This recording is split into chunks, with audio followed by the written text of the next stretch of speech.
Danuvius guggenmossi gibi 11 milyon yıl önce Almanya'da bulunan insan öncesi maymunların Australopithecus gibi diğer tür ve cinslerden önce iki ayak üzerinde yürüyen en eski maymunlar arasında olduğu teorize ediliyor. 1907 yılında Homo heidelbergensis alt çenesinin keşfi Almanya'da en az 600 bin yıl önce arkaik insan varlığını doğruluyor.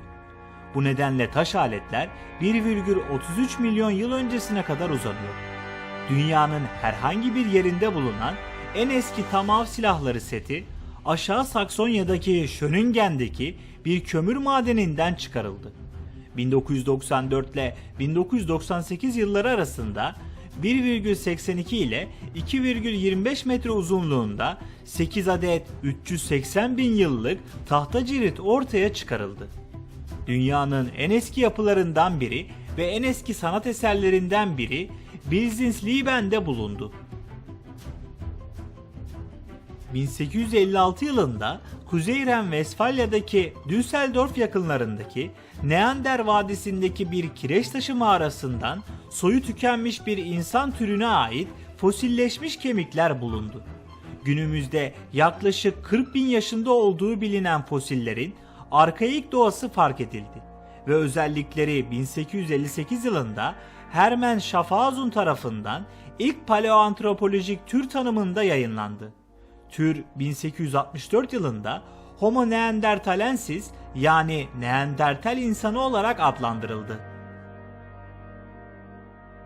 Almanya'daki Homo sapiens'in en eski izleri Avrupa'nın en eskileri arasında yer alan 47.500 yıllık kalıntıların keşfedildiği Ranis'teki Ilsenhöhle mağarasında bulundu.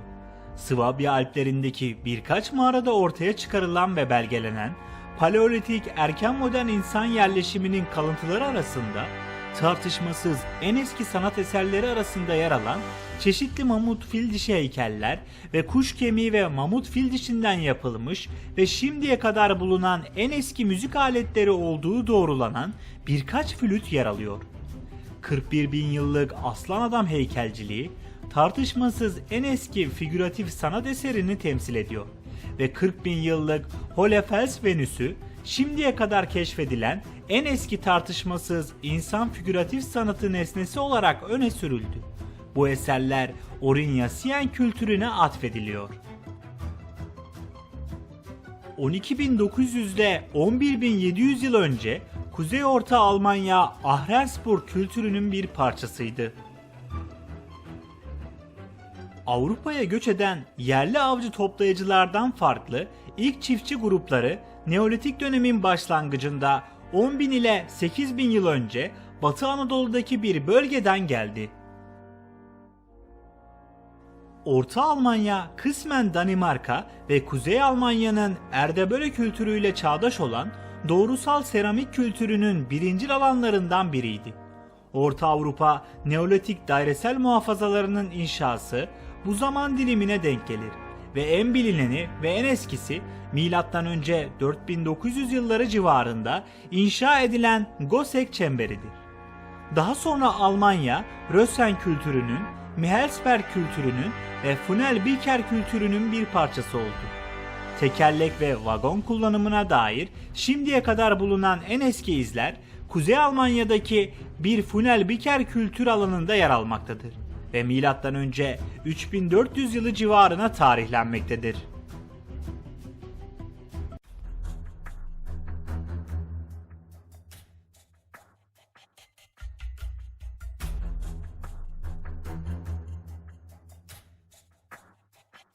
Geç Neolitik çağda Orta Avrupa'nın bereketli ovalarına yayılmış olan ip baskılı seramik kültürünün yerleşimcileri Hint Avrupa kökenliydi.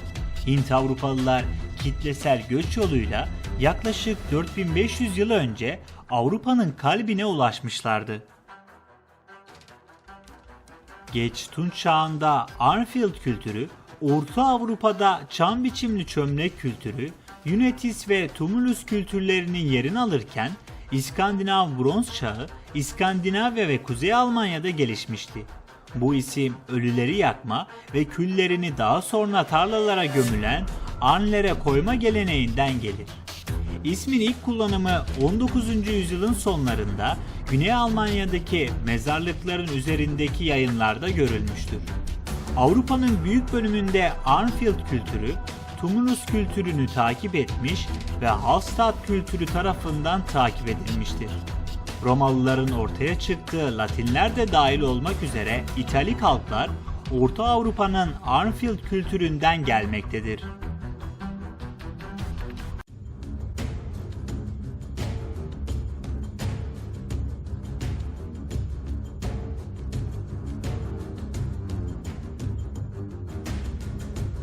Arnfield kültüründen gelişen Hallstatt kültürü M.Ö. 12. ile 8. yüzyıllar arasında ve erken demir çağı boyunca baskın Batı ve Orta Avrupa kültürüydü. Bunu Latin kültürü izledi. Orta ve Güney Almanya'da bu kültürel özellikleri benimseyen insanlar Kelt olarak kabul edilir. Keltlerin Arnfield kültürüyle nasıl ve ne şekilde ilişkili olduğu hala tartışmalıdır. Ancak Kelt kültür merkezleri Orta Avrupa'da Geç Tunç çağında gelişmiştir. Alplerin kuzeyindeki en eski şehir olan Haneburg gibi bazıları Akdeniz'e ticaret yollarını koruyan Orta Avrupa'da Demir Çağı'nın önemli kültür merkezleri haline gelmiştir. M.Ö. 5. yüzyılda Yunan tarihçi Herodot, tarihçilerin Henneburg'a atfettiği Tuna Pirene'deki bir Kelt şehrinden bahsetmiştir. M.Ö. 700 civarından başlayarak Güney İskandinavya ve Kuzey Almanya'dan gelen Germen halkları güneye doğru genişlemiş ve Orta Avrupa'daki Kelt halklarının yerini yavaş yavaş almıştır.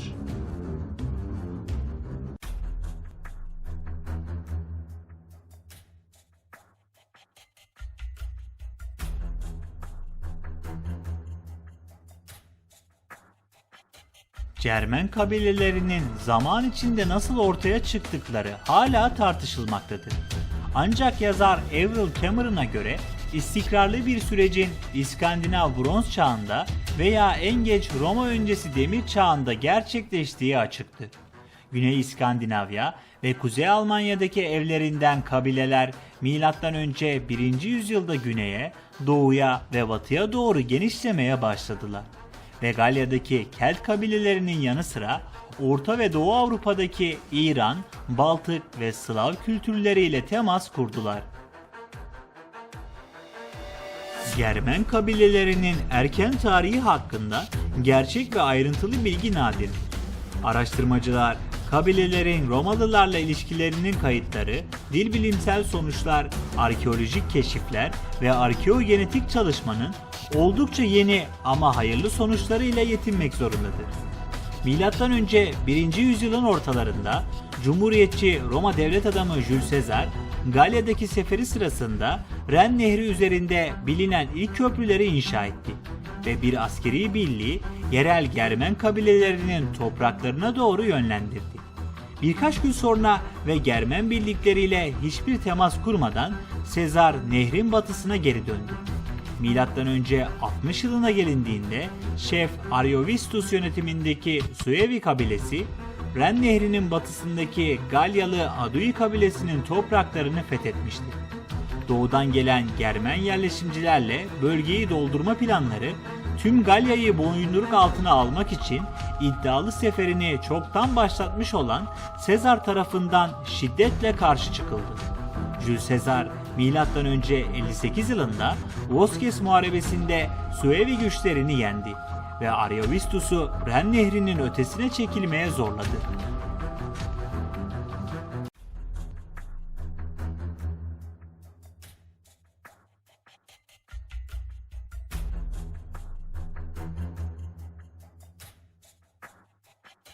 İlk Roma İmparatoru Augustus, Ren ve Tuna ötesindeki fetihleri yalnızca düzenli bir dış politika olarak değil, aynı zamanda hala isyankar olan Galya'ya Germen akınlarına karşı koymak için de gerekli görüyordu.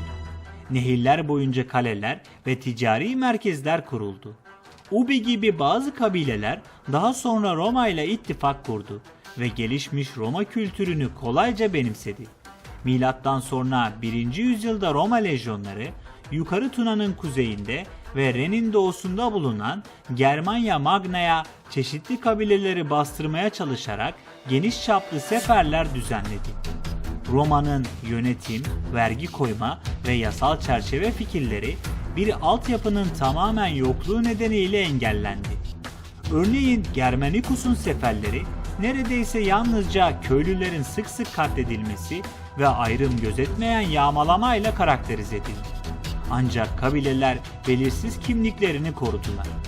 Roma taktik doktrinlerine aşina olan Cherusci şefi Arminius'un önderliğindeki kabileler koalisyonu, Teutoburg Ormanı Muharebesi'nde büyük bir Roma kuvvetini yendi. Sonuç olarak Roma, Ren ve Tuna sınırını kalıcı olarak belirlemeye ve Germanya'ya doğru daha fazla ilerlemekten vazgeçti. Milattan sonra 100 yılında Ren ve Tuna boyunca uzanan sınır ve Germanicus'un Limes'i kesin olarak belirlenmişti. Tacitus'un Germanya'sında anlatıldığı gibi sınırın güneyinde ve batısında birkaç Cermen kabilesi Roma yönetimi altında yaşıyordu. Avusturya, Noricum ve Ratya'nın düzenli eyaletlerini oluşturdu. Germania Inferior ve Germania Superior eyaletleri uzun süreli askeri kontrolün nehirleri çevreleyen topraklarla sınırlı olması nedeniyle milattan sonra 85 yılında resmen kuruldu. Hristiyanlık Orta Çağ'dan önce Roma kontrolündeki Batı Germanya'ya 1. Konstantin döneminde inşa edilen Trier'deki Alla Palatina gibi Hristiyan dini yapılarla tanıtıldı.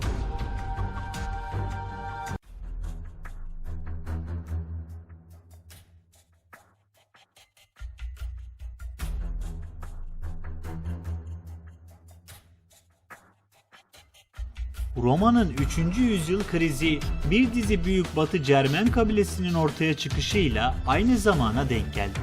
Bunlar Alemanniler, Franklar, Bavariler, Çatliler, Saksonlar, Frisiler, Skambriler ve Turingilerdi.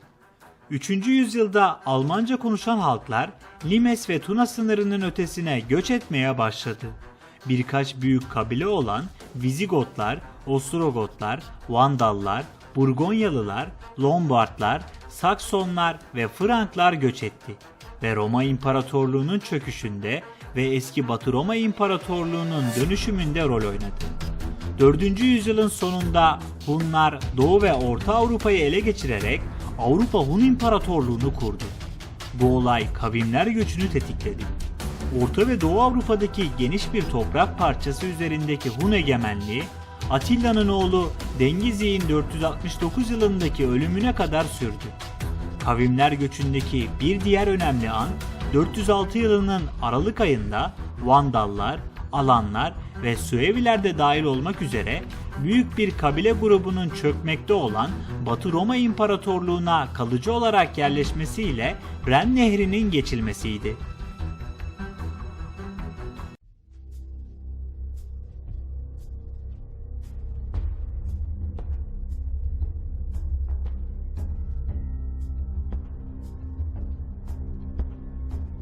Almanya'daki Köktürkleri çeşitli Cermen kabilelerinin geleneksel topraklarını ifade eder. Bu tür düklükler kavramı özellikle 9. yüzyılda Doğu Frankonya'yı oluşturacak olan ve Bavyera Dükalığı, Şvabya Dükalığı, Saksonya Dükalığı, Frankonya Dükalığı ve Türingen Dükalığını içeren bölgelerde varlığını sürdürdü. Orta Frankonya'daki Burgonya veya Lorraine Kontluğu'nun daha batıda olmasından farklıydı. Salyan imparatorları Köktürklüklerini Almanya'nın en büyük bölümleri olarak kurdular. Ancak bunlar Hohenstaufen hanedanlığı dönemindeki erken yüksek ortaçağ döneminde giderek önemini yitirdiler ve Frederick Barbarossa sonunda 1180 yılında daha fazla sayıda bölgesel düklük lehine bunları kaldırdı. Almanya'nın ardışık kralları doğuda ve kuzeyde bir dizi sınır bölgesi veya sınırı kurdu. Bunlara Lusatya, kuzey sınırı ve Billung sınırı dahildir. Güneyde sınırlar arasında Karniola, Steiermark ve Avusturya olacak Avusturya sınırı yer almaktadır.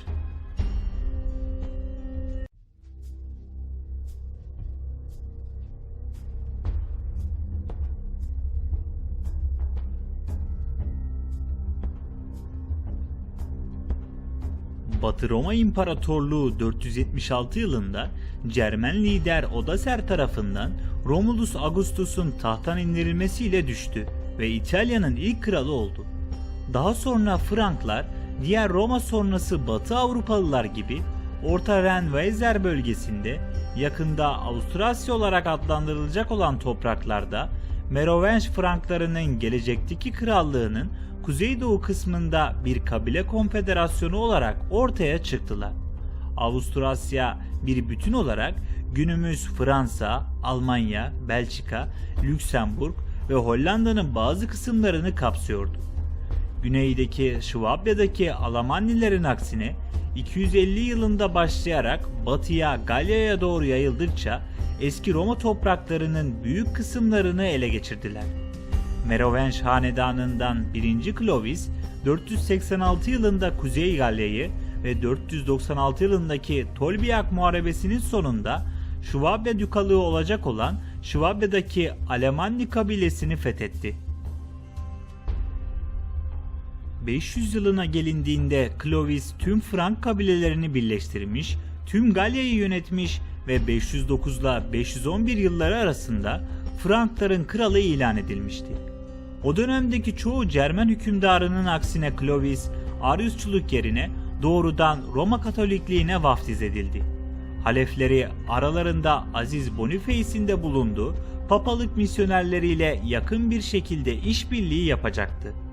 Clovis'in 511 yılındaki ölümünden sonra 4 oğlu Avustrasya'da dahil olmak üzere krallığını böldü. Avustrasya üzerindeki otorite ardışık Merovingi kralları dönüşümlü olarak Frank topraklarını birleştirip böldükçe özerklikten kraliyet boyunduruğuna gidip geldi. 5. ve 6. yüzyıllarda Merovingi kralları Türingileri, Burgonya krallığını ve Metz prensliğini fethetti ve Danimarkalıları, Saksonları ve Vizigotları yendi. Kral 1. Klotar günümüzde Almanya olan bölgenin büyük bir kısmını yönetti ve Saksonya'ya askeri seferler düzenledi. Modern Almanya'nın güneydoğusuysa Ostrogotların etkisi altında kaldı. Saksonlar kuzey deniz kıyısından Harz dağlarına ve güneydeki Eichfeld'e kadar olan bölgeyi kontrol ediyordu. Merovingiler Frank İmparatorluğu'nun çeşitli bölgelerini Franklar veya yerel yöneticiler gibi yarı özerk düklerin kontrolü altına aldılar ve yeni fethedilen toprakların sosyal ve politik entegrasyonuna ilişkin İmparatorluk Roma stratejik geleneklerini izlediler. Kendi yasal sistemlerini korumalarına izin verilirken fethedilen Cermen kabileleri Ariusçu Hristiyan inancını terk etmeye zorlandılar. 718 yılında Charles Martel, Nestorianları desteklemek için Saksonlara karşı savaş açtı. 743 yılında saray başkanı rolündeki oğlu Carloman, Bavyera Dükü Odilo ile ittifak kuran ve ona yardım eden Saksonlara karşı savaşı yeniledi. 750 yılında Galya, Kuzeybatı Almanya, Şvabya, Burgonya ve Batı İsviçre'de Alp geçitlerinde içeren geniş bir bölgeyi kontrol eden Katolik Franklar, kutsal makam için kalıcı bir tehdit oluşturan Lombardlara karşı Roma'daki Kurya ile ittifak kurdu. Lombard kralı Librandt'ın baskısıyla 732 yılında Tours Muharebesi'nde Emevi halifeliği güçlerine karşı kazandığı zaferden sonra fiili hükümdar Charles Martel'e yardım için bir papalık elçisi gönderilmişti. Ancak kalıcı ve karşılıklı olarak faydalı bir ittifak ancak Charles'ın ölümünden sonra Halefi Frank Dükü Kısa Pepin yönetiminde gerçekleşecekti. 751 yılında Merovingi kralının saray başkanı olan 3. Pepin kendisi kral unvanını aldı ve kilise tarafından kutsandı. Papa II. Stefan, papalık devletlerinin egemenliğini garanti altına alan Pepin bağışına yanıt olarak ona Roma ve Aziz Petrus'un koruyucusu olarak Patricius Romanorum'un kalıtsal unvanını bahşetti. Büyük Charles, Frankların putperest rakipleri Saksonlar ve Avarlara karşı onlarca yıl süren bir askeri sefer başlattı. Sakson savaşlarının seferleri ve ayaklanmaları 772 yılından 804 yılına kadar sürdü. Franklar sonunda Saksonları ve Avarları alt etti. İnsanları zorla Hristiyanlığa döndürdü ve topraklarını Karolinj İmparatorluğu'na ilhak etti.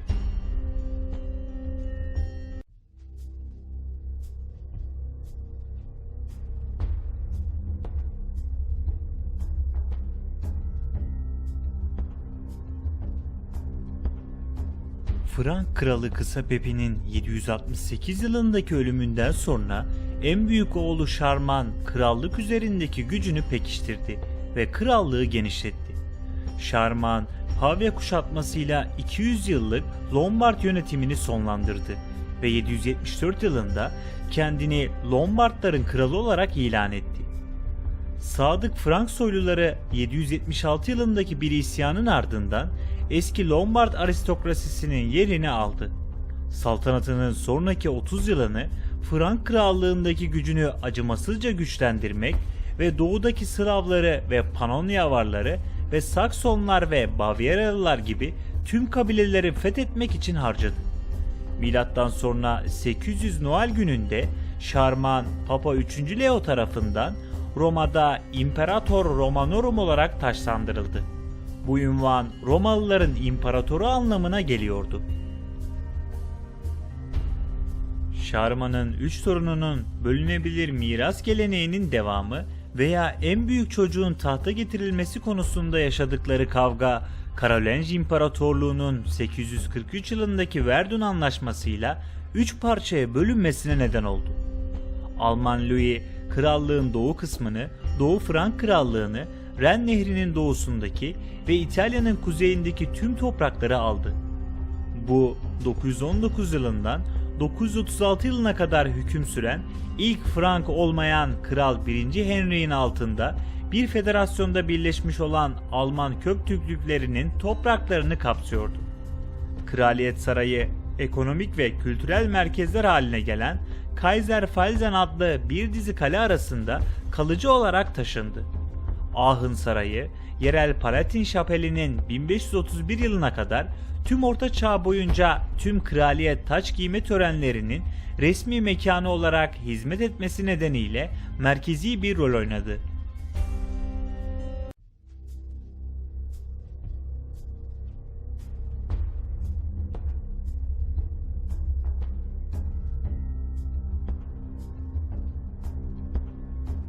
...936 yılında 1. Otto, Aachen'da Alman kralı, 961 yılında Pavya'da İtalya kralı ve 962 yılında Papa 12. John tarafından Roma'da imparator olarak taç giydi. Alman kralının İtalya krallığı ve Latin kilisesinin koruyucusu olma geleneği, 12. yüzyılda Kutsal Roma İmparatorluğu teriminin ortaya çıkmasına neden oldu. Almanya ile özdeşleşen isim 1452 yılında Roma'daki son imparatorluk taç giyme töreninden 1806 yılındaki dağılmasına kadar Nationis Germanica yani Alman ulusu uzantısı eklenerek resmi olarak kullanılmaya devam etti. Otto eski Karolinj haklarını kilise atamaları üzerinde yeniden öne sürerek kraliyet otoritesini güçlendirdi. Otto büyük toprak mülklerini kontrol eden piskoposların ve başrahiplerin atama yetkilerini soylulardan aldı. Ayrıca Otto sınır topraklarına misyoner atama konusunda eski Karolinj programını yeniden canlandırdı. Otto yüksek din adamları için bekarlığı desteklemeye devam etti.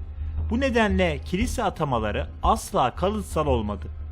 Otto atadığı başrahiplere ve piskoposlara toprak vererek bu piskoposları aslında imparatorluğun prensleri haline getirdi.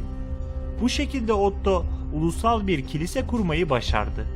Krallığa yönelik dış tehditler 955 yılında Lehfeld Muharebesi'nde Macarların kesin yenilgisiyle sınırlandırıldı. Elbe ve Oder nehirleri arasındaki Slavlar da boyunduruk altına alındı. Otto Roma'ya yürüdü ve Papa 12. John'un papalık tahtından indirdi ve yıllarca Papa'nın seçimini kontrol etti.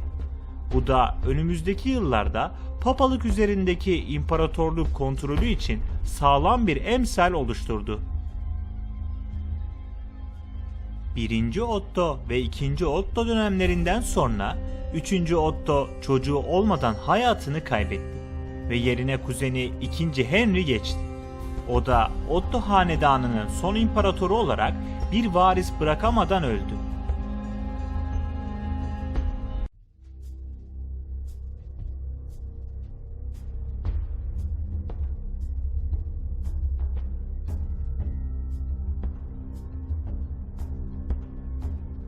İkinci Henry'nin yerine 1. Otto'nun torununun torunu ve Salern hanedanının ilk imparatoru olan 2. Konrad tahta geçti.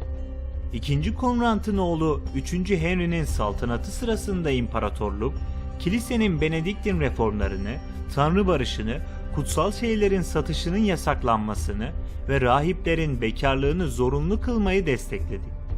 Papa üzerindeki imparatorluk otoritesi zirveye ulaştı. Ancak Roma, Kardinaller Koleji'nin kurulması ve Papa 7. Gregory'nin bir dizi din adamı reformuyla tepki gösterdi. Papa Gregory, papalık yetkilerinde kilise görevlerine atamalar konusunda mutlak papalık yetkisi konusunda ısrar etti.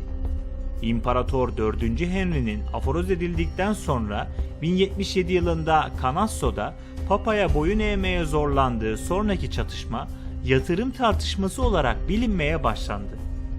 1122 yılında 5. Henry ile Papa arasında Worms Konkordatosuyla geçici bir uzlaşma sağlandı. Anlaşmazlığın sona ermesiyle Roma Kilisesi ve Papalık tüm dini işler üzerinde en üst düzey kontrolü yeniden ele geçirdi.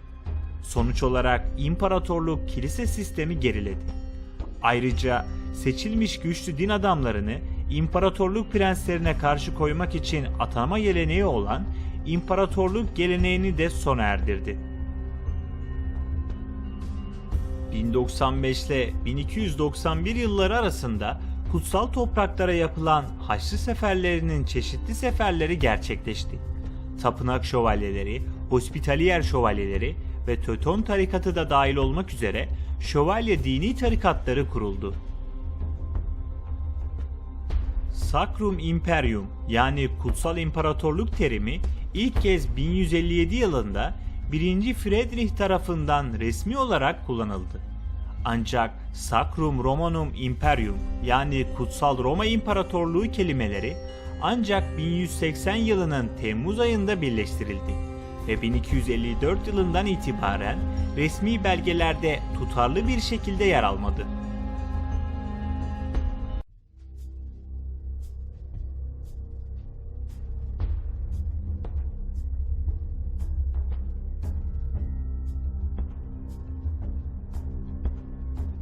Hansa Birliği Orta Çağ'ın sonlarında Baltık Denizi, Kuzey Denizi ve bağlantılı nehirler boyunca deniz ticaretine hakim olan Kuzey ve Orta Avrupa'daki kasaba ve şehirlerin tüccar lodcalarının ticari ve savunma ittifakıydı. Bağlı şehirlerin her biri egemeninin yasal sistemini korudu ve özgür imparatorluk şehirleri hariç yalnızca sınırlı derecede siyasi özerkliğe sahipti. Lübeck ve Hamburg şehirlerinin bir anlaşmasıyla başlayarak loncalar ticaret yollarını ve vergi ayrıcalıklarını güvence altına almak, fiyatları kontrol etmek ve yerel mallarını daha iyi korumak ve pazarlamak gibi ekonomik varlıklarını güçlendirmek ve birleştirmek için işbirliği yaptı. Ren Nehri üzerindeki Köln ve Kuzey Denizi üzerindeki Bremen gibi imparatorluk içindeki önemli ticaret merkezleri birliğe katıldı ve bu da daha büyük diplomatik itibarla sonuçlandı. Çeşitli bölgesel prensler tarafından büyük ekonomik potansiyelleri nedeniyle tanınarak genellikle özel olan ticari faaliyetler için uygun imtiyazlar verildi. İttifak zirve döneminde batıda Londra ve Edinburgh'la, doğuda Novgorod ve Norveç'te Bergen arasındaki hemen hemen tüm şehirlerde ticaret merkezleri ve kontorlar bulunduruyordu. 14. yüzyılın sonlarına doğru güçlü birlik, gerekirse askeri yollarla çıkarlarını dayatıyordu. Bu durum 1361 yılından 1370 yılına kadar egemen bir güç olan Danimarka Krallığı ile bir savaşla sonuçlandı. Hansa Birliği'nin başlıca şehri 1356 yılında ilk genel meclisin toplandığı ve resmi yapısının duyurulduğu Lübeck olarak kaldı. Birlik 15. yüzyıl krizi, toprak lordlarının daha fazla ticari kontrole doğru değişen politikaları, gümüş krizi ve daha geniş Avrasya ticaret ağında marjinalleşme gibi bir dizi faktör nedeniyle 1450 yılından sonra geriledi.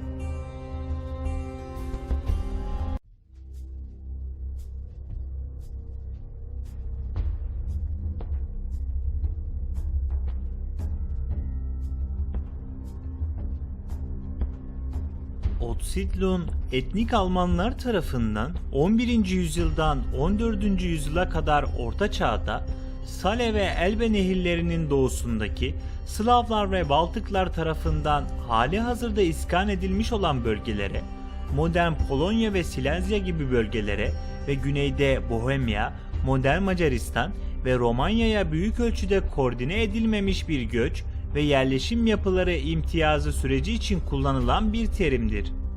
10. ve 11. yüzyıllardaki doğudaki topraklara yapılan erken imparatorluk askeri seferlerinin temel amacı yerel putperest kabileleri cezalandırmak ve boyunduruk altına almaktı. Fethedilen topraklar çoğunlukla birlikler geri çekildikten sonra kaybedildi.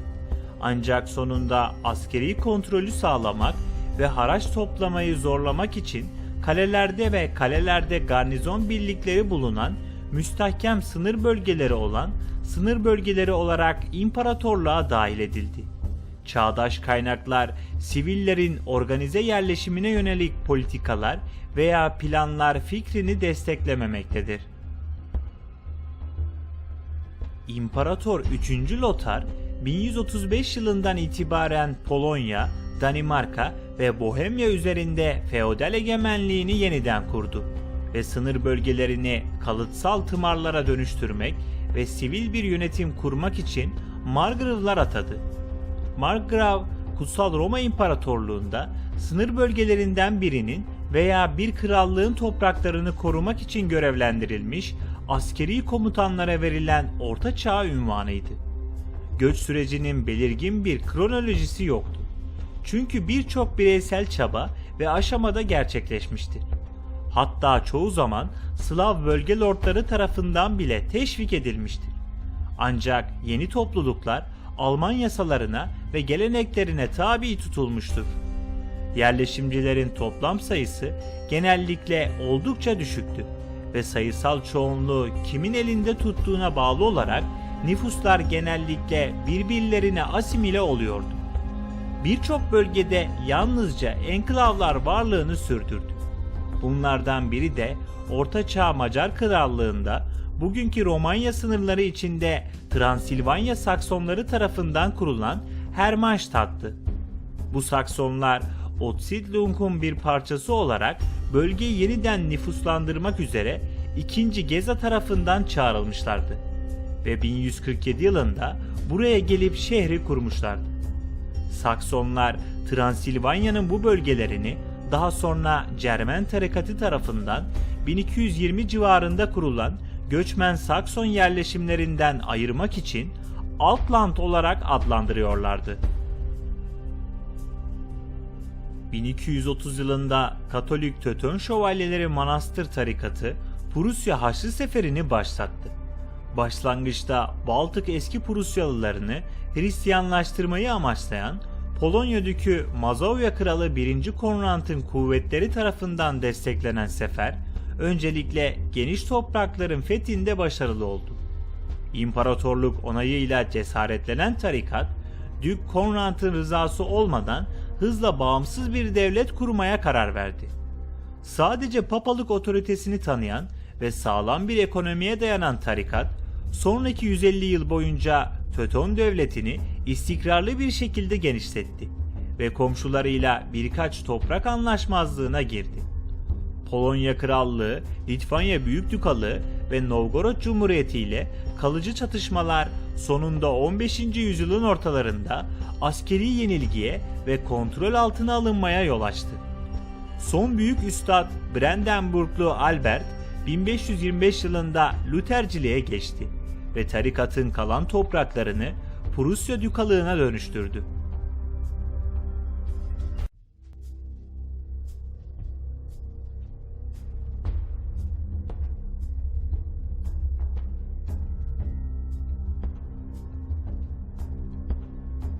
Babası 4. Henry'yi deviren 2. Konrad'ın torununun torunu olan 5. Henry, 1111 yılında Kutsal Roma İmparatoru oldu. İmparatorluk içindeki kilise üzerinde daha fazla kontrol sağlamayı uman 5. Henry, aynı yıl Saarbrücken'le Adalbert'i Mainz'ın güçlü başpiskoposu olarak atadı. Adalbert, kilisenin yetkilerini laik otoritelere yani imparatora karşı kullanmaya başladı. Bu durum uzun vadeli tayin ihtilafının bir başka bölümü olan 1111 krizini hızlandırdı. 1137 yılında prens seçmenler Hohenstaufen ailesine 3. Konrad'ı lider olarak önerdiler. Konrad, rakibi 10. Henry'yi iki düklüğünden mahrum etmeye çalıştı ve bu durum imparatorluğun iki güçlü liderle bölünmesiyle Güney Almanya'da savaşa yol açtı. Guelfolar grubu Bavyera Dükalığındaki yönetici hanedan olan 10. Henry'nin Welf hanedanını desteklediler. Ghibellinolarsa Hohenstaufen'daki Swabia hanedanına bağlılık sözü verdiler. Bu erken dönemde Welfler genellikle papalık ve siyasi partizanlık altında kilise bağımsızlığını korudu. Partizanlık merkezi imparatorluk otoritesine karşı dük çıkarlarına odaklanmaktı. Öte yandan Waiblingler kilisenin sıkı bir şekilde kontrol edilmesini ve güçlü bir merkezi imparatorluk hükümetini savundu. Hohenstaufen İmparatoru Frederick Barbarossa döneminde 1156 yılında iki grup arasında bir uzlaşma sağlandı. Bavyera Düklüğü, Guelfoları temsil eden Saksonya Dükü, 10. Henry'in oğlu Aslan Henry'e iade edildi. Ancak Avusturya bölgesi Bavyera'dan ayrıldı ve 1156 yılında Privilegium Minus adlı yayınlanan belge sayesinde bağımsız Avusturya Düklüğü'ne dönüştürüldü. Ticaret yoluyla zenginleşen Papa tarafından desteklenen Kuzey İtalya'nın kendine güvenen şehirleri Barbarossa'nın İtalya üzerindeki feodal yönetim iddiasına giderek daha fazla karşı çıktı. Şehirler Lombard Birliği'nde birleşti ve sonunda 1176 yılında Legnano Muharebesi'nde Barbarossa'yı yendi. Ertesi yıl İmparator ve Papa 3. Alexander arasında Venedik Anlaşması'nda bir uzlaşma sağlandı. 1183 Konstans Barışı sonunda İtalyan şehirlerinin imparatorluğa sadık kalacağını ancak kendi topraklarında yerel yargı yetkisi ve tam kraliyet hakları verildiğini belirledi. 1180 yılında Aslan Henry kanun dışı ilan edildi. Saksonya bölündü ve Bavyera 1918 yılına kadar Bavyera'yı yönetecek olan Wittelsbach hanedanını kuran Wittelsbachlı Otto'ya verildi. 1184 yılından 1186 yılına kadar Frederick Barbarossa yönetimindeki imparatorluk, Mainz'da düzenlenen Pentekost diyeti ve oğlu Henry'nin Milano'da Sicilyalı Norman prensesi Constance'la evlenmesiyle kültürel zirvesine ulaştı. Feodal lordların gücü, bakanların memur olarak atanmasıyla zayıflatıldı. Şövalyelik ve saray hayatı, Albertus Magnus'un skolastik felsefesinde ve Wolfram von Eschenbach'ın edebiyatında ifade edildiği gibi gelişti. 1212 ile 1250 yılları arasında 2. Frederick, Sicilya'daki üssünden modern, profesyonelce yönetilen bir devlet kurdu. İtalya'nın fethini yeniden başlattı ve bu da papalıkla daha fazla çatışmaya yol açtı. İmparatorlukta dini ve laik prenslere kapsamlı egemenlik yetkileri verildi ve bu da bağımsız bölgesel devletlerin yükselişine yol açtı. Papa ile mücadele 2. Frederick'in 3 kez aforoz edilmesiyle imparatorluğun gücünü zayıflattı. Ölümünden sonra Hohenstaufen hanedanı düştü ve bunu imparatorun olmadığı bir ara dönem izledi. Bu ara dönem küçük bir Şvabya kontunun Habsburglu Rudolf'un imparator olarak seçilmesiyle sona erdi. İmparator 4. Louis ile papalık arasındaki müzakerelerin başarısızlığa uğraması, imparatorluk mülkünün 6 prensi tarafından 1338 yılında Reims yapılan ve seçmenlerin tümünün veya çoğunluğunun seçilmesinin papalık onayı olmaksızın imparatorluk üzerindeki kraliyet unvanını ve yönetimini otomatik olarak bahşettiği yönündeki bildirgeye yol açtı. Sonuç olarak hükümdar artık papalık onayına tabi değildi ve seçmenlerin desteğine giderek daha fazla bağımlı hale geldi. 1346 ile 1378 yılları arasında Bohemya Kralı Lüksemburg İmparatoru 4. Charles, imparatorluk otoritesini yeniden tesis etmeye çalıştı. 1356 tarihli Altın Boğa Kararnamesi, gelecekteki tüm imparatorların yalnızca 7 kişiden oluşan bir kurul tarafından seçilmesini şart koşuyordu. Seçmenler Bohemya Kralı, Ren Kontu Palatin, Saksonya Dükü ve Brandenburg Margravesiydi.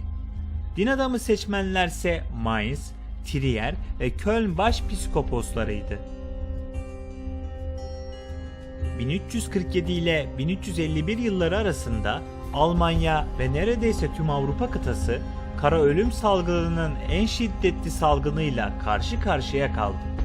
Avrupa nüfusunun %30 ila %60'ının ani ölümüne neden olduğu tahmin edilen salgın, yaygın sosyal ve ekonomik bozulmaya ve derin dini hoşnutsuzluk ve fanatizme yol açtı. Azınlık grupları ve özellikle Yahudiler suçlandı, seçildi ve saldırıya uğradı. Sonuç olarak birçok Yahudi kaçtı ve Doğu Avrupa'ya yerleşti.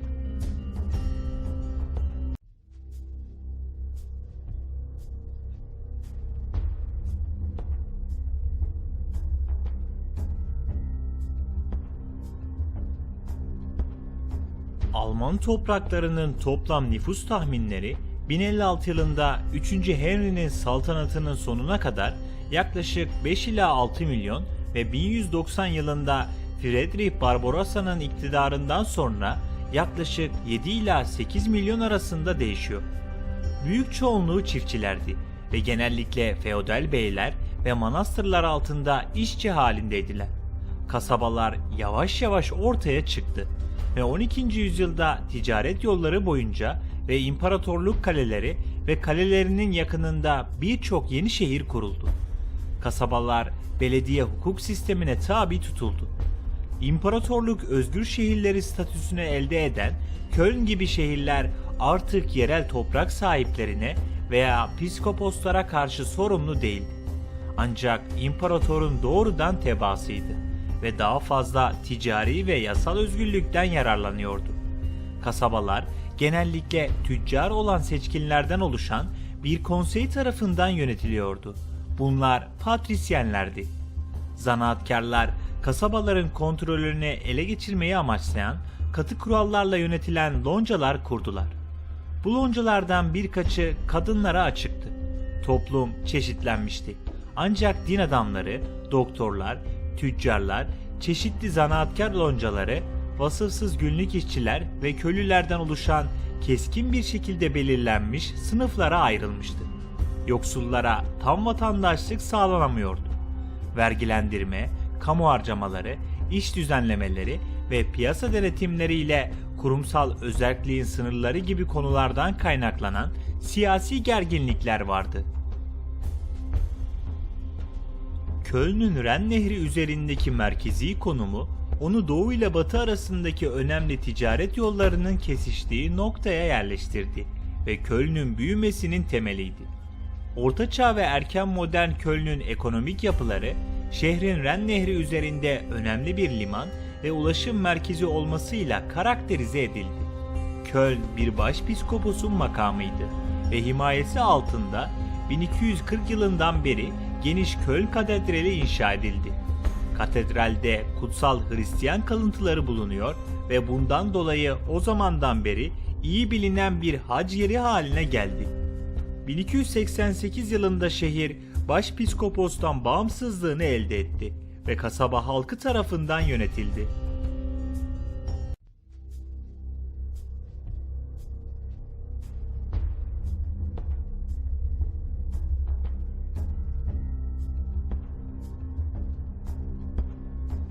Benediktin rahibesi Bingenli Hildegard, muhteşem minyatür tesipleri denetlerken, etkili teolojik, botanik ve tıbbi metinlerinin yanı sıra mektuplar, ayin şarkıları, şiirler ve tartışmasız en eski hayatta kalan ahlak oyunu olan Ordo Virtutum'u yazdı.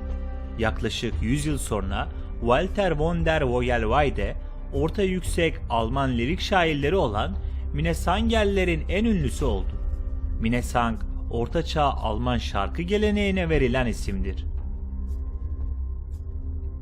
1439 civarında Mainzlı Johannes Gutenberg hareketli tip baskıyı kullandı ve Gutenberg İncil'ini yayınladı. Matbaanın küresel mucidiydi ve böylece matbaa devrimini başlattı. Ucuz basılı kitaplar ve broşürler reformasyon ve bilimsel devrimin yayılmasında merkezi roller oynadı. 15. yüzyıldan 16. yüzyıla geçiş döneminde Nürnberg'de Albert Dürer henüz 20'li yaşlarındayken ressam, baskı ressamı, matematikçi, gravürcü ve teorisyen olarak Avrupa çapında ün kazanmış ve Kuzey Rönesansı'nın en önemli figürlerinden biri olarak ününü pekiştirmiştir.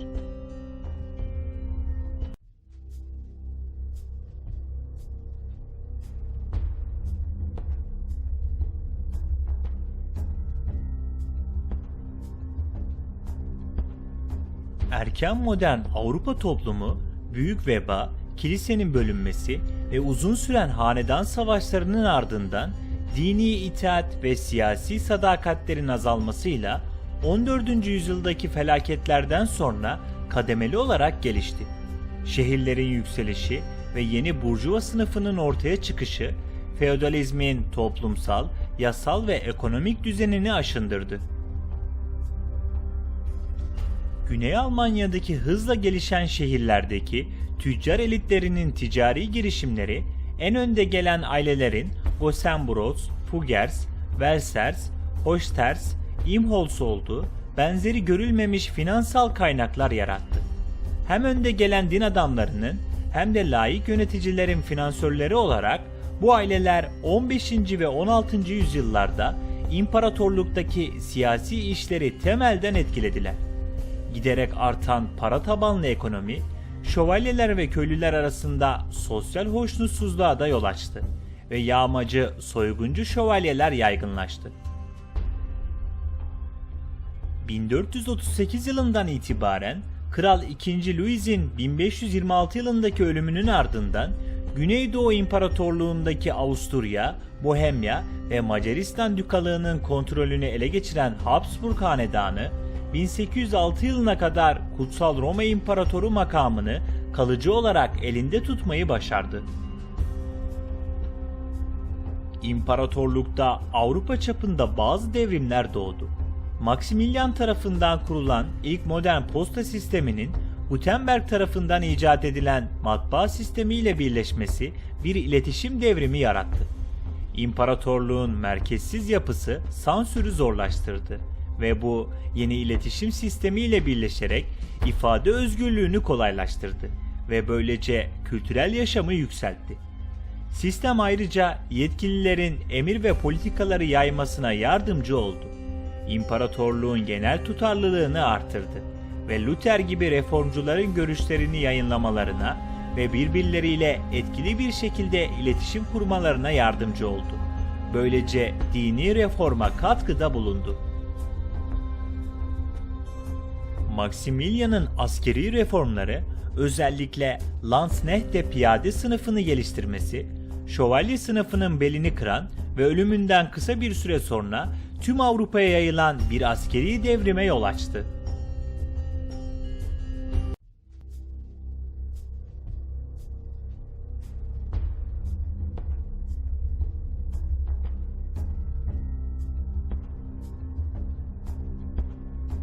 ...1493 yılından 1519 yılına kadar süren saltanatı sırasında 1. Maximilian, lordları ve memurları ile birlikte imparatorluğu yeniden şekillendirdi. Roma hukukunun resmi kabulüyle birlikte ikili bir yüksek mahkeme sistemi kuruldu. İmparatorluk diyeti uzun vadede imparatorluğun korunması için garanti görevi olacak olan son derece önemli siyasi forum ve en yüksek yasal ve anayasal kurum haline geldi.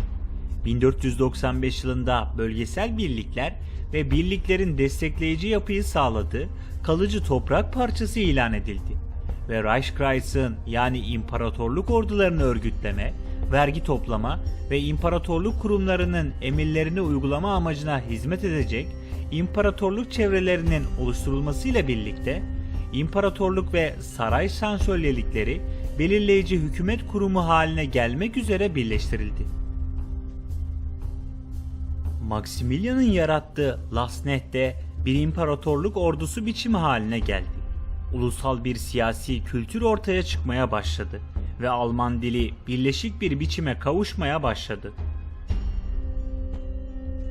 Siyasi yapı esas olarak lordların direndiği bir imparatorluk vergisi olan ortak peninin başarısızlığı nedeniyle eksik ve parça parça kaldı. İmparator ve lordlar arasındaki birçok uzlaşmayla imparatorluk için esnek, geleceğe yönelik bir sorun çözme mekanizması ve imparatorun lordlarla gücü paylaştığı bir monarşi oluşturuldu. Reformun aynı zamanda bir ulus inşa süreciyle eşdeğer olup olmadığı hala bir tartışma konusudur. İmparator unvanına Nationis Germanica yani Alman ulusu eklenmesi ilk olarak 15. yüzyılda ortaya çıktı. 3. Frederick tarafından 1486 yılında çıkarılan bir yasada ve 1512 yılında 1. Maximilian tarafından Köln'deki imparatorluk diyetine atıfta bulunarak ortaya çıkmıştı. 1525 yılında Alman Köylü Savaşı'nın en gelişmiş belgesi olan Heilbronn Reform Planı, imparatorluktan Alman ulusu olarak bahsediyordu. 15. yüzyıl boyunca Alman ulusu terimi bir çıkar topluluğunun büyümesi nedeniyle kullanımda bir artışa tanık oldu.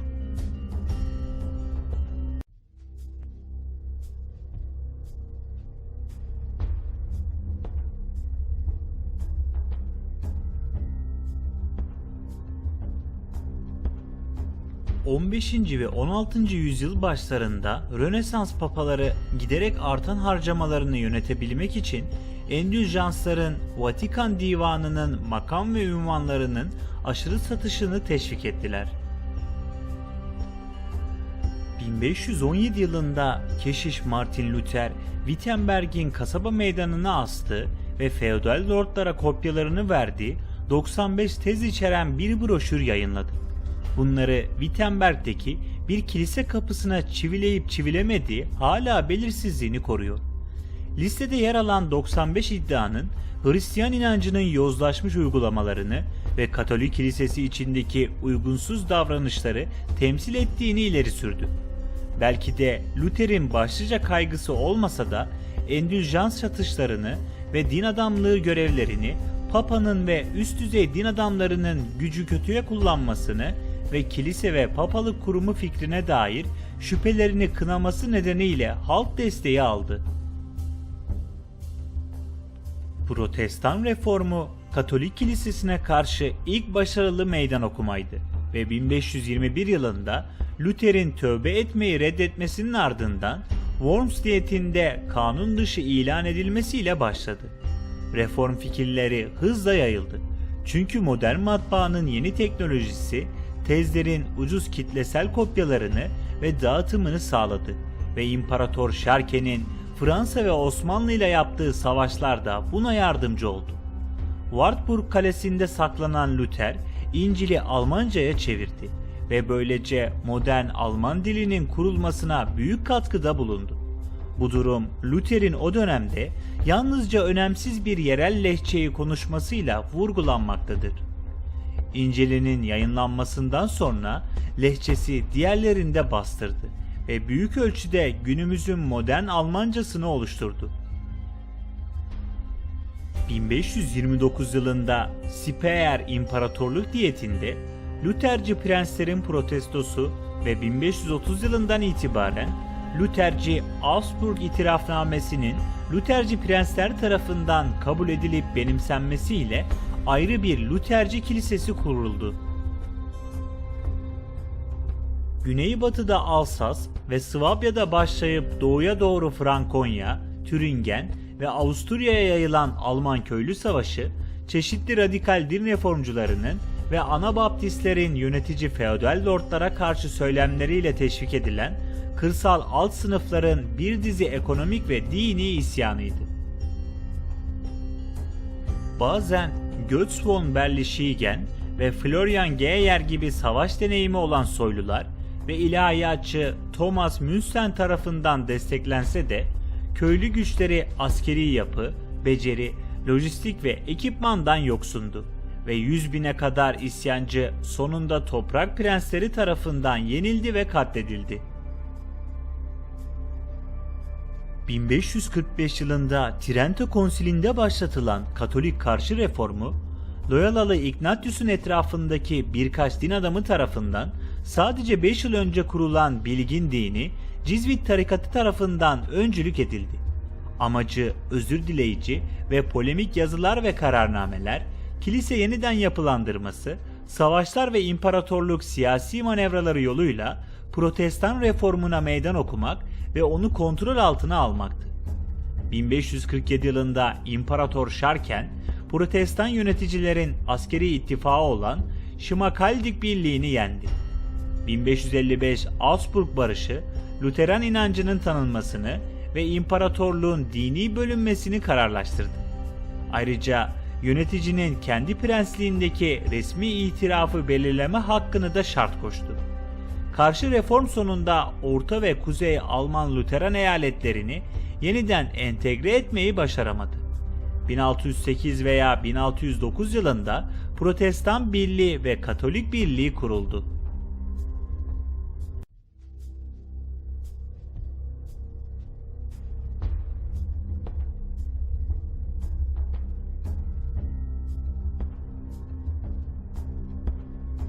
...1618 ile 1648 yılları arasında neredeyse sadece Kutsal Roma İmparatorluğu'nda gerçekleşen 30 yıl savaşları, kökeninde Katolik ve Protestan savunucuların çözülememiş ve tekrarlayan çatışmaları olan, hala yaygın olarak tartışılan bir savaştır. Katolik İmparator II. Ferdinand, imparatorluğun dini ve siyasi birliğini sağlamaya çalışırken, karşıt Protestan birliği güçleri dini haklarını savunmaya kararlıydı. Dini sebep, toprak ve güç elde etmek için birkaç aşamada iki savaşan taraftan birine katılan çeşitli bölgesel ve yabancı prensler için evrensel bir gerekçe olarak hizmet etti. Çatışma, Bohemya'daki Protestan soylularının İmparator Matyas'ın halefiyet politikalarına karşı isyan etmesiyle başladı. Beyaz Dağ Muharebesi'ndeki imparatorluk zaferi ve kısa süreli bir barıştan sonra savaş 1625 yılından 1630 yılına kadar Danimarka Kralı 4. Christian, 1630'dan 1648 yılına kadar İsveç Kralı Gustavus Adolphus ve 1635 yılından 1648 yılına kadar Kardinal Richelieu yönetimindeki Fransa'nın müdahalesiyle siyasi bir Avrupa çatışmasına dönüştü. Çatışma giderek Avrupa'da üstünlük için Fransız Bourbon Hanedanı ile Habsburg Hanedanı arasında bir mücadeleye dönüştü ve imparatorluğun merkezi Alman toprakları bu mücadelenin savaş alanı oldu. Savaş, 3-10 yıllık sürekli savaş ve yıkımın ülkeyi harap etmesiyle tarihin en felaketli savaşlarından biri olarak kabul ediliyor. Yağmacı ordular kırsalı durmadan yağmaladı, şehirleri ele geçirdi ve ağır vergiler koydu ve köylülerin yiyecek stoklarını ayrım gözetmeksizin yağmaladı. Ayrıca sayısız katil haydut çetesi, hasta, evsiz, başıboş insanlar ve sakat askerler de vardı. Genel sosyal ve ekonomik bozulma, salgın, cinayetler ve rastgele tecavüz ve cinayetler, endemik bulaşıcı hastalıklar, mahsul kıtlığı, kıtlık, azalan doğum oranları, kasten hırsızlık, cadı avları ve dehşete kapılmış insanların göç etmesi sonucu nüfusta dramatik bir düşüşe neden oldu. Tahminler 1618 yılında 16 milyon kişiden 1650 yılında 10 milyona %38 düşüş ve 20 milyondan 16 milyona sadece %20 düşüş arasında değişiyor. Altmark ve Württemberg bölgeleri özellikle çok ağır etkilendi. Buralarda tam olarak toparlanma nesiller aldı. Savaş, Anakara Avrupa'daki son büyük dini mücadeleydi ve 1648 yılında Vesfalya Barışı ile sona erdi. Kutsal Roma İmparatorluğu'nun kurucu devletleri için artan özerklikle sonuçlandı ve imparatorun gücü sınırlandı. Alsas'ın çoğu Fransa'ya devredildi. Batı Pomeranya ve Bremen-Verden İmparatorluğa bağlı bazı lordların toprakları olarak İsveç'e verildi ve Hollanda resmen imparatorluktan ayrıldı.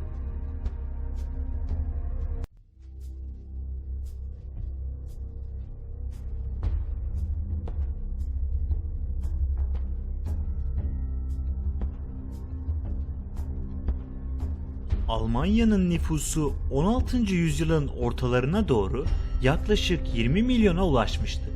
Nüfusun büyük çoğunluğunu köylü çiftçiler oluşturuyordu. Protestan reformu okuryazarlık ve yeni matbaa için bir zaferdi.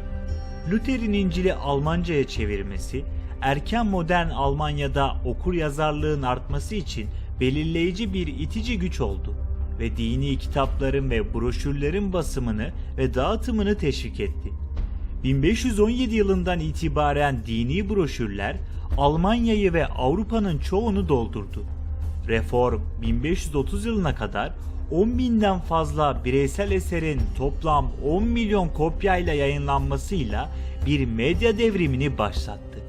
Luther, kötü kiliseye karşı iyiyi tasvir ederek Roma'ya yönelik saldırılarını güçlendirdi. Reform sırasında baskının belirli gündemler için propaganda amacıyla kullanılabileceği kısa sürede anlaşıldı. Reform yazarları, reform öncesi üslupları, klişeleri ve stereotipleri kullandılar ve kendi amaçları için gerektiği gibi maddeleri değiştirdiler. Özellikle Luther'in küçük katekizmi yani dini eğitimiyle çocuklarına eğitim veren ebeveynler için ve büyük katekizmi ise papazlar için etkiliydi. Almanca yerel dilini kullanarak havarilerin inancını daha basit, daha kişisel, üçlü birlikçi bir dille ifade ettiler. Yeni tercüme edilen İncil'deki ve birçok risaledeki resimler Luther'in fikirlerini popülerleştirdi. Wittenberg seçmenlerinin himayesinde olan ressam yaşlı Lukas Cranach, Luther'in yakın bir arkadaşıydı ve Luther'in teolojisini popüler bir kitle için resmetti. Luther'in eski ve yeni ahit arasındaki ilişkiye dair görüşlerini dramatize ederken, Luther'in görsel imgelerin doğru ve yanlış kullanımları hakkındaki dikkatli ayrımlarını aklında tuttu. Luther'in İncil'i Almanca'ya çevirmesi, Alman dili ve Almancadan modern standart Almanca'ya evrimi için de belirleyici oldu. Luther'in İncil'inin yayımlanması, erken modern Almanya'da okuryazarlığın yayılmasında belirleyici bir andı ve yerel olmayan dil biçimlerinin gelişimini destekledi ve tüm konuşmacıları kendi bölgelerinin dışından gelen Almanca biçimleri ile tanıştırdı.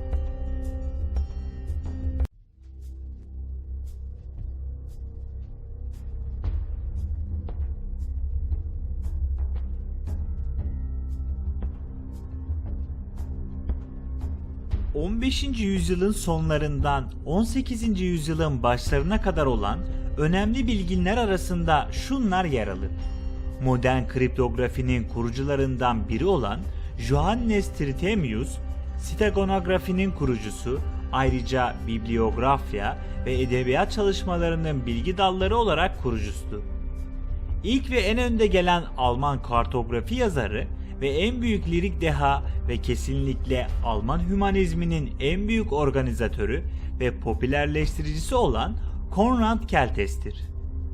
Fletcher tarafından jeoloji, müzikoloji, müze kuratörlüğü, koptoloji gibi çeşitli disiplinlerin kurucu figürü olarak tanımlanan ve bugün yer çekiminin ilk teorisyeni ve hareketli resimlerin uzun vadeli yaratıcısı olarak iddia edilebilecek Athanasius Kircher'dir. Ayrıca birçok coşkusuyla daha sonraki Rönesans'ı belirleyen, hızla genişleyen bilgi ufkunda başkalarının arayışlarının kanalıydı ve tüm zamanların en büyük, hatta en büyük evrensel dehalarından biri olan Gottfried Wilhelm Leibniz'di. Kartografya 16. yüzyılın başlarında merkezi Nürnberg olmak üzere güçlü bir şekilde gelişti. Martin Wachsmüller ve Matthias Riemann Wald ve 1513 tarihli coğrafya bir kartografya devriminin doruk noktasını işaret etti. İmparatorun kendisi de kartografya ile ilgilendi. 1515 yılında Johannes Stabius, Albrecht Dürer ve gökbilimci Konrad Haifogel hem güney hem de kuzey yarımkürelerin ilk planisferlerini, ayrıca ilk basılı gök haritalarını ürettiler. Planisfer, yıldızları ve takım yıldızlarını nasıl tanıyacağınızı öğrenmenize yardımcı olan bir araçtı. Bu haritalar Avrupa genelinde uranometre alanına olan ilginin yeniden canlanmasına yol açtı. Doğduğu şehir olan Weidelstadtlı astronom Johannes Kepler, deneysel ve rasyonel araştırmanın öncü beyinlerinden biriydi. Bilimsel yöntemin prensiplerinin titiz bir şekilde uygulanmasıyla gezegensel hareket yasalarını oluşturdu. Fikirleri çağdaş İtalyan bilim insanı Galileo Galilei'yi etkiledi ve Isaac Newton'un evrensel çekim teorisi için temel mekanik prensipler sağladı.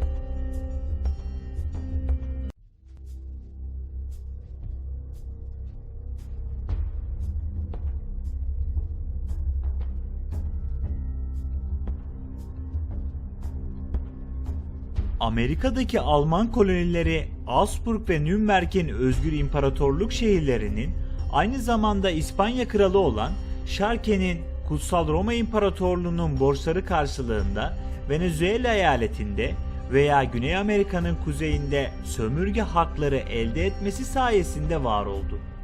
Şarken 1528 yılında Welser ailesinin bölgeyi keşfetme, yönetme ve sömürgeleştirme haklarına sahip olduğu bir tüzük yayınladı. Ayrıca efsanevi Altın Şehir, Eldorado'yu arama motivasyonuyla hareket etmek istedi.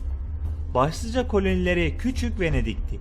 Hiçbir zaman gerçekleştirilemeyen bir sömürge projesi, Hanau-Lichtenberg kontu Friedrich Casimir tarafından Hollanda Batı Hindistan şirketinin bir toprağı olarak tasarlanan Hannoisch Indies'ti.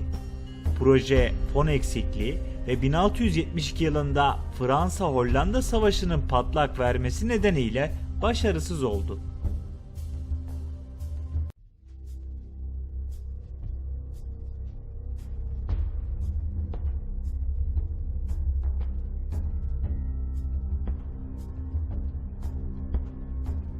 ...1640 yılından beri Brandenburg Prusya'nın hükümdarı olan ve daha sonra büyük seçmen olarak anılan Frederick William, 1648 yılında Westfalia Barışı'yla Doğu Pomeranya'yı ele geçirdi.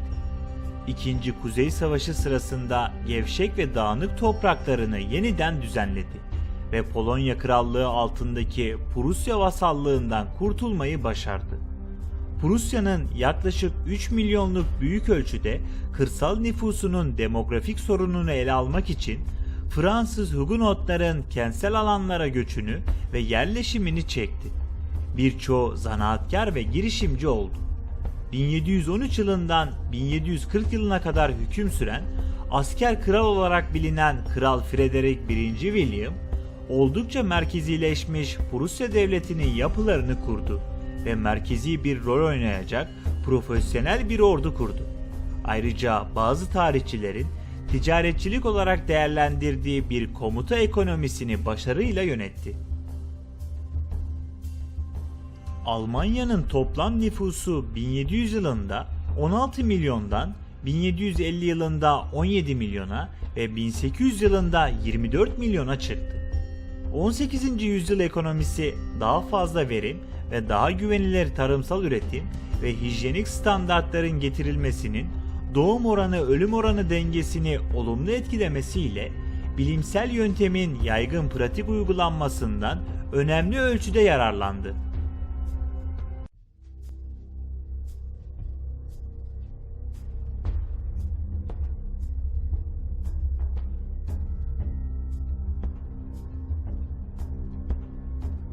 Fransa Kralı 14. Louis, Fransız topraklarını genişletmek için bir dizi başarılı savaş yürüttü. Lorraine'i işgal etti ve imparatorluk şehri Strasbourg'u da içeren Alsas'ın geri kalanını ilhak etti. 9 Yıl Savaşı'nın başında Pfalz elektörlüğünü de işgal etti. 14. Louis tek işlevi tarihi kararnameleri ve anlaşmaları, özellikle Nijmegen anlaşmaları ve Westfalya Barışı'nı kendi fetih politikaları lehine yeniden yorumlamak olan bir dizi savaş mahkemesi kurdu. Bu mahkemelerin sonuçlarını sınırsız ilhakları için yeterli bir gerekçe olarak gördü. Louis'nin kuvvetleri Kutsal Roma İmparatorluğu içinde büyük ölçüde muhalefetle karşılaşmadan faaliyet gösterdi. Çünkü mevcut tüm imparatorluk birlikleri Büyük Türk Savaşı'nda Avusturya'da savaştı. 1689 Büyük İttifakı Fransa'ya karşı silahlandı ve Louis'nin daha fazla askeri ilerlemesine karşı koydu. Çatışma her iki tarafında mali açıdan tam bir zaferin elde edilemeyeceğini fark etmesinden sonra her iki tarafında barış görüşmeleri konusunda anlaşmaya varmasıyla 1697 yılında sona erdi. Ryswick Anlaşması, Lorraine ve Lüksemburg'un imparatorluğa geri verilmesini ve Fransızların Pfalz üzerindeki iddialarından vazgeçmesini sağladı. 1683 yılında Viyana'nın kuşatmadan son anda kurtarılması ve Türk kuvvetleri tarafından ele geçirilememesinin ardından ertesi yıl kurulan Kutsal İttifak birlikleri Osmanlı İmparatorluğu'na savaş açtı ve 1687 yılında Macaristan'ı yeniden fethetti.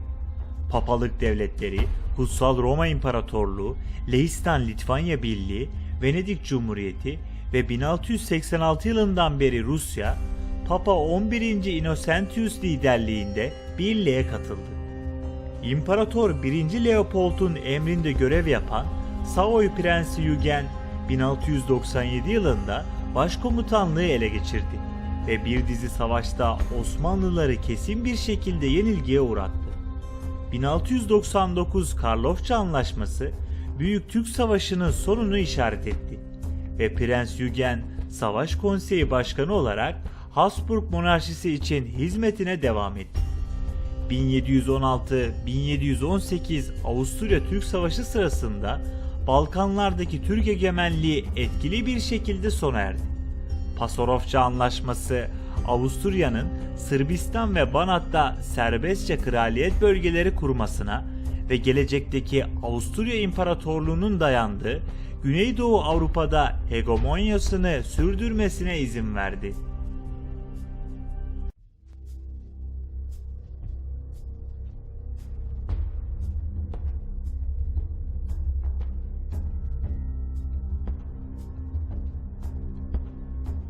Büyük Frederick askeri dehası ve Prusya'yı Avrupa'nın en büyük güçlerinden biri yapmak için son derece organize orduyu benzersiz bir şekilde kullanmasıyla ve son dakika neredeyse kesin bir ulusal felaketten kurtulmasıyla tanınır. Ayrıca aydınlanmış mutlakiyetçilik kavramını tasarlayan ve destekleyen bir sanatçı, yazar ve filozoftur. Avusturyalı İmparatoriçe Maria Theresa, tahtaki yerinin tanınması için 1740 ile 1748 yılları arasında yapılan savaşta kendisi için olumlu bir sonuca ulaşmayı başardı. Ancak Silezya Savaşları ve 7 Yıl Savaşı sonucunda Prusya'ya kalıcı olarak kaybedildi. 1763 Hubertusburg Anlaşması, Avusturya ve Saksonya'nın Silesya üzerindeki tüm iddialarından vazgeçmesi gerektiğine hükmetti. Topraklarını neredeyse 2 katına çıkaran Prusya, sonunda büyük bir Avrupa gücü olarak tanındı ve bunun sonucunda sonraki yüzyılın siyaseti, Avusturya ve Prusya'nın Orta Avrupa'da üstünlük için rekabet ettiği Alman ikiliğinden temelde etkilendi. Aydınlanmış mutlakiyetçilik kavramı soylular ve vatandaşlar tarafından reddedilmesine rağmen Prusya ve Avusturya'da savunuldu ve 1763 yılından beri uygulandı. Prusya Kralı II. Frederick bir makalede bu fikri savundu ve hayırsever monarşinin mutlak siyasi gücünü tüm nüfusun yararına uygulayan devletin ilk hizmetkarı olduğunu savundu. Bir dizi yasal reform, Prusya Bilimler Akademisi'nin yeniden düzenlenmesi, erkek ve kız çocukları için zorunlu eğitimin getirilmesi ve dini hoşgörünün teşvik edilmesi gibi şeyler hızlı bir sosyal ve ekonomik gelişmeye neden oldu. 1772 ile 1795 yılları arasında Prusya, eski Polonya-Litvanya Birliği'nin batı topraklarını işgal ederek Polonya'nın bölünmesini kışkırttı. Avusturya ve Rusya, Polonya'nın 1918 yılına kadar egemen bir devlet olarak varlığını sona erdirmesiyle sonuçlanan kalan toprakları satın almaya karar verdiler.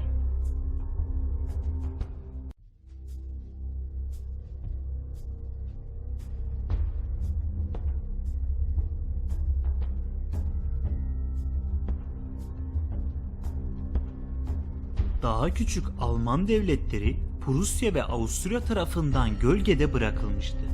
Bavyera kırsal bir ekonomiye sahipti. Saksonya ekonomik olarak iyi durumdaydı. Ancak çok sayıda savaş onu yıpratmıştı.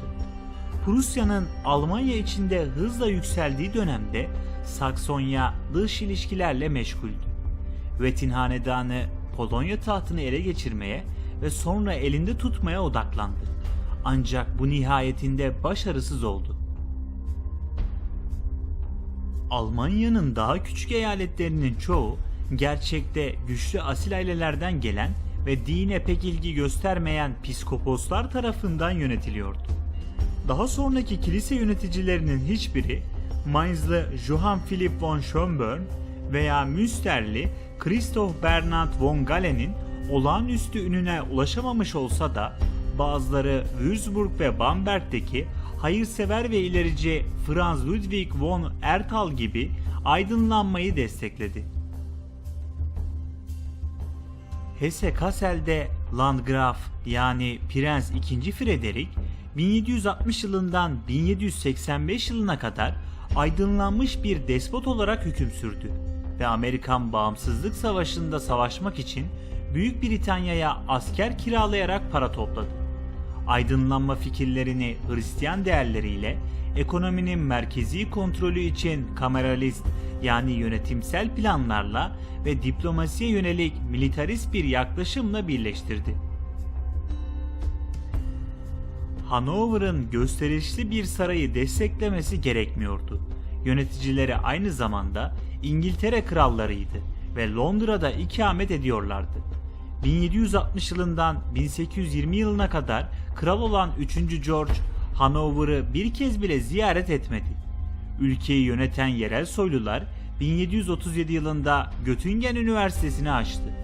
Kısa sürede dünya çapında bir entelektüel merkez haline geldi. Baden, belki de küçük eyaletler arasında en iyi yönetime sahipti. Karl Friedrich 73 yıl boyunca hüküm sürdü ve aydınlanma çağının tutkunuydu. 1783 yılında serfliği kaldırdı. Daha küçük devletler birbirleriyle koalisyon kurmayı başaramadılar ve sonunda 1807 ile 1871 yılları arasında birçoğunu mağlup eden Prusya tarafından yenilgiye uğratıldılar.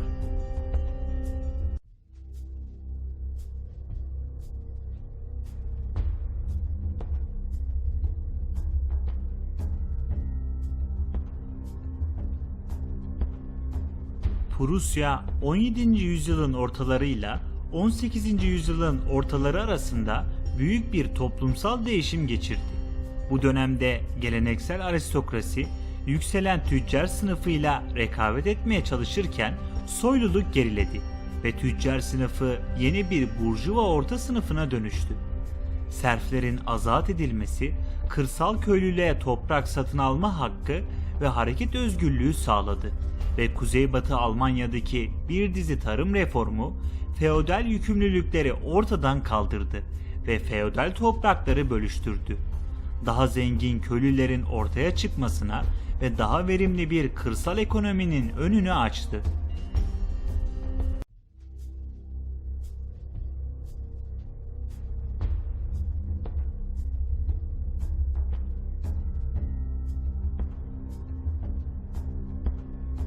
...18. yüzyılın ortalarında aydınlanma, kültürel, entelektüel ve manevi ideallerinin ve standartlarının tanınması ve uygulanması sanat, müzik, felsefe, bilim ve edebiyatın gelişmesine yol açtı. Filozof Christian Wolff, aydınlanma rasyonalitesinin çok sayıda alanında öncü bir yazardı ve Almancayı felsefi akıl yürütmenin, akademik eğitimin ve araştırmanın hakim dili olarak belirledi. 1685 yılında Prusya Kralı Frederick William, Fransa Kralı 14. Louis'nin Protestanlar için 1598 yılında serbest dini pratik imtiyazının kaldırılmasını kararlaştıran Fontainebleau Fermanı'ndan bir hafta sonra Potsdam Fermanı'nı yayınladı. Frederick William, Kutsal İncil ve onun saf doktrini uğruna ezilen ve saldırıya uğran dindaşlarına tüm topraklarında güvenli ve özgür bir sığınak teklif etti. Yaklaşık 20.000 Huguenot mültecisi ani bir dalga halinde geldi ve şehirlere yerleşti. Bunların %40'ı sadece dükalık ikametgahı olan Berlin'e yerleşti. Berlin'deki Fransız Lisesi 1689 yılında kuruldu ve Fransızca 17. yüzyılın sonuna kadar uluslararası diplomaside evrensel olarak konuşulmak üzere Latince'nin yerini aldı. Prusya'nın ve çeşitli Alman eyaletlerinin soyluları ve eğitimli orta sınıfı evrensel olarak gelişmiş tavırlarla birlikte kamusal konuşmalarda giderek daha fazla Fransızca kullanmaya başladı. Prusya, diğer hiçbir Alman devletinin sahip olmadığı bir şekilde Pan-Avrupa aydınlanma fikirlerini daha rasyonel siyasi ve idari kurumlar geliştirmek için uygulama becerisine ve erişimine sahipti. Saksonya prensleri kapsamlı bir dizi temel mali, idari, adli, eğitimsel, kültürel ve genel ekonomik reformlar gerçekleştirdi. Reformlar ülkenin güçlü kentsel yapısı ve 1789 öncesi Saksonya'yı klasik aydınlanma ilkeleri doğrultusunda modernize eden etkili ticari gruplar tarafından desteklendi. Johann Gottfried von Herder, proto-romantizmin fırtına ve coşku hareketinin lideri olarak felsefe ve şiirde yeni bir çığır açtı. Weimar klasizmi, romantik, klasik ve aydınlanma fikirlerini sentezleyerek yeni bir hümanizm kurmayı amaçlayan Weimar merkezli bir kültürel ve edebi hareketti. 1772 yılından 1805 yılına kadar süren hareket, Herder'in yanı sıra bilgin Johann Wolfgang von Goethe ve şair ve tarihçi Friedrich Schiller'i de içeriyordu.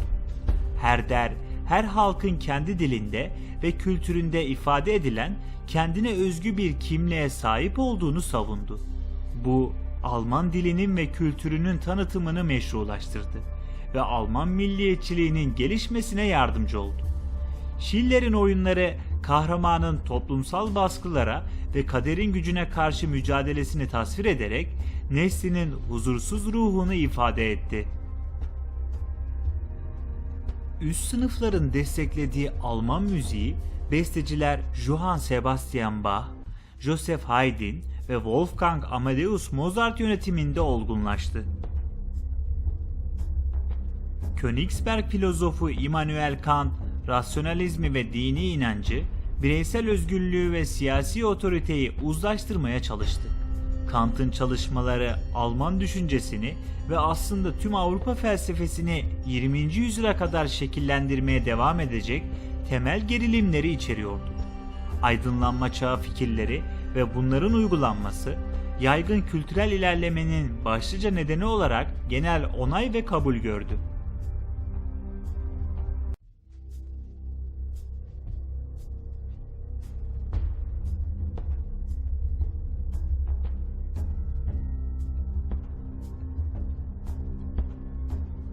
Almanların Fransız devrimine tepkisi ilk başta karışıktı. Alman aydınlar akıl ve aydınlanmanın zaferi görmeyi umarak bu devrimi kutladılar. Viyana ve Berlin'deki kraliyet ailesi kralın devrilmesini ve özgürlük, eşitlik ve kardeşlik kavramlarının yayılma tehdidini kınadı. 1793 yılında Fransız kralının idam edilmesi ve Fransa'da terör döneminin başlaması eğitimli orta sınıfları hayal kırıklığına uğrattı. Reformcular çözümün Almanların yasalarını ve kurumlarını barışçıl bir şekilde reforme etme yeteneğine inanmak olduğunu söylediler. Avrupa, Fransa'nın devrimci ideallerini yayma çabaları ve gerici kraliyetin muhalefeti etrafında dönen 20 yıllık bir savaşla sarsıldı. 1792 yılında Avusturya ve Prusya'nın Fransa'yı işgal etmesiyle savaş başladı. Ancak bu iki güç Valmy Muharebesi'nde yenildiler. Alman topraklarında ordular ileri yürüdü ve yıkım getirdi. Ancak aynı zamanda halk için yeni özgürlük ve medeni haklar fikirleri de getirdi. Prusya ve Avusturya Fransa ile başarısız savaşlarını sonlandırdı. Ancak Polonya'yı 1793 ve 1795'te kendi aralarında paylaştılar.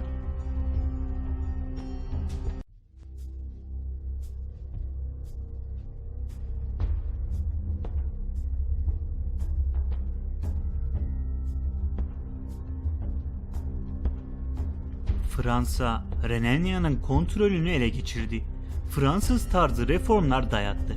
Feodalizmi ortadan kaldırdı. Anayasalar kurdu, din özgürlüğünü teşvik etti. Yahudileri özgürleştirdi. Bürokrasiyi yetenekli sıradan vatandaşlara açtı ve soyluları yükselen orta sınıfla iktidarı paylaşmaya zorladı. Napolyon, Vesfalya Krallığını bir model devlet olarak yarattı. Bu reformlar büyük ölçüde kalıcı oldu ve Almanya'nın batı kısımlarını modernleştirdi. Fransızlar Fransızca dilini dayatmaya çalıştığında Alman muhalefeti yoğunlaştı. İngiltere, Rusya ve Avusturya'dan oluşan ikinci koalisyon daha sonra Fransa'ya saldırdı. Ancak başarısız oldu. Napolyon, Prusya ve Avusturya hariç Alman devletleri de dahil olmak üzere Batı Avrupa'nın çoğunda doğrudan veya dolaylı kontrol kurdu. Eski Kutsal Roma İmparatorluğu bir saçmalıktan biraz daha fazlasıydı. Napolyon 1806 yılında kontrolü altındaki yeni ülkeler kurarken onu basitçe ortadan kaldırdı. Almanya'da Napolyon, Prusya ve Avusturya hariç Alman devletlerinin çoğunu kapsayan Ren Konfederasyonu'nu kurdu.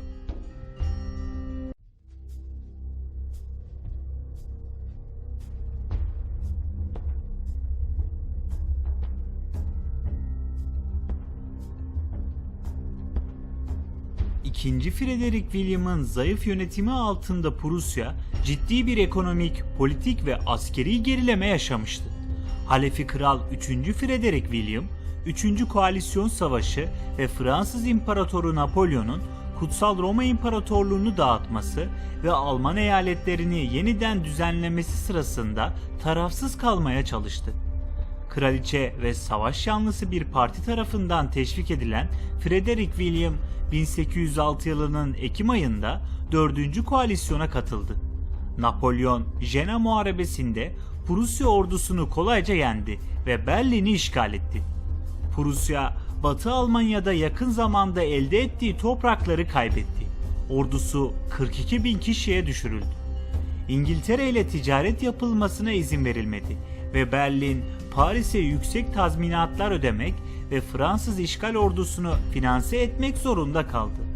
Saksonya, Napolyon'u desteklemek için taraf değiştirdi ve Ren Konfederasyonu'na katıldı. Hükümdar Frederick Augustus, kral unvanı ile ödüllendirildi. ve Prusya'dan alınan ve Varşova Dükalığı olarak bilinen Polonya'nın bir parçası verildi.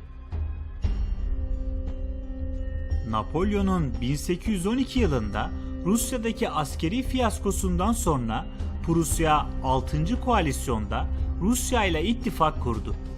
Bu durumu bir dizi savaş izledi ve Avusturya ittifaka katıldı. Napolyon 1813 yılının sonlarında Leipzig Muharebesi'nde kesin bir yenilgiye uğradı. Ren Konfederasyonu'nun Alman eyaletleri herhangi bir barış koşulunu reddeden Napolyon'a karşı koalisyona katıldı. Koalisyon güçleri 1814 yılının başlarında Fransa'yı işgal etti. Paris düştü ve Nisan ayında Napolyon teslim oldu. Prusya, Viyana Kongresi'nin kazananlarından biri olarak geniş topraklar kazandı.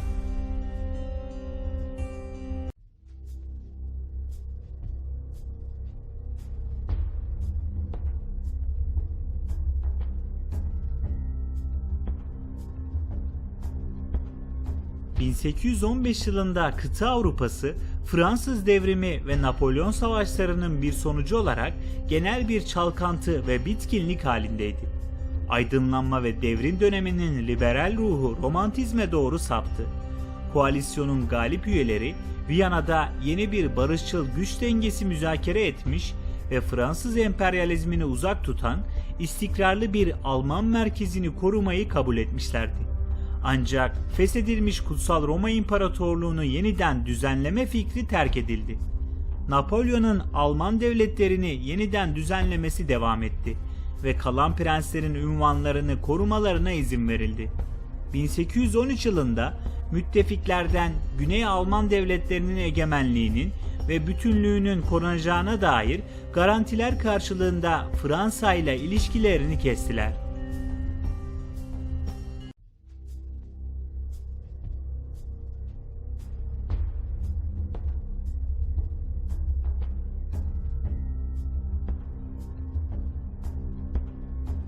...1815 Viyana Kongresi sırasında Ren Konfederasyonu'nun 39 eski eyaleti karşılıklı savunma için gevşek bir anlaşma olan Alman Konfederasyonu'na katıldı.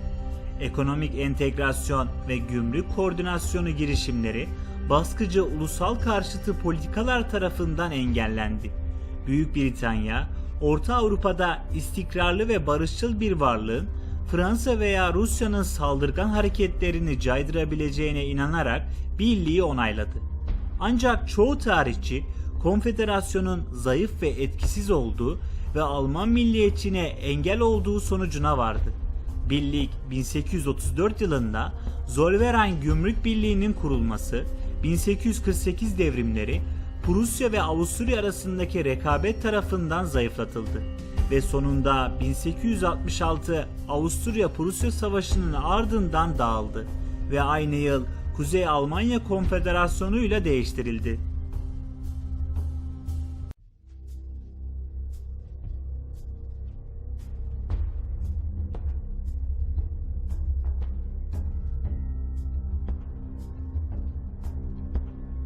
...1815 yılından sonra giderek artan bir şekilde Berlin merkezli merkezi bir Prusya hükümeti, köylüler üzerindeki kontrol açısından neredeyse mutlak olan soyluların yetkilerini devraldı.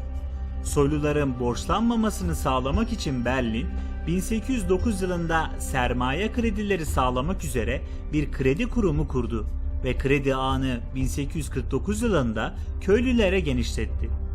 Alman İmparatorluğu 1871 yılında kurulduğunda Junker soyluları orduyu ve donanmayı, bürokrasiyi ve kraliyet sarayını kontrol ediyordu. Genellikle hükümet politikalarını onlar belirliyordu.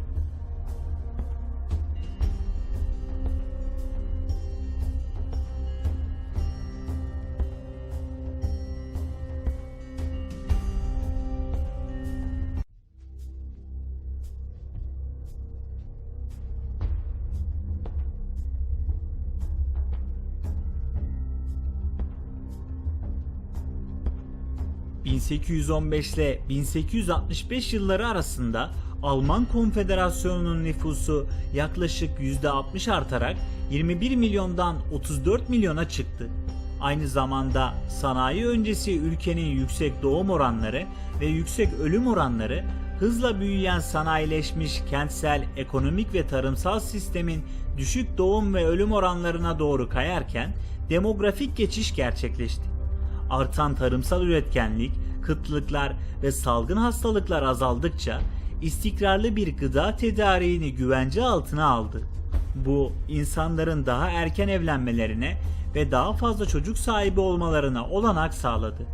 Yüksek doğum oranı, çok yüksek bir bebek ölüm oranı ve 1840 yılından sonra Amerika Birleşik Devletleri'ne büyük ölçekli göçle dengelendi. Göç, 1840'larda 480 bin, 1850'lerde 1 milyon 200 bin ve 1860'larda 780 bine ulaştı. Doğum kontrolünü ilk uygulayanlar üst ve orta sınıflardı ve kısa sürede evrensel olarak benimsendi.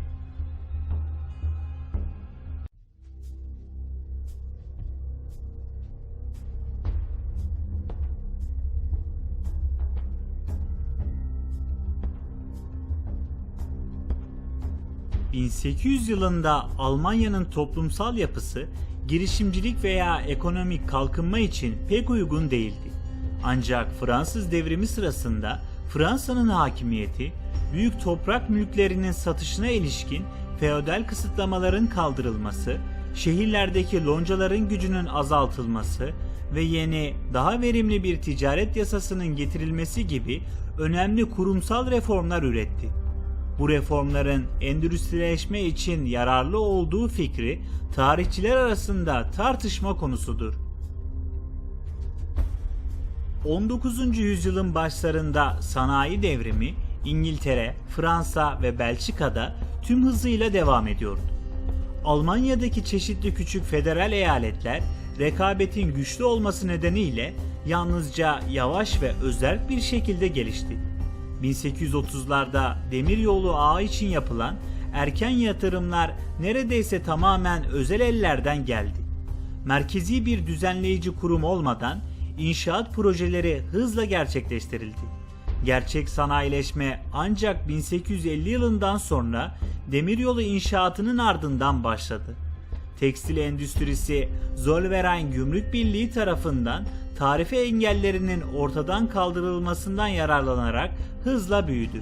19. yüzyılın ikinci yarısında Alman endüstrisi katlanarak büyüdü ve 1900 yılına gelindiğinde Almanya, İngiltere ve Amerika Birleşik Devletleri ile birlikte endüstriyel bir dünya lideriydi.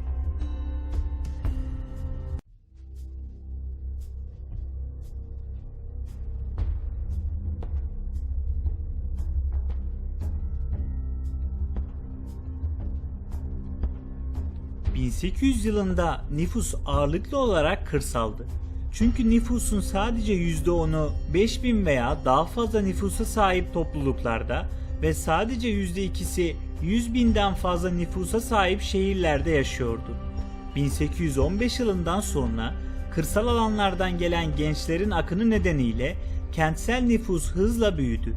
Berlin 1800 yılında 172.000'den 1870 yılında 826.000 nüfusa, Hamburg 130.000'den 290.000'e, Münih 40.000'den 269.000'e ve Dresden 60.000'den 177.000'e çıktı.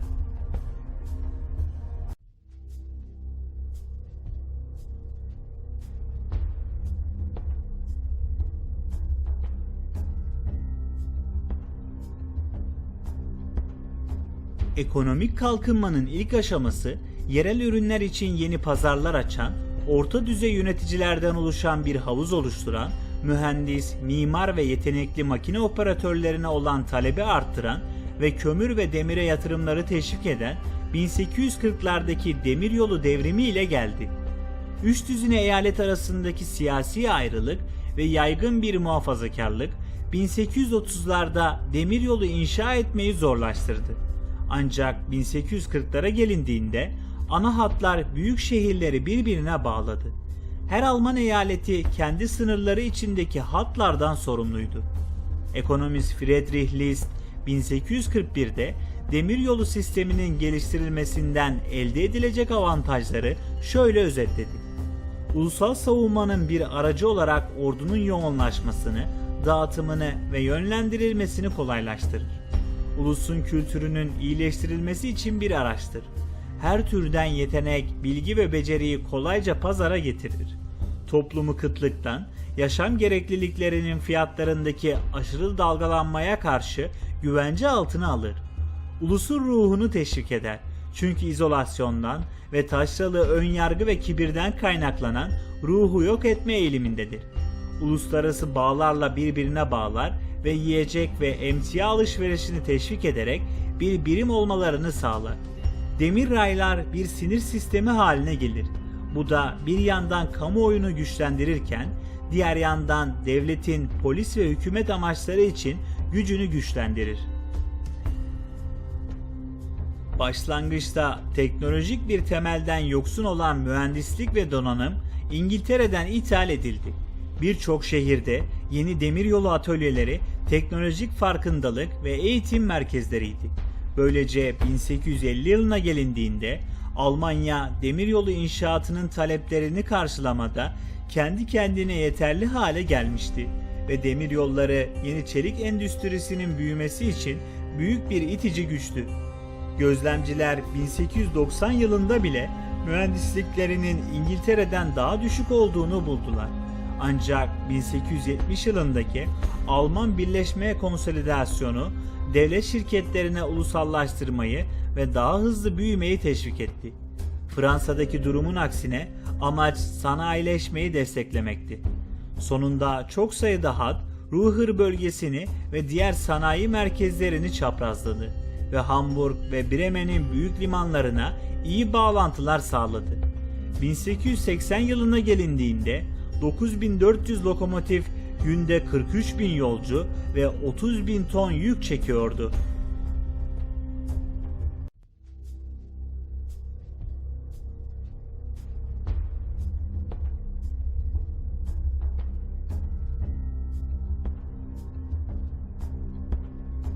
Ulusal bir gazete bulunmamasına rağmen birçok eyalet bölgesel önemi nadiren aşsa da çok çeşitli basılı medya yayınladı. Tipik bir kasabada bir veya iki yayın organı vardı. Berlin ve Leipzig gibi kent merkezlerinde düzinlerce vardı. İzleyici kitlesi çoğunlukla aristokrat ve üst orta sınıftan gelen birkaç yüzdelik yetişkin erkekle sınırlıydı. Liberal yayıncılar muhafazakar olanlardan çok daha fazlaydı. Yabancı hükümetler olumlu bir imaj garantilemek için editörlere rüşvet verdi. Sansür katıydı ve imparatorluk hükümeti yayınlanması gereken siyasi haberleri yayınladı. 1871 yılından sonra sosyalistleri ve düşman editörleri kontrol altına almak için Bismarck tarafından katı basın yasaları uygulandı. Editörler siyasi yorumlara, kültüre, sanatlara, yüksek kültüre ve popüler tefrika romanlara odaklandı. Dergiler politik olarak daha etkiliydi ve entelektüel yazarları cezbetti.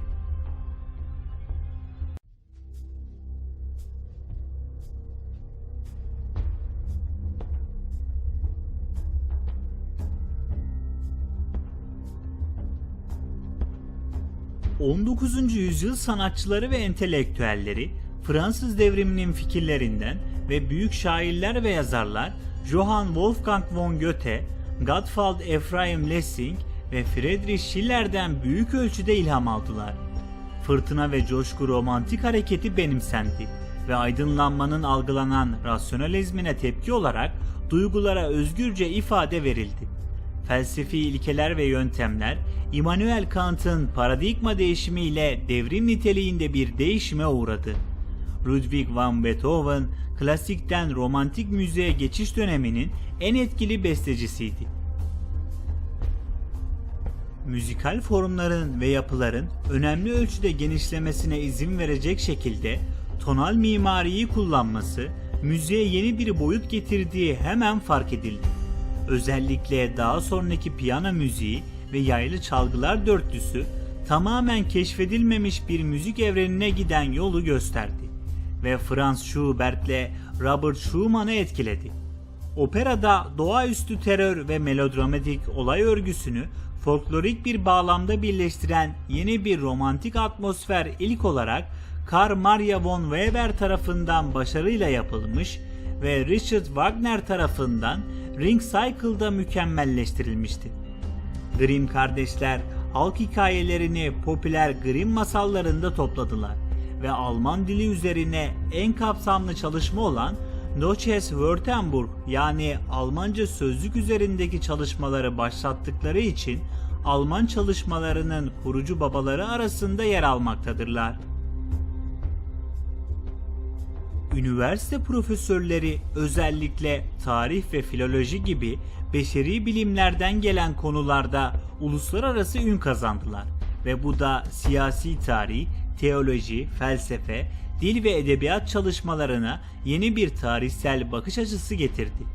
Felsefede Georg Wilhelm Friedrich Hegel, Friedrich Wilhelm Joseph Schleiermacher, Arthur Schopenhauer, Friedrich Nietzsche, Max Weber, Karl Marx ve Friedrich Engels, teolojide Friedrich Schleiermacher ve tarihte Leopold von Ranke ile Alman akademisyenler ünlü oldu. 1810 yılında kurulan Berlin Üniversitesi, dünyanın önde gelen üniversitesi oldu. Örneğin von Ranke, tarihi profesyonelleştirdi ve tarih yazımı için dünya standardını belirledi.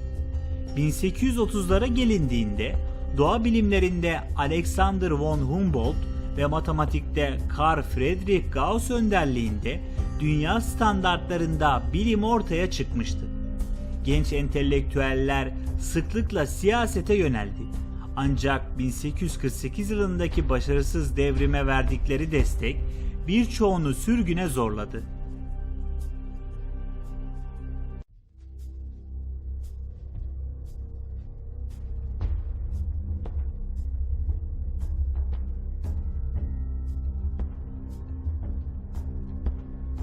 Almanya'da dini yeniden şekillendiren iki önemli gelişme yaşandı. Ülke genelinde daha büyük Luteran ve daha küçük Reformcu Protestan kiliselerini birleştirme hareketi yaşandı. Kiliseler Baden, Nassau ve Bavyera'da bunu gerçekleştirdi. Ancak Prusya'da Kral 3. Frederick William, birleşmeyi tamamen kendi şartlarına göre ve istişare etmeden halletmeye kararlıydı. Amacı Protestan kiliselerini birleştirmek ve tek bir standart ayin, organizasyon ve hatta mimari dayatmaktı. Uzun vadeli hedef tüm Protestan kiliselerinin tamamen merkezileştirilmiş bir kraliyet kontrolüne sahip olmasıydı. Birkaç 10 yıl boyunca bir dizi bildiriyle daha çok sayıda Luteranla daha az sayıda Reformcu Protestanı bir araya getiren Prusya Birliği Kilisesi kuruldu. Prusya hükümeti artık kilise işleri üzerinde tam kontrole sahipti ve kralın kendisi önde gelen piskopos olarak tanınıyordu. Birleşmeye karşı muhalefet, Luther'in günlerinden beri takip ettikleri teolojik ve ayinsel biçimlere sıkı sıkıya bağlı olan Silezya'daki eski Luthercilerden geldi. Hükümet onlara baskı yapmaya çalıştı. Bu yüzden yer altına çekildiler. On binlercesi Güney Avustralya'ya ve özellikle Amerika Birleşik Devletleri'ne göç etti ve burada muhafazakar bir mezhep olarak hala faaliyette olan Missouri Sinodu'nu kurdular. Sonunda 1845 yılında yeni bir kral olan 4. Frederick William genel bir af teklif etti ve eski Luthercilerin yalnızca nominal hükümet kontrolüne sahip ayrı bir kilise derneği kurmalarına izin verdi.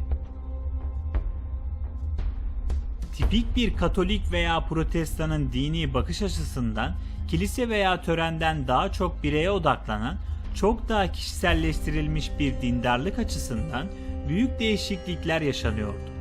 19. yüzyılın sonlarındaki rasyonalizm ortadan kalktı ve özellikle günahkarlık, kurtuluş ve Hristiyanlığın gizemleri ve vahiyleri açısından bireyin psikolojisi ve hissine yeni bir vurgu yapıldı.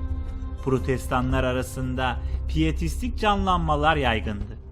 Katolikler arasında popüler hac yolculuklarında keskin bir artış oldu. Sadece 1844 yılında yarım milyon hacı İsa'nın çarmıha gerilme yolunda giydiği söylenen dikişsiz cübbesini görmek için Renanya'daki Trier şehrine hac yolculuğu yaptı. Almanya'daki Katolik piskoposlar tarihsel olarak büyük ölçüde Roma'dan bağımsızdı. Ancak şimdi Vatikan giderek artan bir kontrol uyguluyordu. Roma'ya son derece sadık Katoliklerin yeni bir ultramontanlığı 1837 ve 1838 yılında annenin Katolik, babanın Protestan olduğu karma evliliklerden doğan çocukların dini eğitimi konusunda büyük ölçüde Katolik olan Renanya'da hararetli bir tartışma patlak verdi. Hükümet daha önce geçerli olan ve ebeveynlerin karar vermesine izin veren Napolyon yasasına aykırı olarak bu çocukların her zaman Protestan olarak yetiştirilmesini gerektiren yasalar çıkardı. Hükümet Katolik başpiskoposu ev hapsine aldı. 1840 yılında yeni kral 4. Frederick William uzlaşma aradı ve Katolik taleplerinin çoğunu kabul ederek tartışmayı yatıştırdı. Ancak Katolik anıları derin kaldı ve Katoliklerin düşmanca bir hükümet karşısında her zaman bir arada durmaları gerektiği hissine yol açtı.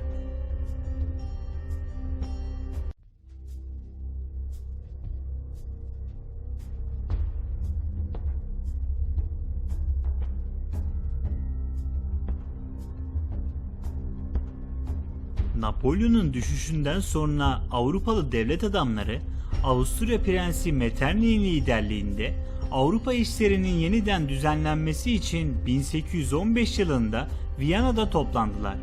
Bu Viyana Kongresi'nde kararlaştırılan siyasi ilkeler arasında devrimci ve milliyetçi fikirlerin bastırılması için yöneticilerin yeniden kurulması, meşruiyeti ve dayanışması yer alıyordu.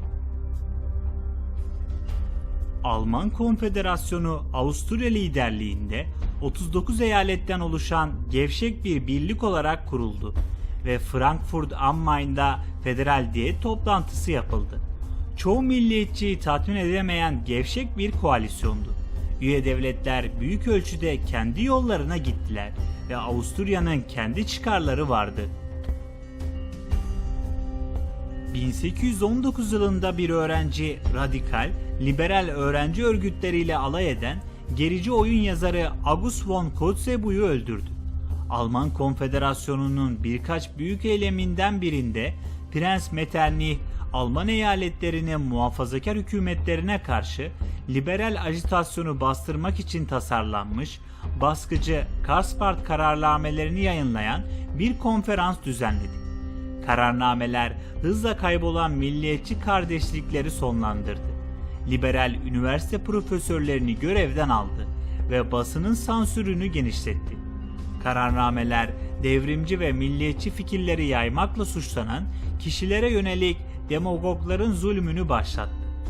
Zulüm görenler arasında şair Ernst Moritz Arndt, yayıncı Johann Joseph Goeritz ve jimnastiğin babası Ludwig Jahn vardı. 1834 yılında Prusya ile diğer Alman devletlerinin çoğu arasında ancak Avusturya hariç bir gümrük birliği olan Zollverein kuruldu. Sanayileşme geliştikçe tek tip bir para birimi, hukuk sistemi ve hükümete sahip birleşik bir Alman devletine duyulan ihtiyaç giderek daha belirgin hale geldi.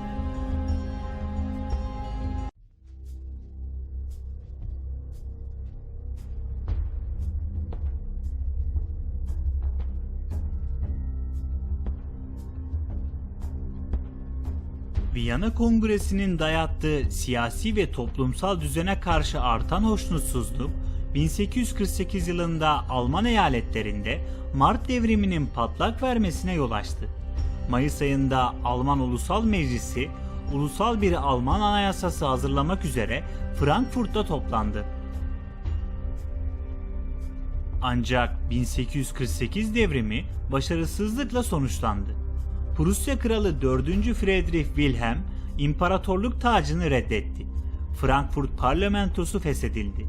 Yönetici prensler ayaklanmaları askeri güçle bastırıldı ve Alman Konfederasyonu 1850 yılında yeniden kuruldu. birçok lider sürgüne gitti. Bunların arasında Amerika Birleşik Devletleri'ne giden ve orada siyasi bir güç haline gelenler de vardı.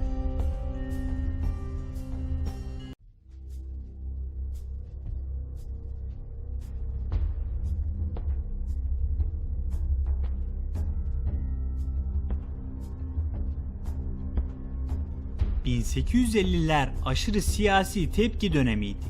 Muhalefet şiddetle bastırıldı ve birçok Alman 1848 ayaklanmalarının çöküşünün ardından Amerika'ya göç etti. 4. Frederick William bu dönemde aşırı derecede depresif ve melankolik oldu ve din adamlığını ve mutlak ilahi monarşiyi savunan adamlarla çevriliydi. Prusya halkı bir kez daha siyasete olan ilgisini kaybetti. Prusya sadece topraklarını genişletmekle kalmadı. Aynı zamanda güçlü bir tarımsal temel korurken hızla sanayileşmeye başladı.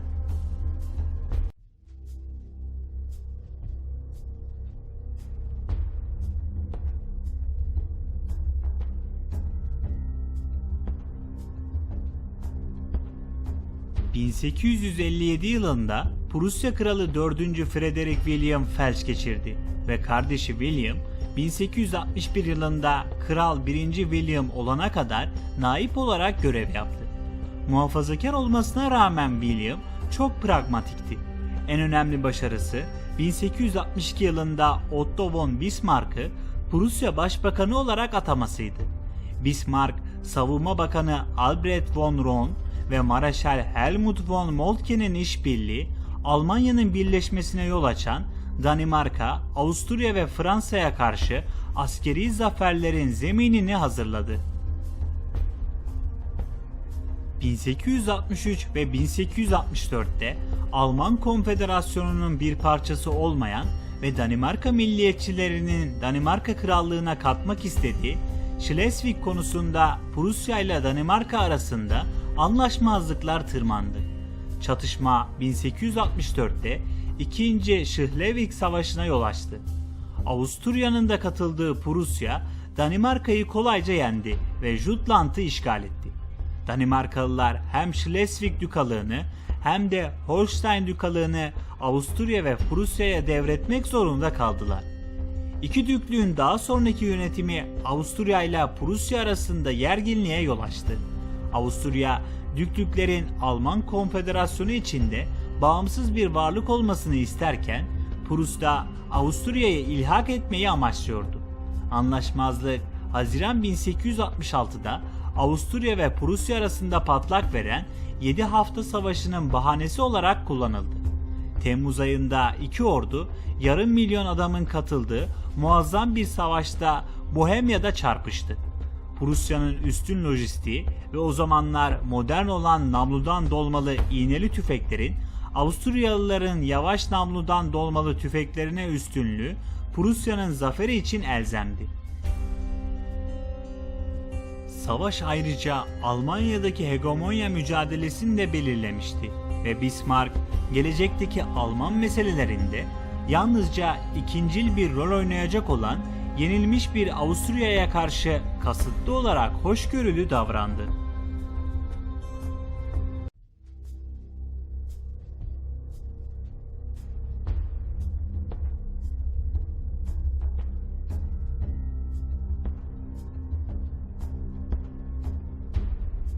Yedi hafta savaşından sonra Alman Konfederasyonu dağıldı ve Prusya liderliğinde Kuzey Almanya Federasyonu kuruldu.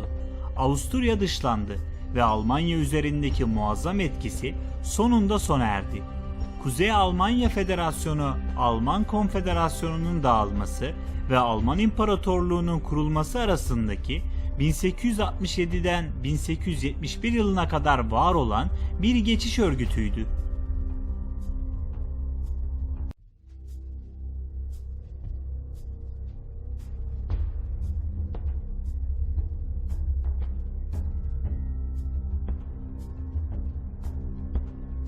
...1815 yılında kıta Avrupası, Fransız devrimi ve Napolyon savaşlarının bir sonucu olarak genel bir çalkantı ve bitkinlik halindeydi.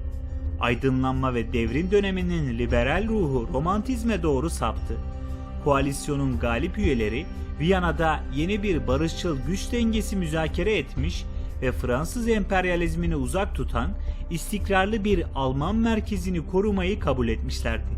Ancak feshedilmiş Kutsal Roma İmparatorluğunu yeniden düzenleme fikri terk edildi.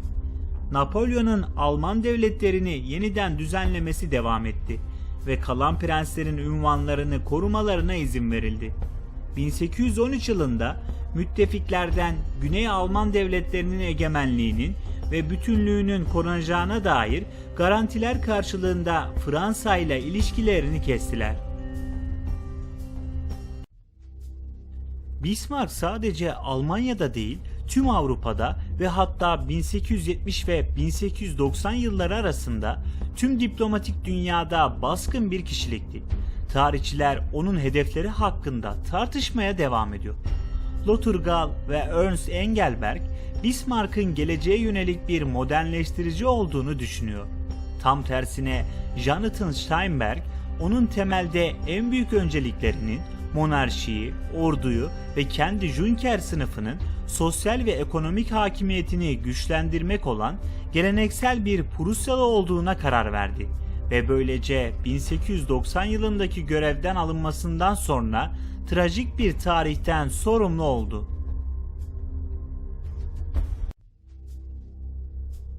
...1868 yılında İspanya Kraliçesi 2. Isabella şanlı devrimde tahttan indirildi ve ülkenin tahtı boş kaldı. Prusya, Hohenzollern hanedanı adayı Prens Leopold'u halef olarak önerdiğinde Fransa şiddetle itiraz etti. Mesele diplomatik bir skandala dönüştü ve 1870 yılının Temmuz ayında Fransa bunu tam ölçekli bir savaşla sona erdirmeye karar verdi. Çatışma Prusya'nın Alman Pana İttifakı'nın güçleriyle birleşmesiyle taktik inisiyatifini asla bırakmamasıyla hızla çözüldü. Bunu Kuzeydoğu Fransa'da bir dizi zafer izledi ve aynı anda başka bir Fransız ordu grubu Metz'te kuşatıldı. Birkaç hafta sonra İmparator 3. Napolyon'un kişisel komutası altındaki Fransız ordu birliği sonunda Sedan Kalesi'nde teslim olmaya zorlandı. Napolyon esir alındı ve Paris'te aceleyle geçici bir hükümet ilan edildi. Yeni hükümet savaşmaya karar verdi ve Almanlar Paris'i kuşatmak için yerleşirken kalan orduları yeniden örgütlemeye çalıştı. Açlık çeken şehir 1871 yılının Ocak ayında teslim oldu ve Jules Favre Versailles'da teslimiyet belgesini imzaladı. Fransa 5 milyar frank tazminat ödemeye ve Alsas-Lorraine'i Almanya'ya devretmeye zorlandı. Bu sonuç Fransız ulusal ruhunu derinden aşağıladı ve Fransız-Alman düşmanlığını daha da kötüleştirdi. Paris kuşatması sırasında Alman prensleri 18 Ocak 1871 tarihinde Versailles Sarayı'nın aynalar salonunda toplandılar ve Alman İmparatorluğu'nun kuruluşunu ilan ettiler ve Prusya Kralı 1. Wilhelm'i Alman İmparatoru ilan ettiler. Yasa, Avusturya hariç tüm etnik Alman devletlerini federal ekonomik, politik ve idari bir birim olan Küçük Alman çözümünde birleştirdi. Bismarck şansölye olarak atandı. Yeni imparatorluk, büyüklük, demografi, anayasa, ekonomi, kültür, din ve sosyopolitik gelişim açısından önemli ölçüde farklılık gösteren 25 eyaletten oluşan federal bir birlikti. Ancak topraklarının ve nüfusun 2/3'ünü oluşturan Prusya'nın kendisi bile imparatorluğun çevresinden yeni gelen biri olarak çıkmıştı. Ayrıca muazzam kültürel ve ekonomik iç bölünmelerle karşı karşıyaydı. Örneğin Prusya'nın Westfalya ve Renania eyaletleri önceki 10 yıllarda Fransız kontrolü altındaydı. Fransız devrimi fikirlerinden türetilen liberal, sivil reformlardan yararlanan yerel halk, Pomeranya'nın otoriter ve dağınık toprak sahibi soyluların mülklerindeki ağırlıklı olarak kırsal topluluklarla çok az ortak noktaya sahipti. Özellikle Orta ve Güney Almanya'daki daha küçük toprakların sakinleri Prusyalılaştırılmış ulus kavramını büyük ölçüde reddettiler ve bu terimleri kendi ana vatanlarıyla ilişkilendirmeyi tercih ettiler. Hansa liman kentleri Hamburg, Bremen ve Lübeck, Prusya ile yapılan sözde sözleşmenin en şiddetli muhalifleri arasındaydı. Serbest ticaretin savunucuları olarak Prusya'nın ekonomik bütünleşme fikirlerine karşı çıktılar ve 1888 yılına kadar yenilenen Zollverein Gümrük Birliği anlaşmalarını imzalamayı reddettiler. Hansa Birliği tüccarların deniz aşırı ekonomik başarısı küreselci zihniyetleriyle örtüşüyordu. Bismarck'ın son derece sinir bozucu olarak nitelendirdiği Hamburg vatandaşı ve Londra'daki Alman büyükelçisinin sahip olduğumuz en kötü Almanlar olduğu, Prusya militarizminden ve onun karşı konulmaz büyüyen etkisinden özellikle dehşete düşmüştü. Prusya Alman otoriteleri sonuçların ve ilk imparatorluk seçimlerinin %52'lik seçmen katılımının açıkça gösterdiği gibi gerekli entegrasyon kavramlarının farkındaydı. Tarihçiler ulus devletin imparatorluk aracılığıyla oluşturulduğunu giderek daha fazla savunuyorlar. Ulusal kimlik, gösterişli imparatorluk taş ikonografisinde ifade ediliyordu ve imparatorun devlet başkanı olduğu imparatorluk halkı olarak elde edilecekti ve emperyal hırslar geliştirilecekti. Bismarck'ın Almanya şansölyesi olarak iç politikaları, Protestan Prusya devleti fikrini evrensel olarak benimseme ve tüm imparatorluk prensliklerinde kilise ile devletin açıkça ayrılmasını sağlama çabasına dayanıyordu. 1871 yılından 1878 yılına kadar süren Kültür Kampf'ta tüm eğitimin laikleştirilmesi ve medeni evliliğin getirilmesi yoluyla Roma Katolik Kilisesi'nin ve onun siyasi kolu olan Katolik Merkez Partisi'nin etkisini en aza indirmeye çalıştı. Ancak başarılı olamadı.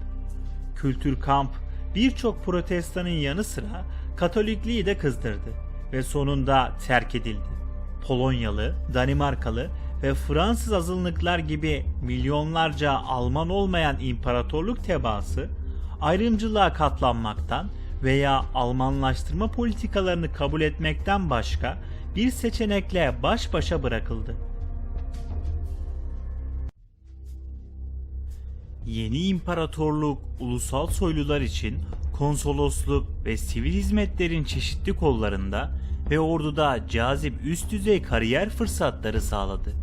Sonuç olarak aristokratların sivil sektördeki neredeyse tam kontrolü, üniversitelerde ve kiliselerde karar alma sürecinde baskın bir sese sahip olmalarını garantiledi.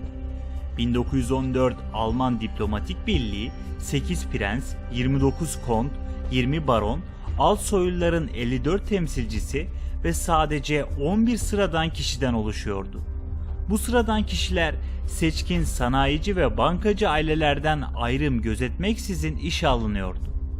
Konsolosluk birliği çok sayıda sıradan kişiyi istihdam ediyordu. Ancak bunlar çok az veya hiç yürütme yetkisi olmayan pozisyonlarda bulunuyorlardı. En yüksek askeri rütbeleri genç aristokratlara ayırma geleneği Prusya tarafından benimsendi ve yeni anayasa tüm askeri işleri imparatorun doğrudan kontrolü altına aldı ve Reichstag'ın kontrolü dışına çıkardı.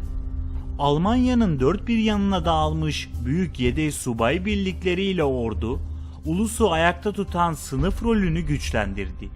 Ve tarihçi Hans Ulrich Wehler şunları ekledi: neredeyse ayrı, kendini devam ettiren bir kast haline geldi. Güç, ulusal başkent Berlin ve komşu Potsdam'da ikamet eden 7000 aristokrat arasında giderek daha fazla merkezileşti. Berlin'in hızla artan zengin orta sınıfı aristokrasiyi kopyaladı ve onunla evlenmeye çalıştı. Bir soyluluk, zengin bir sanayi ailesini kalıcı olarak kurumun üst kesimlerine taşıyabilirdi. Ancak soylular sanayici haline geldikçe süreç ters yönde işlemeye meyilliydi. Örneğin Silezya'daki 243 madenden 221'i soylulara veya bizzat Prusya kralına aitti. Şehirlerdeki orta sınıf Fransa, İngiltere veya Amerika Birleşik Devletleri'ndeki gibi güçlü parlamento temsiliyetine ve yasama haklarına sahip olmasa da katlanarak büyüdü. Alman Kadın Örgütleri Derneği 1860'lardan bu yana ortaya çıkan, yaygınlaşan kadın örgütlerini kapsayacak şekilde 1894 yılında kuruldu. Alman Kadın Örgütleri Derneği başından beri bir burjuva örgütüydü.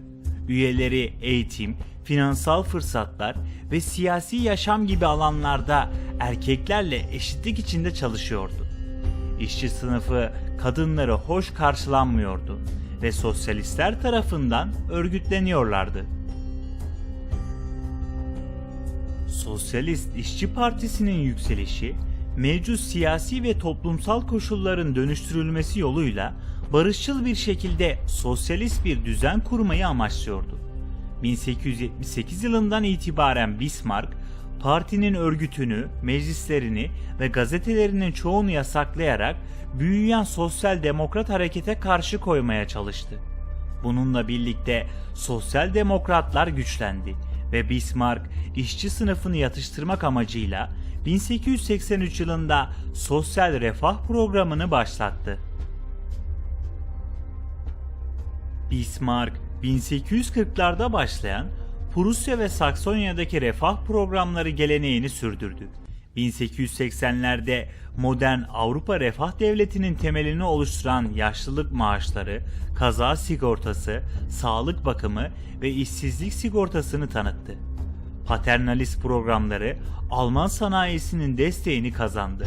Çünkü hedefleri imparatorluk için işçi sınıfının desteğini kazanmak ve ücretlerin daha yüksek olduğu ancak refahın olmadığı Amerika'ya göçmen akışını azaltmaktı. Bismarck, serbest ticareti isteyen liberal entelektüelleri yabancılaştırsa da karları ve ücretleri Amerikan rekabetinden koruyan yüksek tarife politikalarıyla hem sanayinin hem de vasıflı işçilerin desteğini daha da kazandı. Bismarck, Almanya dışındaki hiçbir gücün iç işlerine karışmasına tahammül etmeyecekti. 1873 yılında Papa'nın ve Katolik Kilisesi'nin gücüne karşı Kültür Kampı başlattı. Kültür Kampı kültür savaşıydı. Ancak yalnızca Prusya eyaletinde gerçekleşiyordu. Bu, Katolik Kilisesi'ni gericiliğin kalesi ve en büyük düşmanları olarak gören Alman liberallerinden güçlü bir destek aldı. Katolik unsursa ulusal liberalleri en kötü düşman olarak gördü ve Merkez Parti'yi kurdu. Katolikler, ulusal nüfusun yaklaşık 1/3'ini oluşturmalarına rağmen imparatorluk hükümetinde veya Prusya hükümetinde önemli pozisyonlarda bulunmalarına nadiren izin verildi. 1871 yılından sonra kalan Katolikler arasında sistematik bir tasfiye yapıldı. Tüm polis işlerini yürüten güçlü İçişleri Bakanlığı'nda tek Katolik bir haberciydi. Yahudiler de aynı şekilde ağır bir ayrımcılığa uğradı. Kültür kampının çoğu Prusya'da yapıldı. Ancak İmparatorluk Almanyası herhangi bir din adamının kamusal konuları hükümeti rahatsız edecek şekilde tartışmasını suç sayan minber yasasını geçirdi. Neredeyse tüm Katolik piskoposlar, din adamları ve laikler yeni yasaların yasallığını reddetti ve Bismarck hükümeti tarafından dayatılan giderek de ağırlaşan cezalar ve hapis cezalarıyla meydan okuyarak yüzleştiler. Tarihçi Anthony Stenhoff can kaybı toplamlarını şöyle bildiriyor. 1878 itibariyle 8 Prusya piskoposluğundan sadece 3'ünde hala piskoposlar vardı. 4600 cemaatin yaklaşık 1125'i boştu ve yaklaşık 1800 rahip hapse girdi veya sürgüne gönderildi. Son olarak 1872 ile 1878 arasında çok sayıda Katolik gazetesi müsaade edildi. Katolik dernekleri ve meclisleri feshedildi ve Katolik memurlar yalnızca ultramontane sempatizanlığı bahanesiyle işten çıkarıldı. Bismarck, Katolik Kilisesi'nin kararlılığını hafife aldı ve bu mücadelenin ulaşacağı aşırılıkları öngöremedi. Katolik Kilisesi sert yeni yasaları Katolik karşıtı olarak kınadı ve Almanya genelindeki taban seçmenlerinin desteğini topladı. Sonraki seçimlerde Merkez Parti imparatorluk diyetindeki koltukların 1/4'ini kazandı. Çatışma Papa 9. Pius'un 1878 yılında ölmesi ve Bismarck'ın liberallerle bağlarını kopararak gümrük vergilerine, dış politikaya ve sosyalistlere saldırmaya odaklanması nedeniyle 1879 yılından sonra sona erdi. Bismarck, uzlaşmacı yeni Papa 13. Leo ile müzakerelerde bulundu. Barış sağlandı, piskoposlar geri döndü ve hapisteki din adamları serbest bırakıldı. Yasalar yumuşatıldı veya geri çekildi. Ancak eğitim, evliliklerin sicil kaydı ve dini inançsızlıkla ilgili yasalar yürürlükte kaldı. Merkez Parti güçlendi ve özellikle sosyalizme saldırdığında Bismarck'ın müttefiği oldu. Tarihçiler Katolik Kilisesi'ne karşı yürütülen kampanyayı ve Sosyal Demokrat Parti'ye karşı yürütülen benzer bir kampanyayı Alman bilincinde kalıcı bir etki bıraktığını ve ulusal birliğin bir azınlığı dışlayarak veya zulmederek teşvik edilebileceğini belirtmişlerdir. Daha sonra olumsuz entegrasyon olarak adlandırılan bu strateji, hükümete sadık olma veya devletin düşmanı olma tonunu belirlemiş ve bu da doğrudan Alman milliyetçi duygularını ve daha sonraki Nazi hareketini etkilemiştir. Şansölye Bismarck'ın emperyal dış politikası temel olarak güvenliği ve olası bir iki cepheli savaşı önlemek için bir Fransız-Rus ittifakının önlenmesini amaçlıyordu.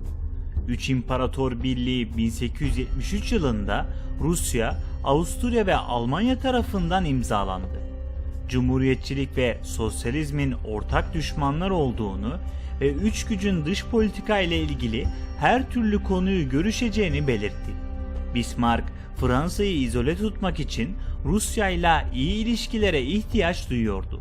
Rusya, 1877 yılından 1878 yılına kadar Osmanlı İmparatorluğu'na karşı zaferle sonuçlanan bir savaş verdi ve özellikle Fransa ve İngiltere tarafından şiddetle karşı çıkılan Bulgaristan Prensliğini kurmaya çalıştı. Çünkü uzun süredir Osmanlı İmparatorluğu'nun korunması ve Rusya'nın Boğaz ve Karadeniz'de tutulması ile ilgileniyorlardı. Almanya 1878 yılında Berlin Kongresi'ne ev sahipliği yaptı ve burada daha ılımlı bir barış anlaşması üzerinde anlaşıldı. 1879 yılında Almanya, Berlin Kongresi'nin anlaşmasından memnun kalmayan Rusya'dan bir saldırı durumunda karşılıklı askeri yardım anlaşması olan Avusturya Macaristan'la ikili ittifak kurdu. İkili ittifakın kurulması Rusya'nın daha uzlaşmacı bir tavır almasına yol açtı ve 1887 yılında Almanya ile Rusya arasında sözde Reassurans Anlaşması imzalandı. Anlaşmada iki güç Fransa'nın Almanya'ya saldırması veya Avusturya'nın Rusya'ya saldırması durumunda karşılıklı askeri destek konusunda anlaştı. Rusya dikkatini doğuya, Asya'ya çevirdi ve sonraki 25 yıl boyunca Avrupa siyasetinde büyük ölçüde etkisiz kaldı. 1882 yılında Fransa'nın sömürge politikasına karşı Kuzey Afrika'daki çıkarları için destekçiler arayan İtalya, üçlü ittifaka dönüşen ikili ittifaka katıldı. İtalya, Alman ve Avusturya desteği karşılığında bir Fransız saldırısı durumunda Almanya'ya yardım etmeyi taahhüt etti. Bismarck, deniz aşırı kolonilerin edilmesinin pratik olmadığını ve yönetim ve bakım yükünün faydalarından daha ağır basacağını her zaman savunmuştur. Sonunda Bismarck pes etti ve Afrika ve Okyanusya'da bir dizi koloni kuruldu. Sonuç olarak Bismarck, Afrika topraklarının edinilmesi için uluslararası yönergeler oluşturmayı amaçlayan Avrupa sömürge güçlerinin resmi bir toplantısı olan 1885 Berlin Konferansı'nı başlattı. Sonuç olarak Berlin Konferansı Genel Yasası, Afrika için mücadele ve yeni emperyalizmin resmileştirilmesi olarak görülebilir.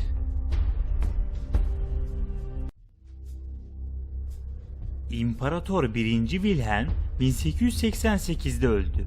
Daha liberal bir siyasi yola açık olan oğlu 3. Frederick, gırtlak kanserine yakalanıp taç giyme töreninden 3 ay sonra öldüğü için sadece 99 gün hüküm sürdü. Oğlu 2. Wilhelm 29 yaşında tahta çıktı. Wilhelm ebeveynlerinin liberal fikirlerini reddetti ve muhafazakar bir otokratik yönetime başladı. Başlangıçta siyasi seçkinleri değiştirmeye karar verdi ve 1890 yılında Mart ayında Şansölye Bismarck'ı emekliye ayırdı.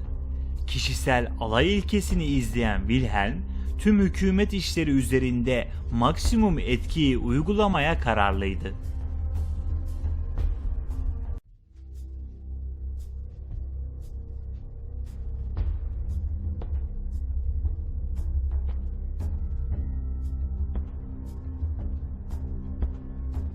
Genç Kaiser Wilhelm, imparatorluğun dünya üzerindeki etkisini ve kontrolünü artırmak için gereksiz yere saldırgan bir siyasi yol öngördüğü için Weltpolitik olarak adlandırılan dünya siyaseti emperyalist fikirlerini uygulamaya koyuldu.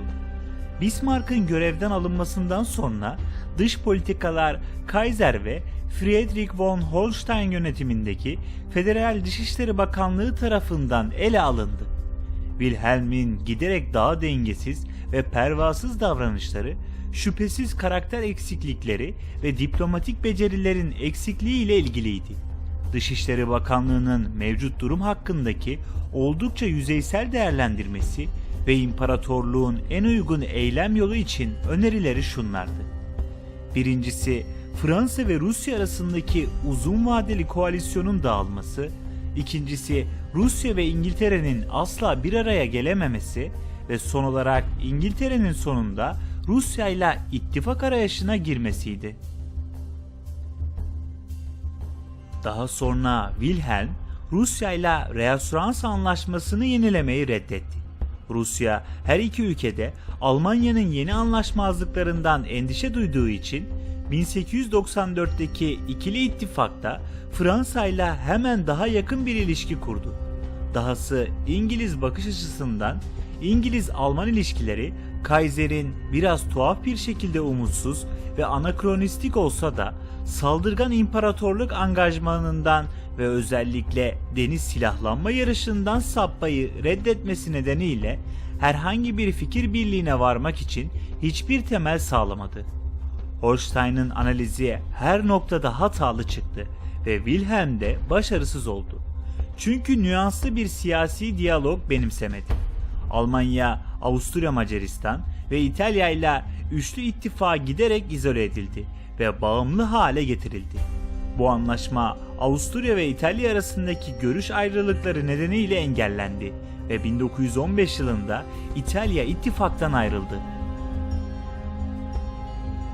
1897'de Alman İmparatorluk Donanma Ofisi'nin devlet sekreteri Amiral Alfred von Tirpitz, başlangıçta oldukça pratik ancak yine de iddialı olan önemli bir deniz kuvveti inşa etme planını tasarladı. Temelde bir filo olarak yalnızca dolaylı bir tehdit oluşturmasına rağmen Tirpitz sadece varlığının denizlerde sınırsız harekete bağımlı olan Büyük Britanya'yı diplomatik uzlaşmaları kabul etmeye zorlayacağını teorileştirdi. Tirpitz, savaş gemisi inşa programını 1898 yılında başlattı ve Kaiser Wilhelm'in tam desteğini aldı. Wilhelm, filo ile ilgili daha az rasyonel fikirler besledi. Bu fikirler bir gün kendi filosuna sahip olma yönündeki romantik çocukluk hayali ve politikalarını Alfred Thayer Maha'nın Deniz Gücünün Tarih Üzerindeki Etkisi adlı eseri doğrultusunda yönlendirme konusundaki saplantılı bağlılığı etrafında dönüyordu. Doğu Afrika adası Zanzibar karşılığında Almanya, 1890 yılında Alman Körfezi'ndeki Heligoland adasını Britanya ile pazarlık etmiş ve adayı bir deniz üssüne dönüştürüp muazzam kıyı savunma bataryaları kurmuştu. Britanya, Alman emperyal çabalarını İngiliz kontrolü altındaki denizlerde 100 yıllık hassas küresel ilişkiler ve ticaret dengesine tehlikeli bir ihlal olarak görüyordu. Ancak İngilizler deniz silahlanma yarışını sürdürmeye karar verdiler ve 1907 yılında son derece gelişmiş yeni Dreadnought savaş gemisi konseptini tanıttılar. Almanya bu konsepti hızla benimsedi ve 1910 yılında silahlanma yarışı tekrar tırmandı. 1905 yılındaki 1. Fas krizinde Almanya, İngiltere ve Fransa'nın Fas üzerinde bir himaye kurma girişiminde bulunması üzerine neredeyse onlarla çatışıyordu. Kaiser II. Wilhelm, Fransızların niyetleri hakkında bilgilendirilmediği için üzgündü ve Fas'ın bağımsızlığına desteklerini ilan etti. II. Wilhelm bu konuda oldukça kışkırtıcı bir konuşma yaptı. Ertesi yıl Avusturya Macaristan hariç tüm Avrupa güçlerinin Fransa'nın yanında yer aldığı bir konferans düzenlendi. Amerika Birleşik Devletleri tarafından Fransızların Fas üzerindeki kontrolünün bir kısmından ancak tamamından değil vazgeçtiği bir uzlaşma sağlandı.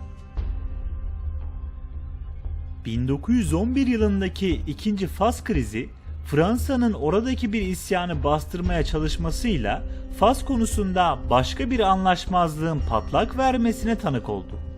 Önceki kavgadan hala acı çeken Almanya, Almanya'nın Fas işlerine müdahale etme hakkından vazgeçmesi karşılığında Fransızların Orta Afrika'daki bazı toprakları devrettiği bir anlaşmayı kabul etti.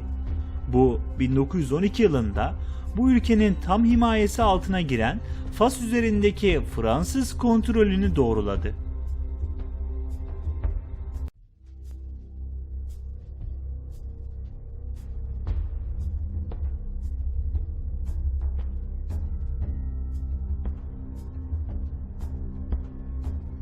...1890 yılına gelindiğinde ekonomi önceki 20 yıla kıyasla daha yüksek bir oranda sanayileşmeye ve büyümeye devam etti ve 1. Dünya Savaşı'na kadar geçen yıllarda önemli ölçüde arttı. Bireysel dallar ve sektörler için büyüme oranları genellikle önemli ölçüde değişti ve İmparatorluk İstatistik Bürosu tarafından sağlanan periyodik rakamlar genellikle tartışmalı veya sadece değerlendirmelerdir. Uluslararası ticarete konu olan emtiaların ve ihraç edilen malların sınıflandırılması ve adlandırılması hala devam ediyordu ve üretim ve ihracat yapısı 40 yıl boyunca değişmişti. Yayınlanan belgeler şu gibi sayılar sağlar. Modern endüstri tarafından üretilen malların oranı 1900 yılında yaklaşık %25 iken üretilen ihracattaki tüketici ile ilgili ürünlerin oranı %40'tı. 1870 ile 1914 yılları arasında yaklaşık %500 artan tüm endüstriyel üretim için rakamlar oldukça doğrudur.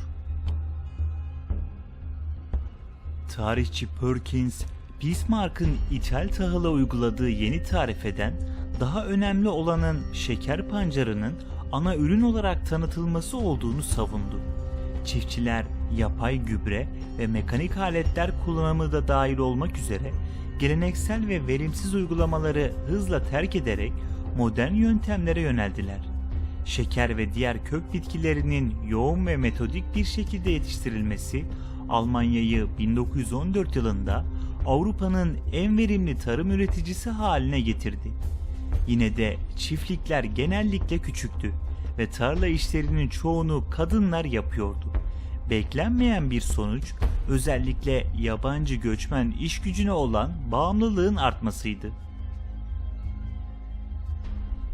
Modern kimyasal araştırma laboratuvar düzeninin temelleri ve Bunsen brülörleri, Petri kabı, Erlenmeyer şişesi gibi temel ekipman ve aletlerin tanıtımı, görev odaklı çalışma prensipleri ve ekip araştırması 19. yüzyılda Almanya ve Fransa'da ortaya çıkmıştır.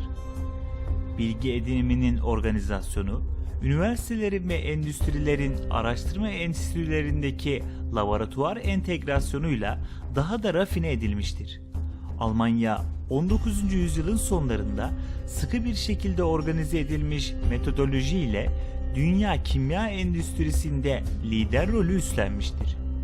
1913 yılında Alman kimya endüstrisi, küresel boyar madde arzının neredeyse %90'ını üretmiş ve üretiminin yaklaşık %80'ini yurt dışına satmıştır. Almanya 1890'larda Avrupa'nın önde gelen çelik üreten ülkesi haline geldi. Bu durum büyük ölçüde tarifeler ve karteller tarafından sağlanan Amerikan ve İngiliz rekabetinden korunma sayesinde oldu. Lider firma Krupp ailesi tarafından yönetilen Friedrich Krupp AG Hoş Krupp'tu. 1926'da birkaç büyük firmanın United Steel Works altında birleşmesi, Amerika Birleşik Devletleri'ndeki ABD Çelik Şirketi'ne göre modellendi. Yeni şirket, yönetim yapılarının rasyonalizasyonuna ve teknolojinin modernizasyonuna vurgu yaptı. Çok bölümlü bir yapı kullandı ve başarı ölçüsü olarak yatırım getirisini kullandı. 1913 yılına gelindiğinde Amerikan ve Alman ihracatı dünya çelik pazarına hakim oldu ve Britanya 3. sıraya geriledi. Makine, demir çelik ve diğer endüstrilerde Alman firmaları acımasız rekabetten kaçındı ve bunun yerine ticaret birliklerine güvendi. Almanya, hakim olan toplumu devlete bağlama zihniyeti, güçlü bürokratik geleneği ve hükümetin teşviki nedeniyle dünya lideriydi. Bu birlikler rekabeti düzenledi ve küçük firmaların çok daha büyük şirketlerin gölgesinde faaliyet göstermesine izin verdi.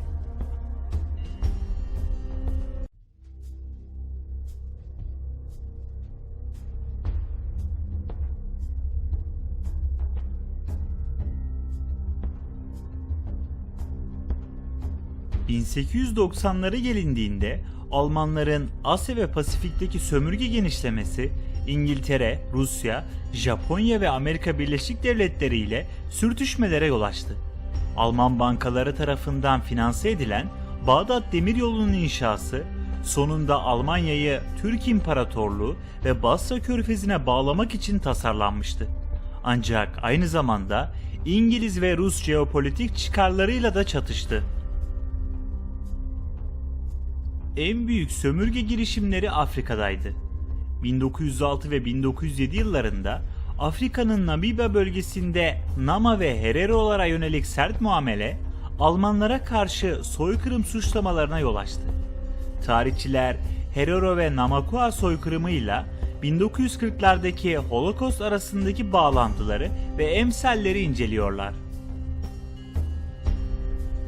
Alman sömürge imparatorluğunun iddia ettiği diğer topraklar şunlardır: Ayı Adası, Toko Hinterland'ı, Alman Somali sahili, Katanga toprakları, Pondoland, Nyasaland yani günümüzdeki Mozambik, Güneybatı Madagaskar, Santa Lucia Körfezi yani Güney Afrika ve Farasan adalarıydı.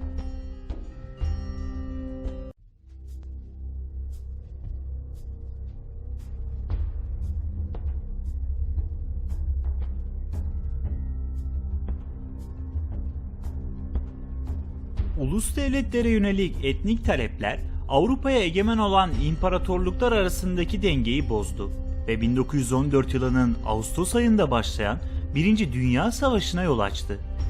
Almanya, Sırbistan'la çatışmada müttefiği Avusturya'nın arkasında durdu. Ancak Sırbistan, Fransa ile müttefik olan Rusya'nın koruması altındaydı. Almanya, Avusturya Macaristan, Osmanlı İmparatorluğu ve daha sonra Bulgaristan'ı içeren ittifak devletlerinin lideriydi. Onlara karşı başlıca Rusya, Fransa, İngiltere ve 1915 yılında İtalya'dan oluşan İtilaf devletleri vardı. Yazar Paul Kennedy, tarafsız İngiltere'nin Almanya ile savaşa girmesinin nedenini açıklarken, Almanya'nın İngiltere'den ekonomik olarak daha güçlü olmasının savaş için kritik olduğunu kabul etti. Ancak ekonomik ticaret emperyalizmi, Bağdat Demiryolu, Orta ve Doğu Avrupa'daki çatışmalar, yüksek sesli siyasi söylemler ve iç baskı grupları ile ilgili anlaşmazlıkları önemsemiyor. Almanya'nın defalarca salt güce güvenmesi, İngiltere'nin giderek daha fazla ahlaki hassasiyetlere hitap etmesi, özellikle Belçika'nın işgalini gerekli bir askeri taktik veya derin bir ahlaki suç olarak görmede rol oynadı. Almanya'nın Belçika'yı işgali önemli değildi. Çünkü İngiliz kararı çoktan verilmişti ve İngilizler Fransa'nın kaderiyle daha çok ilgileniyorlardı. Kennedy asıl nedenin Londra'nın Prusya ve Alman devletlerinin Fransa'ya ezdiği 1870 yılının tekrarının güçlü bir ordu ve donanmaya sahip Almanya'nın İngiliz kanalını ve Kuzeybatı Fransa'yı kontrol edeceği anlamına geleceği korkusu olduğunu savunuyor. İngiliz politika yapıcıları bunun İngiliz güvenliği için bir felaket olacağında ısrar ettiler.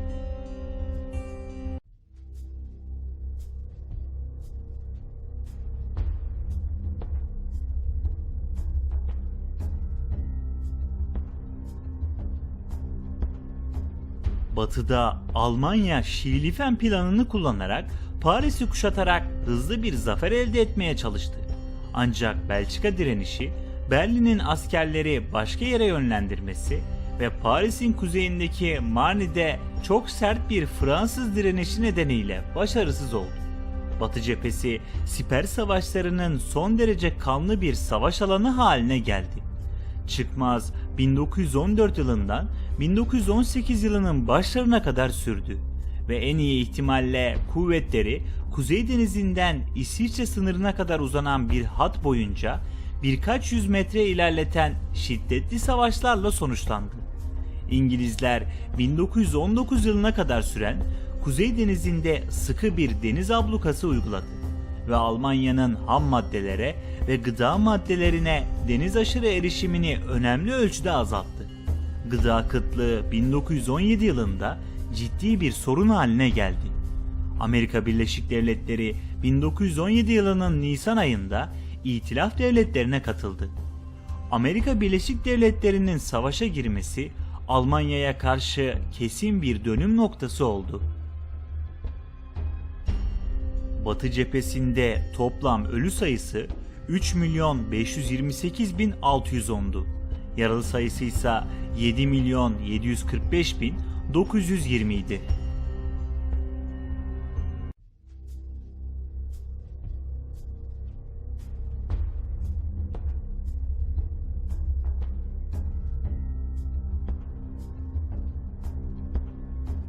Doğu cephesindeki mücadele daha da açıktı. Doğuda Rus ordusuna karşı kesin zaferler, Tannenberg Muharebesi'nde Rus birliklerinin büyük bir kısmının tuzağa düşürülmesi ve yenilgiye uğratılması, ardından Büyük Avusturya ve Alman başarıları geldi. 1917 Rus devriminin neden olduğu iç karışıklıkların daha da kötüleştirdiği Rus kuvvetlerinin dağılması, Rusya'nın savaştan çekilmesiyle Bolşeviklerin 3 Mart 1918 tarihinde imzalamak zorunda kaldığı Brest-Litovsk Anlaşması'na yol açtı. Almanya'ya Doğu Avrupa'nın kontrolünü verdi. Spencer Tucker, Alman Genelkurmay'ı, Alman müzakereciyi bile şok eden olağanüstü sert koşullar formüle etmişti diyor. Almanya daha sonra 1919 Versay Anlaşması'nın kendileri için çok sert olduğunu söylediğinde, İtilaf devletleri bunun Brest-Litovsk Anlaşması'ndan daha iyi huylu olduğunu söylediler.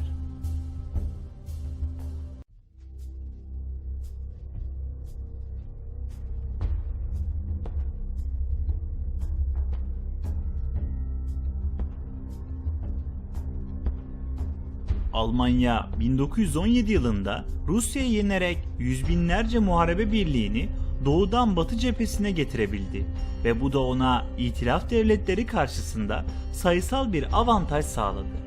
Askerleri yeni hücum birliği taktikleri konusunda yeniden eğiterek Almanlar savaş alanını çözmeyi ve Amerikan ordusu güçlenerek gelmeden önce kesin bir zafer kazanmayı umuyordu. Ancak İtilaf devletleri geri çekilip yeniden toparlandıkları ve Almanlar kazanımlarını sağlamlaştırmak için gerekli yedeklerden yoksun oldukları için bahar saldırılarının hepsi başarısız oldu. Yazın Amerikalılar günde 10.000 kişiyle geldiğinde ve Alman yedekleri tükendiğinde birden fazla İtilaf devletlerinin saldırısının Alman ordusunu yok etmesi sadece zaman meselesiydi.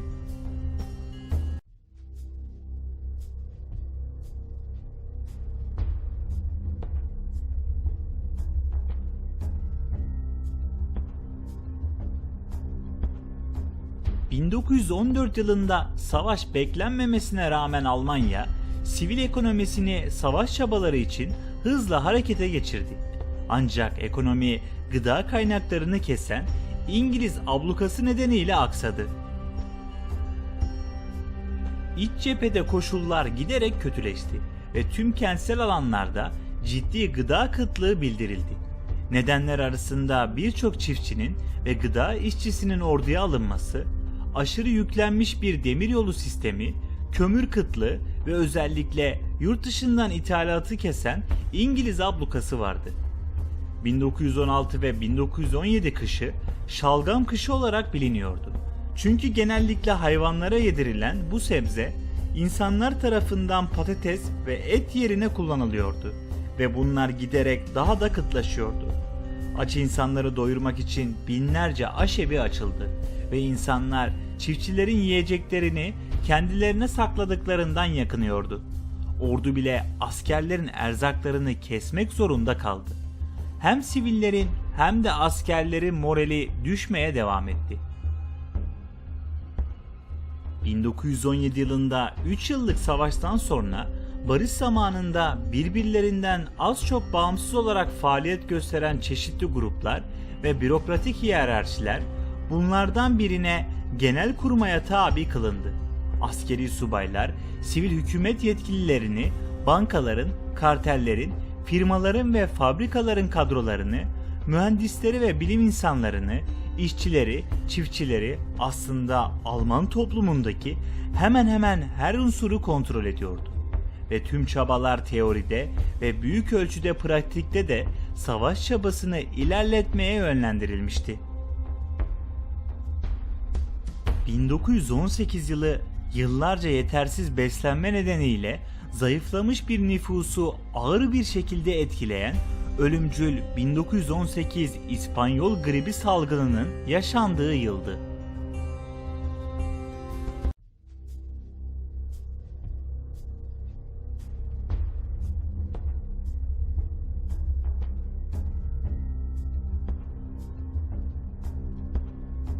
...1918 yılının Ekim ayında teslimiyetin sorumluluğunu demokratik partilere ve İmparatorluk Reichstag'a yükleyerek İmparatorluk ordusunun itibarını korumak isteyen General Ludendorff, hükümetin demokratikleştirilmesi için baskı yaptı.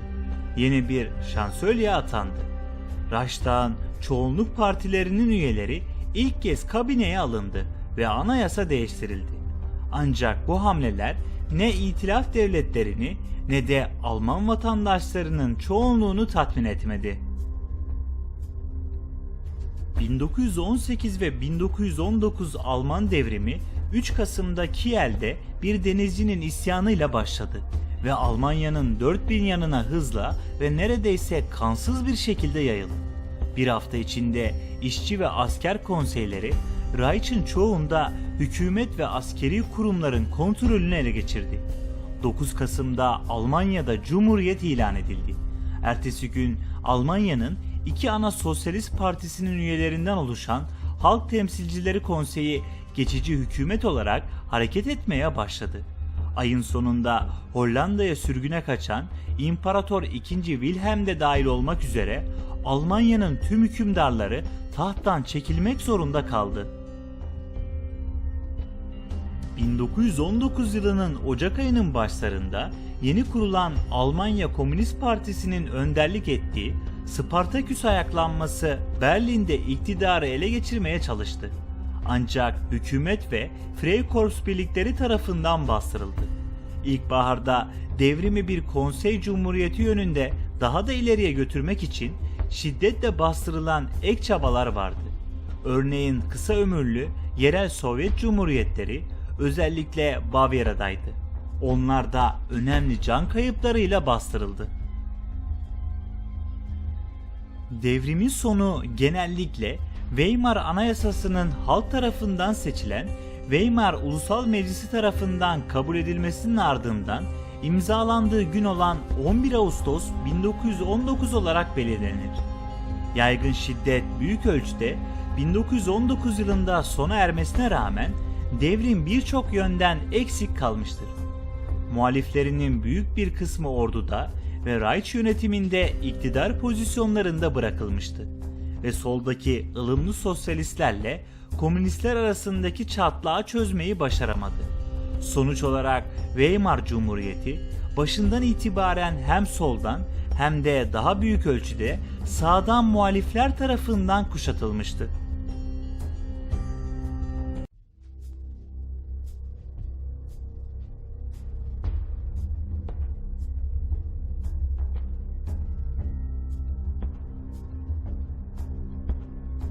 Versay Anlaşması'nın barış şartları uyarınca Almanya'nın ilk demokrasisi 14 yıllık hayatına toprak kayıpları, 1. Dünya Savaşı'nın galiplerine tazminatlar ve ordusuna yönelik katı sınırlamalarla başladı.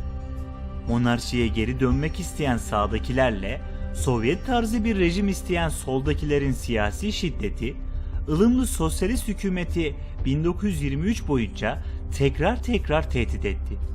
Savaş borcu ve Ruhr'daki grevci işçilerin finansmanı tarafından etkilenen devlet maliyesindeki devam eden sorunlar birçok Alman'ı yoksullaştıran ve onları Cumhuriyet'in acımasız düşmanları haline getiren 1923 hiper enflasyonunu körükledi. 1929 yılındaki büyük buhranın başlangıcına kadar süren göreceli siyasi ve ekonomik istikrar dönemini aşırı uçlardaki partilerin hızla büyümesi izledi ve bu da Reichstag'ı yani parlamentoyu neredeyse işlevsiz hale getirdi. Kısa bir süre sonra 4 şansölye Başkan Hindenburg'un 1933 yılında Adolf Hitler'i şansölye ilan etmesinden önce kararname ile yönetmeyi denedi ve başarısız oldu. Sadece birkaç ay içinde Cumhuriyeti bir Nazi diktatörlüğüne dönüştürdü.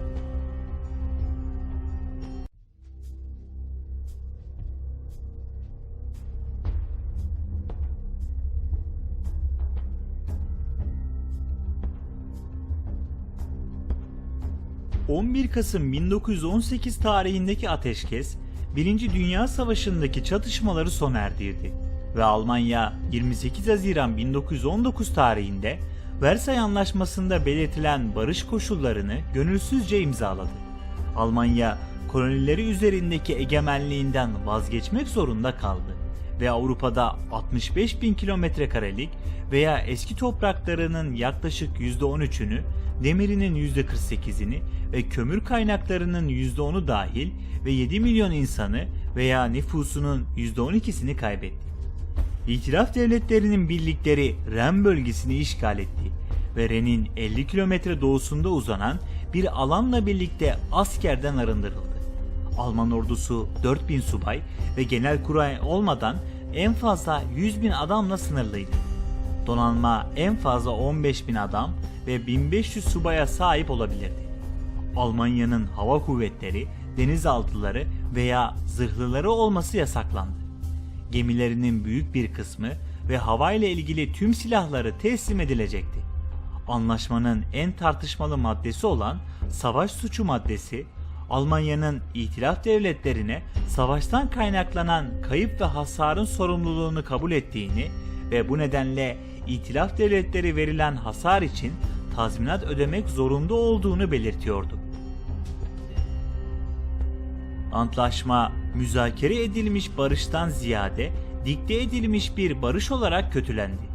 Almanya'nın Sosyal Demokrat Başbakanı Philipp Scheidemann 12 Mayıs 1919 tarihinde Weimar Ulusal Meclisi'ne kendisine ve bize bu zinciri takan hangi elin kurumaması gerekir dedi.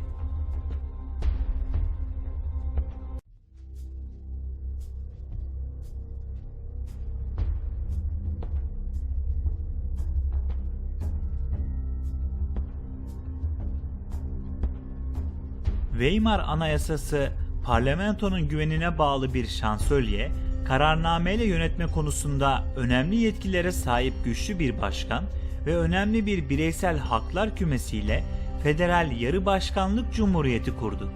Sosyal demokrat Friedrich Ebert, Cumhuriyet'in ilk başkanıydı. Sol sosyal demokratları, ordu ve yönetimdeki eski seçkinlerle ittifakları nedeniyle işçi hareketinin ideallerine ihanet etmekle suçladı ve sağ, Almanya'nın savaştaki yenilgisinden Cumhuriyet taraftarlarını sorumlu tuttu. 1920 yılının başlarında paramiliter Freikorps birlikleri tarafından desteklenen sağcı Kapp Putz, Berlin'deki hükümetin kontrolünü kısa süreliğine ele geçirdi. Ancak darbe, genel grev ve memurların pasif direnişi nedeniyle hızla çöktü. Darbenin ardından kilit endüstrilerin millileştirilmemesinden duyulan memnuniyetsizliğin özellikle yüksek olduğu Ruhr sanayi bölgesindeki işçiler ayaklandı ve bölgenin kontrolünü ele geçirmeye çalıştı. Reichswehr ve Freikorps birlikleri 1000'den fazla can kaybıyla Ruhr ayaklanmasını bastırdı. Dönemin istikrarsız siyasal koşulları 1920 parlamento seçimlerine de yansımış, o zamana kadar 3'te 4 çoğunluğa sahip olan Merkez Sol Weimar koalisyonu hem sağda hem de solda yer alan partilere 125 sandalye kaybetmişti. Siyasi şiddet 1923 boyunca yüksek seviyede devam etti. Sağcı bir aşırılıkçı grup 1921 yılının Ağustos ayında eski Maliye Bakanı Matthias Erzberger'i ve 1922 yılının Haziran ayında Yahudi Dışişleri Bakanı Walter Rathenau'yu öldürdü. 1923'te Alman Ekimi olarak bilinen komünist liderliğindeki ele geçirme girişimi, sağcı Küstrin darbesi ve Adolf Hitler'in birane darbesi yaşandı. Almanya 1922 Rapolya Anlaşması'nda yeni Sovyetler Birliği ile diplomatik ilişkiler kuran ilk devlet oldu.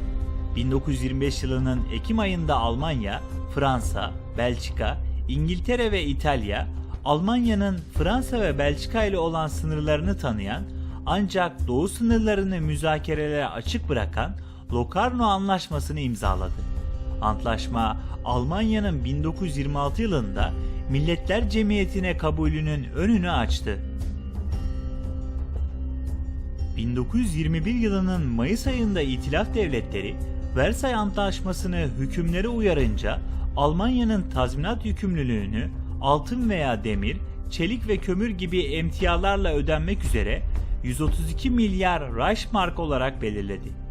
Bir dizi Alman temerrüdünün ardından Fransız ve Belçika birlikleri 1923 yılının Ocak ayında Ruhr'ı işgal etti. Alman hükümeti pasif direniş politikası ile karşılık verdi. Boşta duran fabrikaların ve madenlerin maliyetlerini üstlendi ve grevde olan işçilere ödeme yaptı. Bu muazzam maliyetleri başka bir yolla karşılayamadığı için para basmaya başvurdu. Devletin savaş sırasında üstlendiği borçlarla birlikte Almanya'nın savaş sonrası hiperenflasyonunun 1923 yılındaki zirvesinin başlıca nedenlerinden biriydi. Pasif direniş 1923 yılının Eylül ayında durduruldu ve işgal Almanya'nın tazminatlarını yeniden yapılandırmak için bir anlaşmanın ardından 1925 yılının Ağustos ayında sona erdi. 1923 yılının Kasım ayında hükümet yeni bir para birimi olan Rentenmark'ı tanıttı. Diğer önlemlerle birlikte hiperenflasyonu hızla durdurdu. Ancak hayat birikimlerini kaybeden birçok Alman, Weimar Cumhuriyeti'nin acımasız düşmanları ve antidemokratik sağın destekçileri haline geldi. Sonraki 6 yıl boyunca ekonomik durum iyileşti. 1928 yılında Almanya'nın endüstriyel üretimi 1913 yılındaki savaş öncesi seviyesini aştı. 1925 yılında Başkan Ebert'in görevdeyken ölmesinin ardından muhafazakar Mareşal Paul von Hindenburg onun yerine seçildi. Milliyetçiliği ve Hindenburg'un yıkılmış Alman İmparatorluğu'yla bağlarını vurgulayan bir kampanyanın ardından gelen başkanlığı, Alman siyasetinde sağa doğru önemli bir kaymanın başlangıcıydı.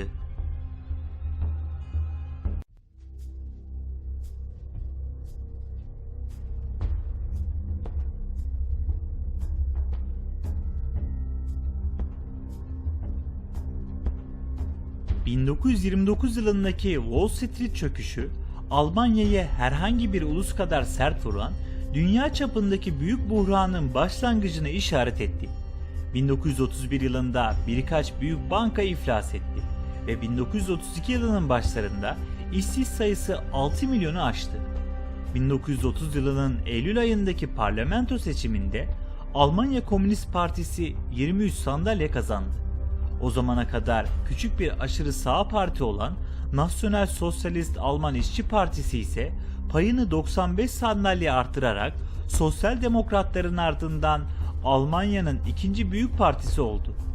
Naziler özellikle protestanlar, işsiz genç seçmenler, şehirlerdeki alt orta sınıf ve kırsal kesim arasında başarılıydı. Katolik bölgelerde ve büyük şehirlerde en zayıftı.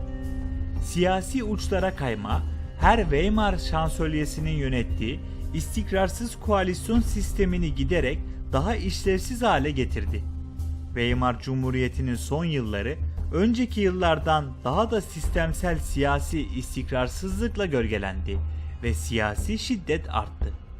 4 şansölye parlamento istişareleri yerine başkanlık kararnameleriyle yönetti. Bu parlamentoyu anayasal denetim ve dengeleri uygulama aracı olarak etkili bir şekilde güçsüz kıldı. Hindenburg 1932 yılında ikinci turda Hitler'i yaklaşık 6 milyon oy farkla geride bırakarak yeniden başkan seçildi. Nazi Partisi 1932 yılının Temmuz seçimlerinin ardından parlamentodaki en büyük parti oldu. Oyların %37'sini aldı. Almanya Sosyal Demokrat Partisi ikinci ve Almanya Komünist Partisi %14'te üçüncü oldu. Naziler 4 ay sonra yapılan bir seçimin ardından %33'e düştü.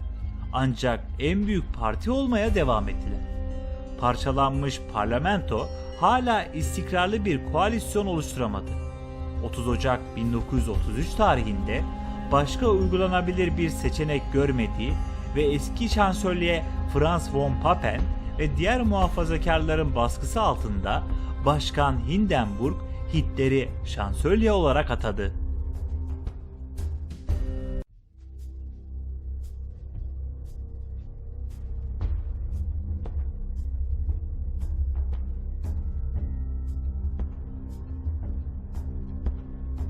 Weimar yılları Nazi rejiminin Almanya'daki bilimsel ve kültürel yaşamda bir gerilemeye yol açması ve birçok ünlü bilim insanı ve yazarın kaçmasına neden olmasından önce Alman biliminin ve yüksek kültürünün çiçek açtığı yıllardı.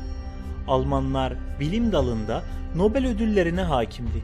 Almanya 1933 yılından önce fizik dünyasına Hermann von Helmholtz, Wilhelm Conrad Röntgen, Albert Einstein, Otto Hahn, Max Planck ve Werner Heisenberg önderliğinde hakimdi. Kimyada BASF ve Bayer gibi büyük kimya şirketlerindeki Alman profesör ve araştırmacılarla Justus von Liebig, Fritz Haber ve Emil Fischer gibi kişiler tarafından domine ediliyordu. Teorik matematikçiler 19. yüzyılda George Cantor ve 20. yüzyılda David Hilbert'ti. Otomobilin mucidi Karl Benz ve Rudolf Diesel, mühendisliğin ve roket mühendisi Wilhelm von Braun'un temel figürleriydi. Ferdinand Koch, Robert Koch ve Rudolf Virchow mikrobiyolojinin 3 önemli ismidir.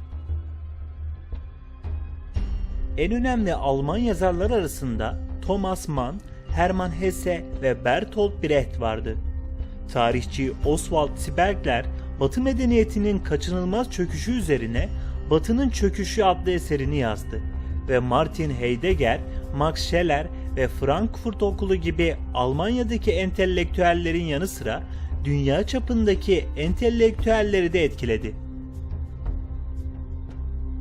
1933 yılından sonra Nobel ödülü sahipleri Johannes Stark ve Philipp Lenard'ın önderlik ettiği Aryan fiziğinin Nazi savunucuları, Einstein'ın görelilik teorisini bilim dünyasında Yahudi materyalizminin yozlaşmış bir örneği olarak eleştirdiler. Birçok bilim insanı ve hümanist göç etti. Einstein kalıcı olarak Amerika Birleşik Devletleri'ne taşındı. Ancak diğerlerinden bazıları 1945 yılından sonra geri döndü.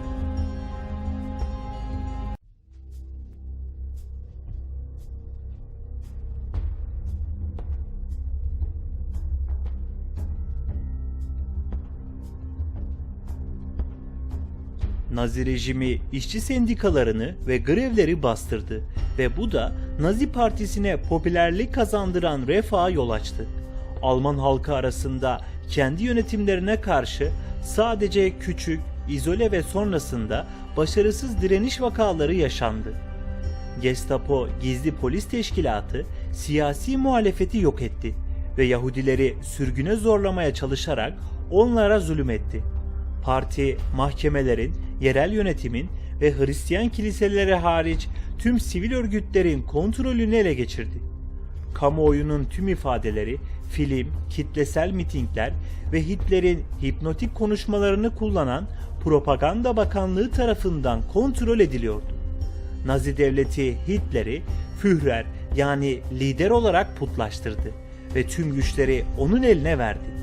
Nazi propagandası Hitler'e odaklandı ve Hitler efsanesini yarattı. Hitler her şeyi bilen biriydi ve başkalarının herhangi bir hatası veya başarısızlığı onun dikkatine sunulduğunda düzeltilecekti. Aslında Hitler'in dar bir çıkar yelpazesi vardı ve karar alma, örtüşen, çekişen güç merkezleri arasında dağıtılmıştı. Bazı konularda pasifti. Kulağına kim gelirse gelsin baskılara boyun eğiyor. Tüm üst düzey yetkililer Hitler'e rapor veriyor ve onun temel politikalarını izliyordu. Ancak günlük hayatta önemli bir özerkliğe sahiptiler.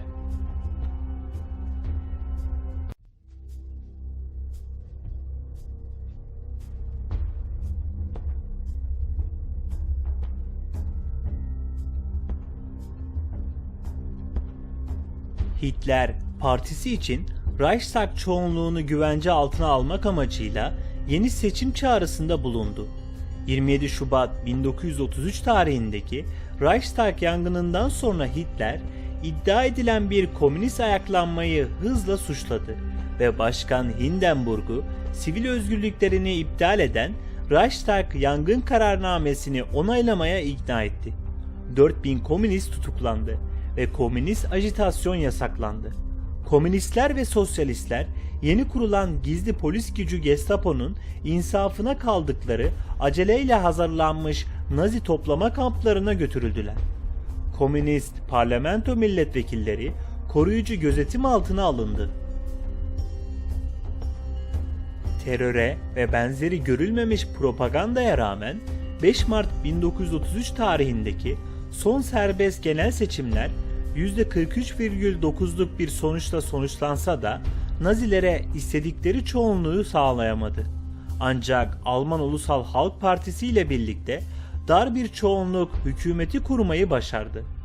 23 Mart 1933 tarihinde yetkililendirme yasası Nazi Almanyası'nın başlangıcını işaret ederek Hitler ve kabinesinin başkan veya parlamento olmadan kendi başlarına yasalar çıkarmasına izin verdi.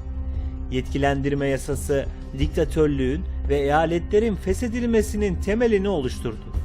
Sendikalar ve Nazi Partisi dışındaki tüm siyasi partiler bastırıldı. Artık liberal Weimar Anayasası'na dayanmayan merkezi bir totaliter devlet kuruldu. Almanya kısa bir süre sonra Milletler Cemiyeti'nden çekildi. Koalisyon parlamentosu tutuklanan ve öldürülen milletvekillerinin yokluğunun gönüllü olarak tanımlanması ve dolayısıyla kasıtlı yokluk olarak dışlanmaları için bir sebep olarak tanımlanmasıyla hileli bir şekilde düzenlendi. Merkez Partisi Reichskonkordat için anti-komünist Papa 11. Pius yönetiminde Papa ile bir karşılıklık anlaşmasıyla gönüllü olarak feshedildi. Ve bu manevralarla Hitler bu Katolik seçmenlerin Nazi Partisi'ne katılmasını ve rejiminin uzun zamandır beklenen uluslararası diplomatik kabulünü sağladı. Naziler Protestan bölgelerde Katolik bölgelere göre daha fazla oy aldılar. Komünist Parti 1933 yılının Nisan ayında yasaklandı. Hitler 30 Haziran ve 2 Temmuz 1934 tarihleri arasında gerçekleşen Uzun Bıçaklar Gecesi'nde tüm SA liderliğini ve Hitler'in bir dizi siyasi muhalifini temizlemek için SS ve Gestapo'yu kullandı. Ödül olarak SS, Reichsführer SS, Heinrich Himmler komutası altında bağımsız bir örgüt haline geldi. Hindenburg'un 2 Ağustos 1934 tarihindeki ölümünün ardından Hitler'in kabinesi başkanlığın boş olduğunu ilan eden bir yasa çıkardı ve devlet başkanı rolünü ve etkilerini Hitler'e devretti.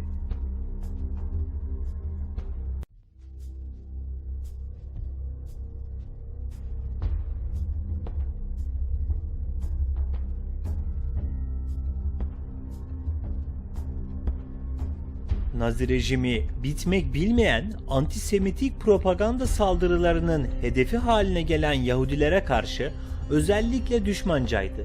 Naziler Alman halkını Yahudileri alt insanlar olarak görmeye ve onlara öyle davranmaya ikna etmeye çalıştı.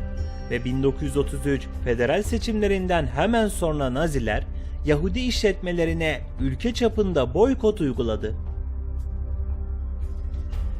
1933 yılının Mart ayında ilk Nazi toplama kampı Dachau'da kuruldu ve 1933 yılından 1935 yılına kadar Nazi rejimi iktidarını pekiştirdi.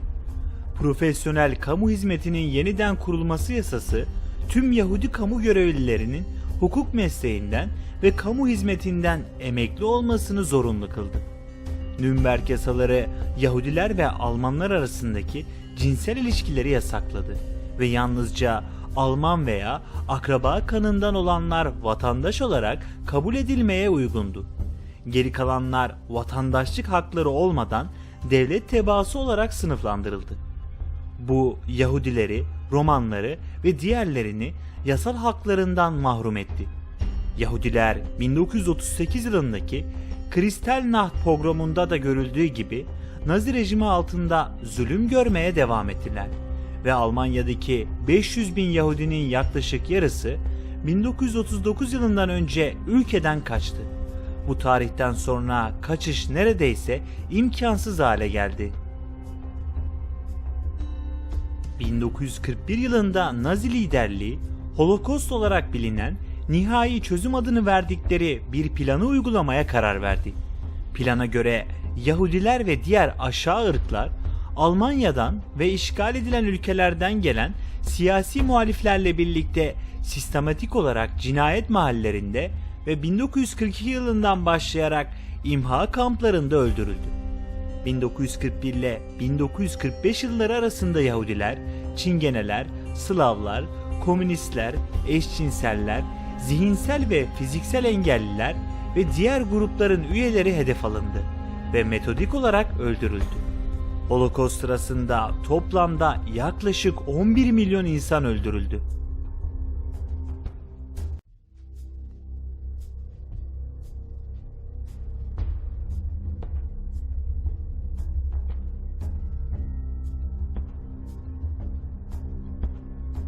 ...1935 yılında Hitler, Versay Anlaşması'nı ihlal ederek Luftwaffe'yi yani hava kuvvetlerini resmen yeniden kurdu ve evrensel askerlik hizmetini yeniden başlattı.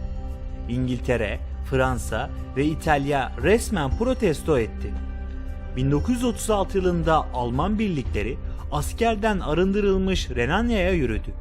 Bölge Almanya'nın bir parçası olduğu için İngiliz ve Fransız hükümetleri antlaşmayı uygulamaya çalışmanın savaş riskine değmeyeceğini düşündüler. Bu hareket Hitler'in Almanya'daki itibarını güçlendirdi.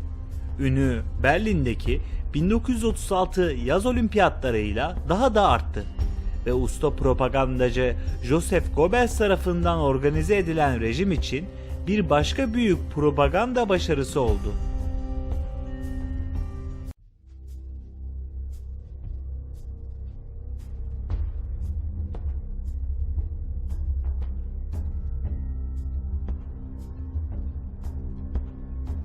Hitler'in 1930'lardaki diplomatik stratejisi makul görünen taleplerde bulunmak ve karşılanmadıkları takdirde savaşla tehdit etmekti. Rakipleri onu yatıştırmaya çalıştığında teklif edilen kazanımları kabul etti ve ardından bir sonraki hedefe geçti. Bu saldırgan strateji Almanya Milletler Cemiyeti'nden çekilirken, Versay Anlaşması'nı reddederken ve yeniden silahlanmaya başlarken, Saar'ı geri alırken, Renanya'yı yeniden askerileştirirken, Mussolini'nin İtalya'sıyla bir ittifak kurarken, İspanya İç Savaşı'nda Franco'ya büyük askeri yardım gönderirken, Avusturya'yı ilhak ederken, İngiliz ve Fransızların Münih Anlaşması'nı yatıştırmasının ardından Çekoslovakya'yı ele geçirirken, Joseph Stalin'in Sovyetler Birliği ile bir barış paktı oluştururken ve sonunda Polonya'yı işgal ederken işe yaradı. İngiltere ve Fransa Almanya'ya savaş ilan etti ve Avrupa'da 2. Dünya Savaşı başladı. Benito Mussolini ile bir Roma-Berlin ekseni kuran ve Japonya ile Anti-Komintern Paktı'nı imzalayan Hitler, dış politikada saldırıya geçebileceğini hissetti. 12 Mart 1938 tarihinde Alman birlikleri, 1934 yılında Nazi darbe girişiminin başarısız olduğu Avusturya'ya yürüdü. Avusturya doğumlu Hitler Viyana'ya girdiğinde büyük tezahüratlarla karşılandı ve Avusturyalılar ülkelerinin ilhakı lehinde oy kullandı. Hitler Avusturya'dan sonra Sudet Alman azınlığının eşit haklar ve öz yönetim talep ettiği Çekoslovakya'ya yöneldi. 1938 yılının Ekim ayındaki Münih Konferansı'nda Hitler, Mussolini, İngiliz Başbakanı Neville Chamberlain ve Fransız Başbakanı Edouard Daladier, Sudet topraklarının Çekoslovakya tarafından Alman İmparatorluğu'na devredilmesi konusunda anlaştılar. Hitler bunun üzerine Alman İmparatorluğu'nun tüm toprak taleplerinin yerine getirildiğini ilan etti. Ancak Münih Anlaşması'ndan 6 ay sonra Hitler, Slovaklar ve Çekler arasındaki için yanan kavgayı Çekoslovakya'nın geri kalanını ele geçirmek için bir bahane olarak kullandı. Daha sonra Memel'in Litvanya'dan Almanya'ya iadesini sağladı. Chamberlain, Hitler'e karşı yatıştırma politikasının başarısız olduğunu kabul etmek zorunda kaldı.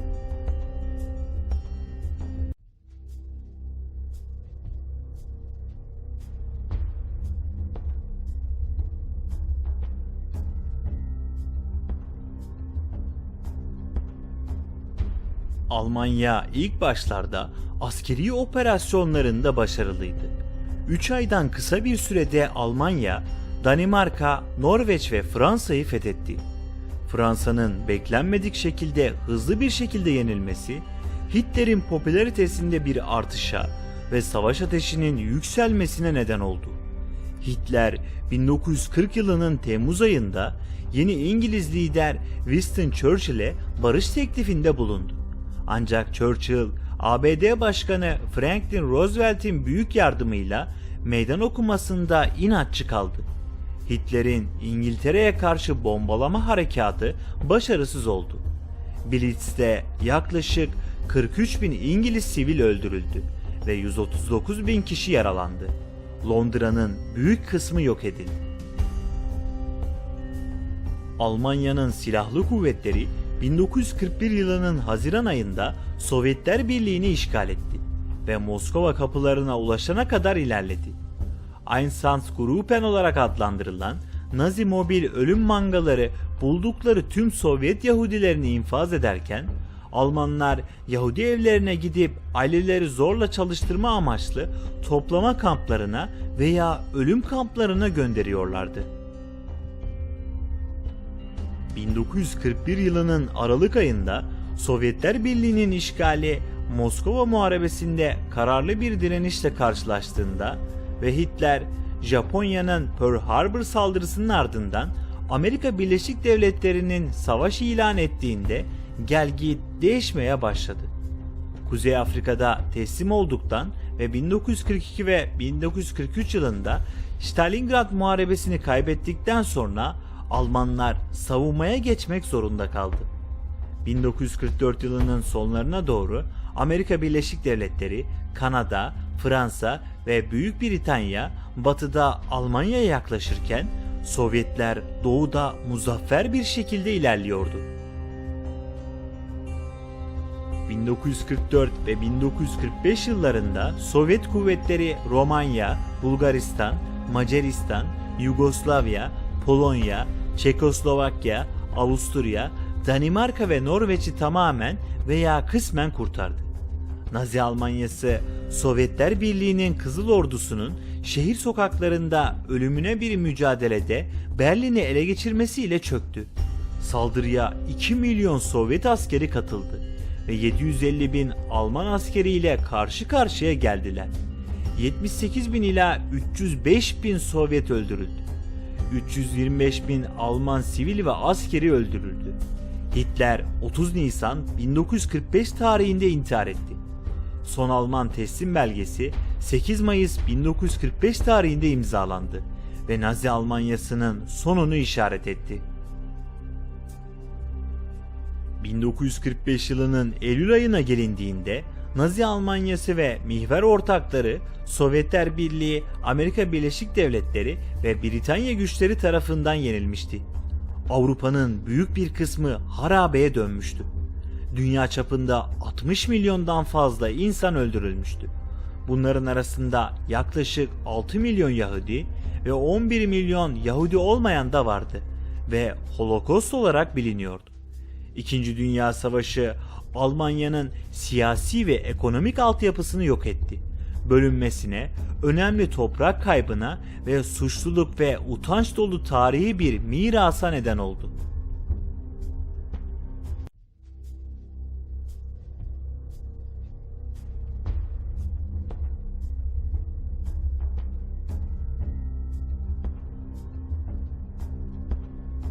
...1945 yılında Nazi Almanyası'nın yenilgisi ve 1947 yılında Soğuk Savaş'ın başlaması sonucunda ülkenin toprakları küçüldü ve Doğu ve Batı'daki iki küresel blok arasında bölündü. Bu dönem Almanya'nın bölünmesi olarak bilinir. Orta ve Doğu Avrupa'dan milyonlarca mülteci Batı'ya taşındı. Çoğu Batı Almanya'ya geçti. İki ülke ortaya çıktı. Batı Almanya parlamenter bir demokrasiydi, bir NATO üyesiydi. O zamandan beri dünyanın en büyük ekonomilerinden biri olan Avrupa Birliği'nin kurucu üyesiydi ve 1955 yılına kadar müttefik askeri kontrolü altındaydı.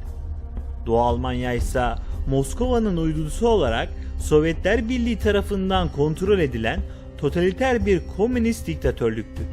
1989 yılında Avrupa'da komünizmin çöküşüyle birlikte yeniden birleşme yaşandı. Hiç kimse Almanya'nın ekonomik ve mühendislik becerisinden şüphe duymuyordu. Soru şuydu: savaşın acı anılarının Avrupalıların Almanya'ya olan güvensizliğine ne kadar süre yol açacağı ve Almanya'nın totalitarizmi ve militarizmi reddedip demokrasi ve insan haklarını benimsediğini gösterip gösteremeyeceğiydi.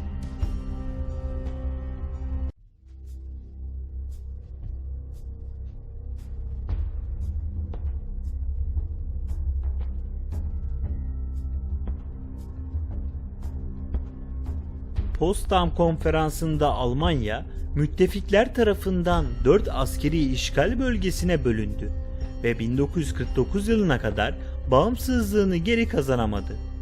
Oder ve Nese nehirlerinin doğusundaki eyaletler Polonya ve Sovyet Rusya'ya devredilirken, Saarland 17 Aralık 1947 tarihinde Almanya'dan ayrılarak Fransız himayesi altına girdi ve sonunda hiçbir zaman gerçekleşmeyen Almanya ile nihai bir barış konferansı düzenlendi.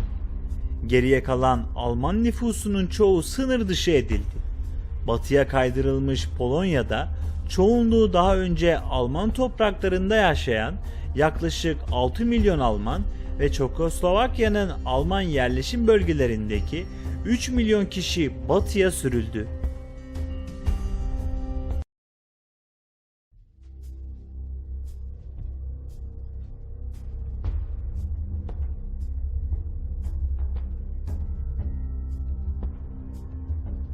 Alman savaş ölülerinin toplamı savaş öncesi 69 milyon nüfusun %8 ila %10'unu oluşturuyordu veya 5,5 milyonla 7 milyon kişi arasındaydı. Buna 4,5 milyon asker ve 1 ila 2 milyon sivil dahildi. 11 milyon yabancı işçi ve savaş esiri ayrılırken, askerler evlerine dönerken ve hem Doğu eyaletlerinden hem de Doğu Orta ve Doğu Avrupa'dan 14 milyondan fazla yerinden edilmiş Almanca konuşan mülteci kendi topraklarından kovulurken ve çoğu zaman kendileri için yabancı olan Batı Alman topraklarına geldiğinde kaos yaşandı. Soğuk Savaş sırasında Batı Almanya hükümeti Almanların kaçışı ve sürgünü ve Sovyetler Birliği'nde zorunlu çalışma nedeniyle 2,2 milyon sivilin öldüğünü tahmin ediyordu. Bu rakam bazı tarihçilerin ölü sayısını 500 bin ila 600 bin kişi olarak belirlediği 1990'lı yıllara kadar sorgulanmadı. 2006 yılında Alman hükümeti 2 ila 2,5 milyon ölümün gerçekleştiği yönündeki tutumunu yeniden teyit etti. Nazilerden arındırma eski rejimin en üst düzey yetkililerinin çoğunu ortadan kaldırdı, hapse attı veya idam etti. Ancak sivil bürokrasinin orta ve alt kademelerinin çoğu ciddi şekilde etkilenmedi. Müttefiklerin Yalta Konferansı'nda yaptığı anlaşmaya göre milyonlarca savaş esiri Sovyetler Birliği ve diğer Avrupa ülkeleri tarafından zorunlu çalışma olarak kullanıldı. Doğu'da Sovyetler muhalefeti ezdi ve başka bir polis devleti kurdu. Genellikle korkunç Stasi'de eski Nazileri istihdam etti.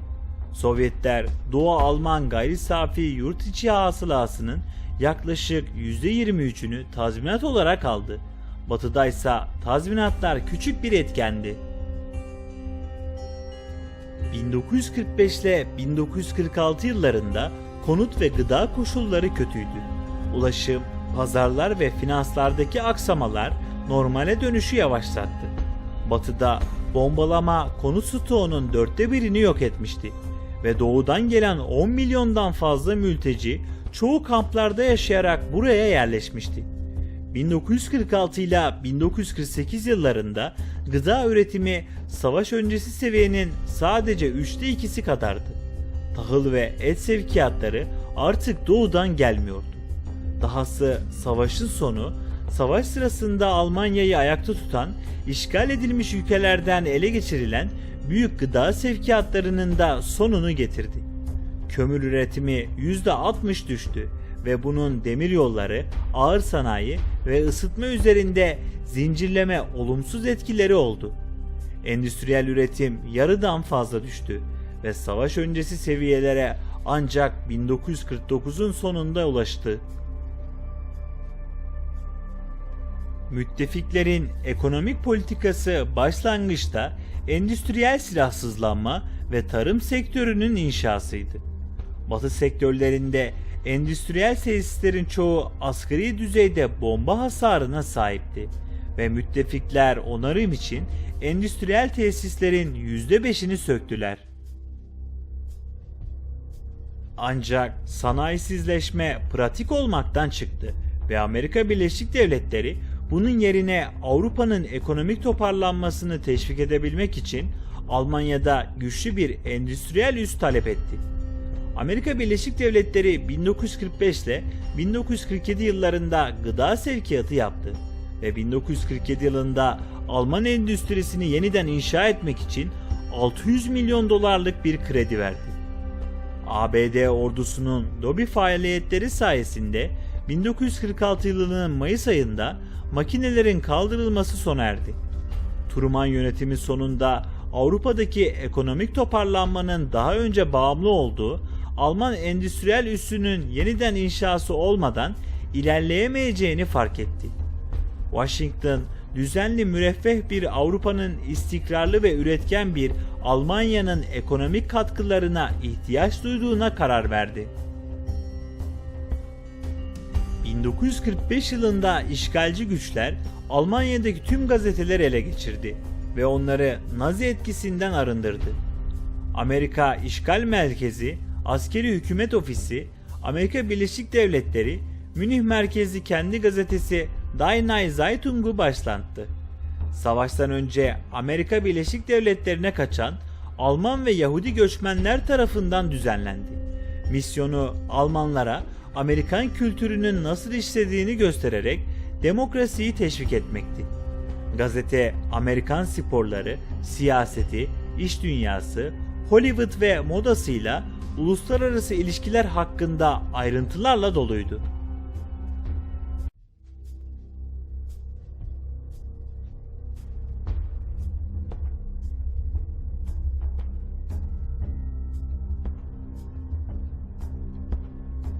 ...7 Ekim 1949 tarihinde Sovyet bölgesi Sosyalist Birlik Partisi'nin kontrolü altında Alman Demokratik Cumhuriyeti oldu. 1950'lere kadar her iki ülkenin de önemli bir ordusu yoktu. Ancak Doğu Almanya, Stasi'yi toplumunun her alanına sızan güçlü bir gizli polise dönüştürdü. Doğu Almanya, Sovyetler Birliği'nin işgal güçleri ve Varşova Antlaşması aracılığıyla siyasi ve askeri kontrolü altındaki bir Doğu bloku devletiydi. Siyasi güç yalnızca komünistlerin kontrolündeki Sosyalist Birlik Partisi'nin önde gelen üyeleri tarafından yürütülüyordu. Sovyet tarzı bir komuta ekonomisi kuruldu. Daha sonra Alman Demokratik Cumhuriyeti en gelişmiş Komekon devleti oldu. Doğu Alman propagandası Alman Demokratik Cumhuriyeti'nin sosyal programlarının faydalarına ve Batı Almanya'nın sürekli bir işgal tehdidine dayansa da vatandaşlarının çoğu siyasi özgürlükler ve ekonomik refah için Batı'ya bakıyordu. Walter Ulbricht 1950 yılından 1971 yılına kadar partinin patronuydu. 1933 yılında Ulbricht Moskova'ya kaçtı ve burada Stalin'e sadık bir Komintern ajanı olarak görev yaptı. İkinci Dünya Savaşı sona ererken Stalin ona tüm gücü Komünist Parti'de merkezileştirecek, savaş sonrası Alman sistemini tasarlama görevini verdi. Ulbricht 1949 yılında Başbakan Yardımcısı ve 1950 yılında Sosyalist Birlik Partisi'nin sekreteri oldu, yani başkanı. 1961 yılında onları durdurmak için Berlin Duvarı'nı inşa ettiğinde yaklaşık 2,6 milyon insan Doğu Almanya'dan kaçmıştı. Bunu deneyenleri vurarak etkisizleştiriyordu. Alman Demokratik Cumhuriyeti'nin antifaşist koruyucu duvar dediği şey, Soğuk Savaş sırasında program için büyük bir utanç kaynağıydı. Ancak Doğu Almanya'yı istikrara kavuşturdu ve çöküşünü erteledi. Ulbricht 1971 yılında iktidarı kaybetti. Ancak nominal bir devlet başkanı olarak tutuldu. Ulbricht'in yerine 1969 ile 1970 yıllarında kötüleşen ekonomi, 1953 yılında olduğu gibi yeniden halk ayaklanması korkusu ve Ulbricht'in batıya yönelik yumuşama politikalarının Moskova ile Berlin arasında yarattığı hoşnutsuzluk gibi büyüyen ulusal krizleri çözemediği için görevden alındı. Erich Honecker'e geçiş, ulusal politikanın yönünde bir değişikliğe ve Politbüro'nun proletaryanın şikayetlerine daha fazla dikkat etme çabalarına yol açtı. Ancak Honecker'in planları başarılı olmadı ve Doğu Almanya halkı arasında muhalefet arttı. 1989 yılında sosyalist rejim her yerde bulunan gizli polisi Stasi'ye rağmen 40 yıl sonra çöktü. Çöküşünün başlıca nedenleri arasında ciddi ekonomik sorunlar ve batıya doğru artan göç vardı. Doğu Almanya'nın kültürü komünizm ve özellikle Stalinizm tarafından şekillendirildi. Doğu Alman psikanalisti Hans Joachim Maas tarafından 1990 yılında hükümetin onayladığı ideallerden sapan, kişisel ifadeyi suç sayan komünist politikaların ve özellikle Stasi olmak üzere hükümet kurumları tarafından fiziksel güç ve entelektüel baskı yoluyla komünist ilkelerin uygulanmasının bir sonucu olarak doğudaki Almanlar arasında tıkanıklık hissi yarattığı şeklinde nitelendirildi. Doğu Alman devletinin eleştirmenleri devletin komünizme olan bağlılığının yönetici seçkinlerin içi boş ve alaycı bir aracı olduğunu iddia ettiler. Bu argüman partinin bilimsel bilginin, ekonomik kalkınmanın ve toplumsal ilerlemenin ilerlemesine bağlı olduğunu iddia eden bazı akademisyenler tarafından sorgulandı. Ancak büyük çoğunluk devletin komünist ideallerinin hükümet kontrolü için aldatıcı bir yöntemden başka bir şey olmadığını düşünüyordu. Alman tarihçi Jürgen Koka'ya göre Alman Demokratik Cumhuriyeti'ni bir diktatörlük olarak kavramsallaştırmak yaygın olarak kabul görmüştür. Ancak diktatörlük kavramının anlamı değişmektedir. Alman Demokratik Cumhuriyeti rejiminin ve iktidar partisinin baskıcı, demokratik olmayan, hoşgörüsüz, çoğulcu olmayan karakterini kanıtlayan muazzam kanıtlar toplanmıştır.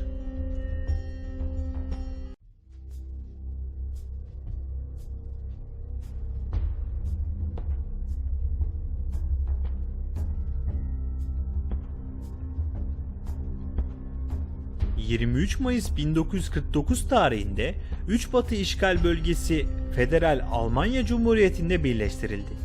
Hükümet, Şansölye Konrad Adenauer ve Muhafazakar Hristiyan Demokrat Birliği ve Hristiyan Sosyal Birliği koalisyonu altında kuruldu.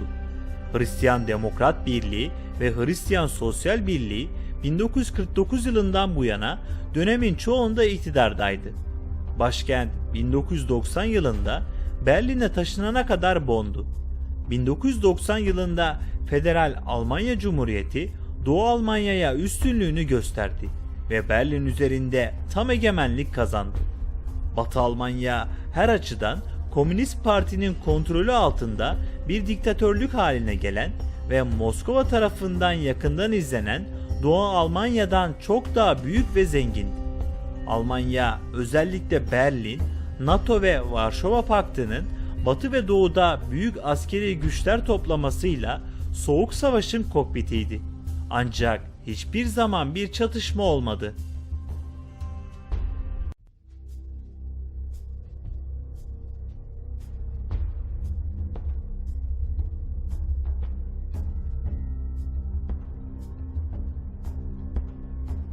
Batı Almanya 1950'lerin başlarından itibaren uzun süreli bir ekonomik büyüme yaşadı.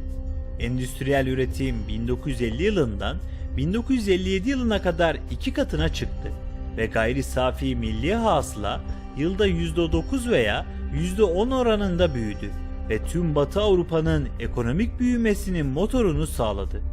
İşçi sendikaları, ertelenen ücret artışları, en aza indirilen grevler, teknolojik modernizasyona destek ve tatmin edici bir şikayet çözüm sistemiyle büyük şirketlerin yönetim kurullarında işçilerin temsil edilmesini gerektiren bir ortak karar politikasıyla yeni politikaları destekledi.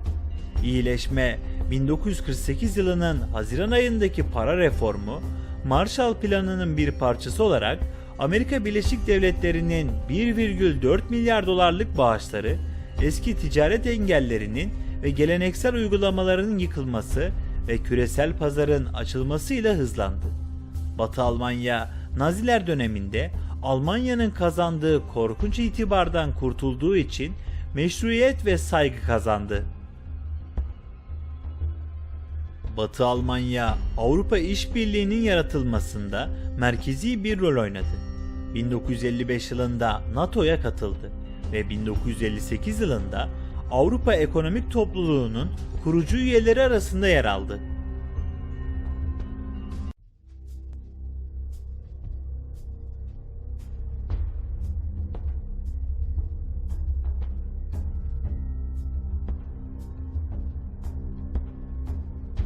En dramatik ve başarılı politika olayı 1948 yılındaki para reformuydu.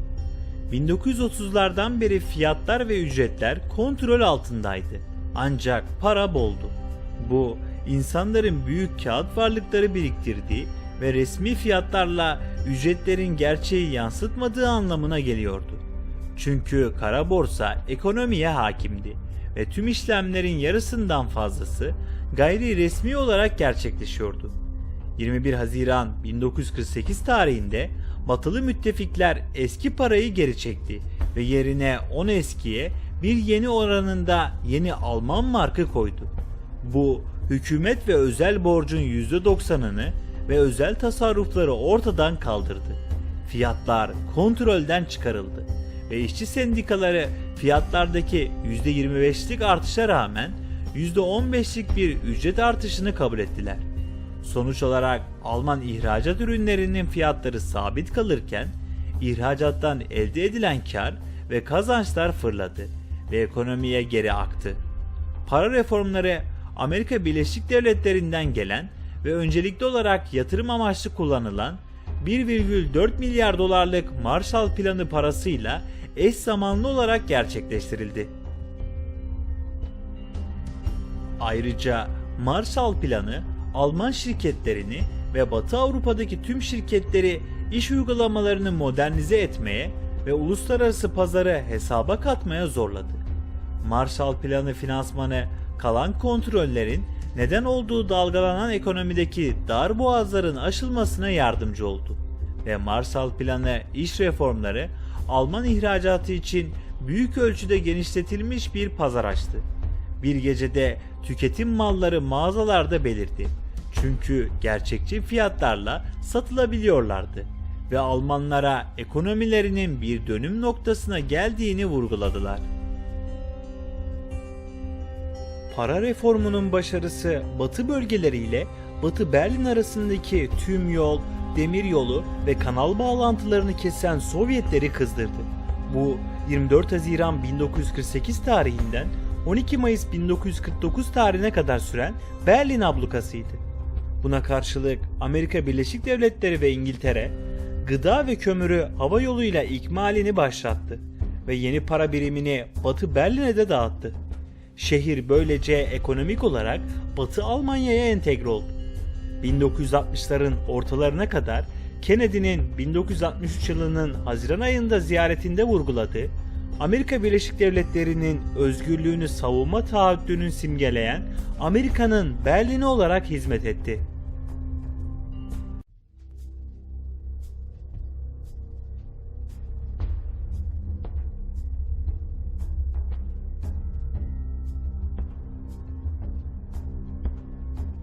Konrad Adenauer, Batı Almanya'nın baskın lideriydi. Federal Almanya Cumhuriyeti'nin ilk şansölyesiydi ve ölümüne kadar muhafazakarlar, orta liberaller ve Protestan ve Katolik sosyal öğretilerinin taraftarlarından oluşan ve tarihinin büyük bölümünde Batı Almanya siyasetine hakim olan bir koalisyon olan Hristiyan Demokrat Birliği'nin kurucusu ve lideriydi. Şansölyeliği sırasında Batı Almanya ekonomisi hızla büyüdü ve Batı Almanya Fransa ile dostane ilişkiler kurdu. Ortaya çıkan Avrupa Birliği'ne katıldı. Ülkenin silahlı kuvvetlerini kurdu ve NATO'nun bir direği ve Amerika Birleşik Devletleri'nin sıkı bir müttefiği oldu. Adenauer'un hükümeti ayrıca Holokost'tan sonra Yahudiler ve İsrail'le uzun uzlaşma sürecini başlattı.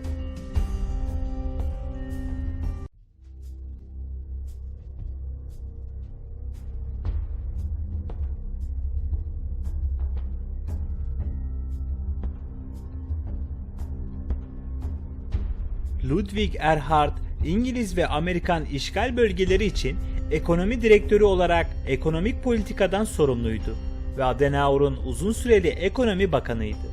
Erhard'ın 1948 yılında birçok fiyat kontrolünü kaldırma kararı ve serbest piyasaları savunması, Federal Cumhuriyet'in savaş zamanı yıkımından sonra güçlü bir büyümeye ulaşmasına yardımcı oldu.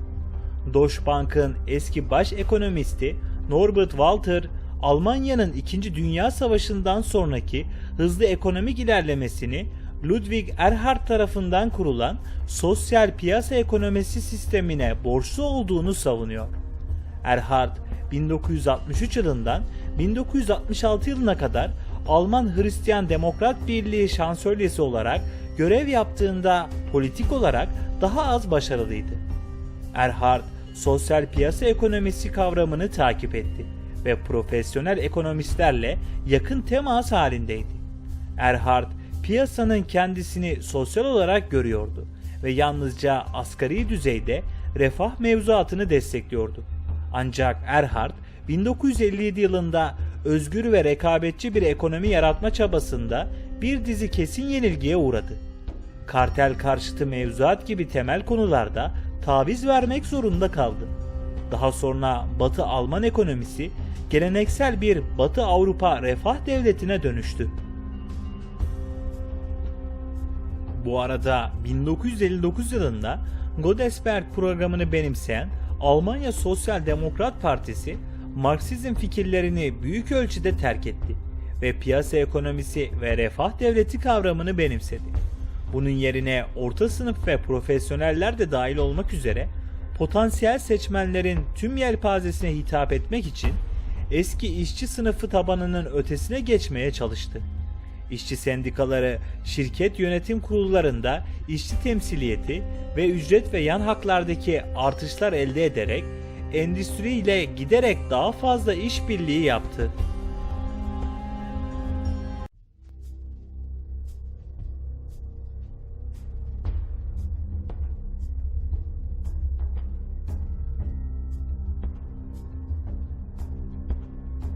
...1966 yılında Erhard desteğini kaybetti ve Kurt Kiesinger iki büyük partiyi birleştiren yeni bir Alman Hristiyan Demokrat Birliği, Hristiyan Sosyal Birliği, Alman Sosyal Demokrat Partisi ittifakı tarafından şansölye olarak seçildi. Sosyal Demokrat lider Willy Brandt, federal şansölye yardımcısı ve Dışişleri Bakanıydı. 1966 ile 1969 Büyük Koalisyonu Sovyet blok ülkeleriyle gerginliğini azalttı ve Çekoslovakya, Romanya ve Yugoslavya ile diplomatik ilişkiler kurdu.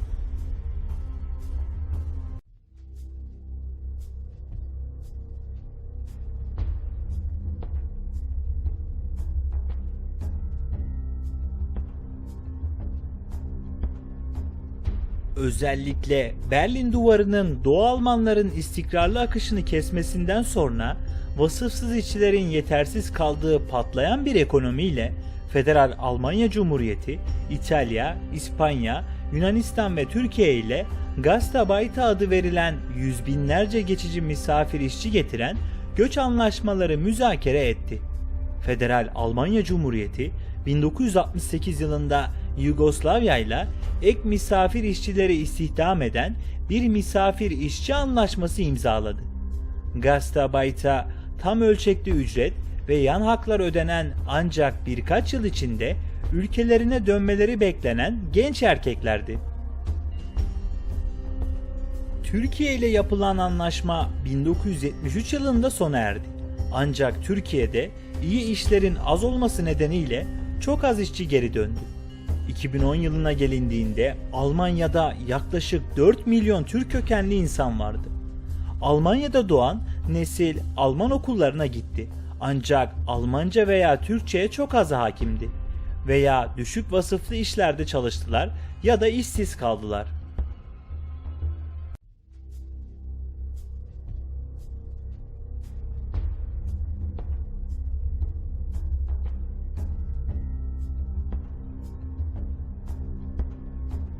Willy Brandt 1964 ile 1987 yılları arasında Sosyal Demokrat Parti'nin lideri ve 1969 ile 1974 yılları arasında Batı Almanya şansölyesiydi.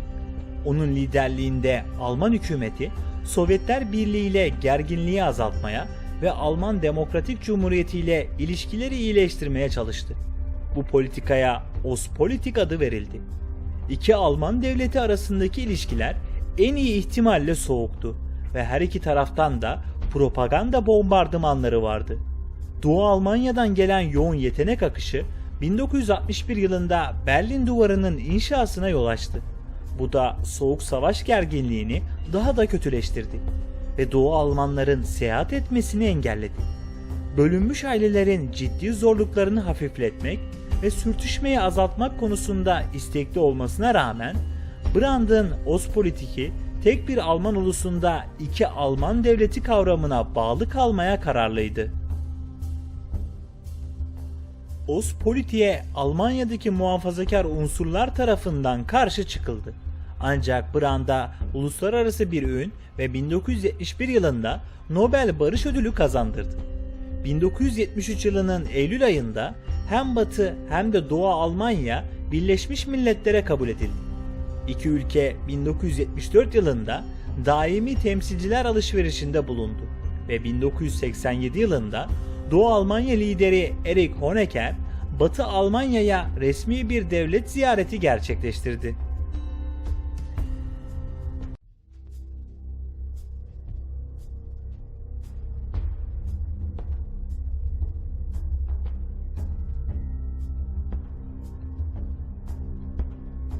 ...1973 yılından sonra Almanya, dünya çapındaki ekonomik kriz, yükselen petrol fiyatları ve 1973 yılında 300 binden 1975 yılında 1,1 milyona çıkan inatçı yüksek işsizlikten ağır bir şekilde etkilendi.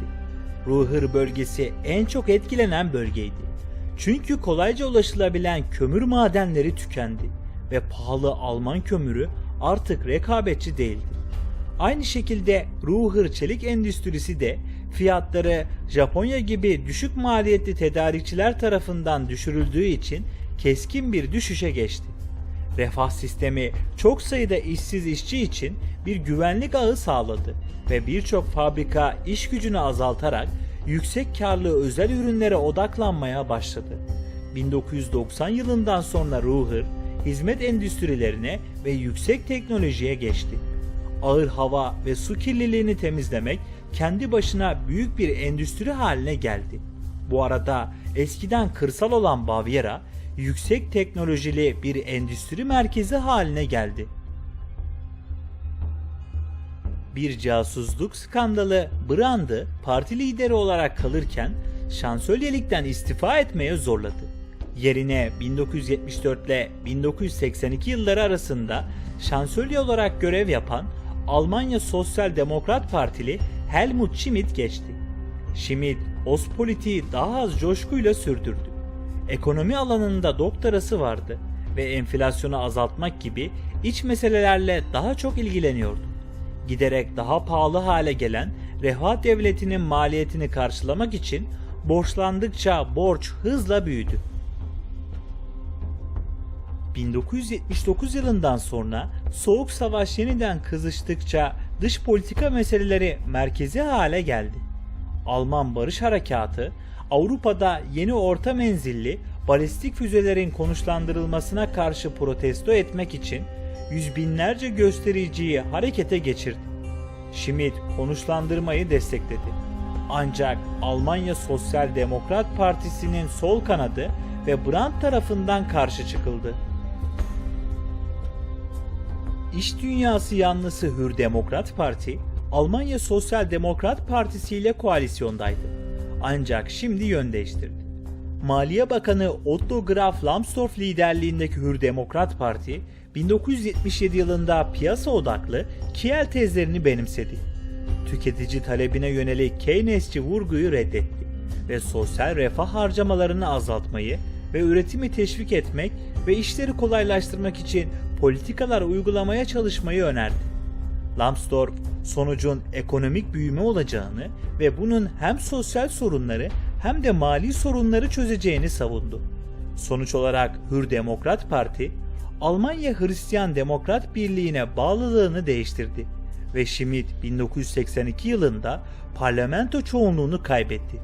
Batı Almanya tarihinde ilk kez hükümet güvensizlik oyuyla düştü.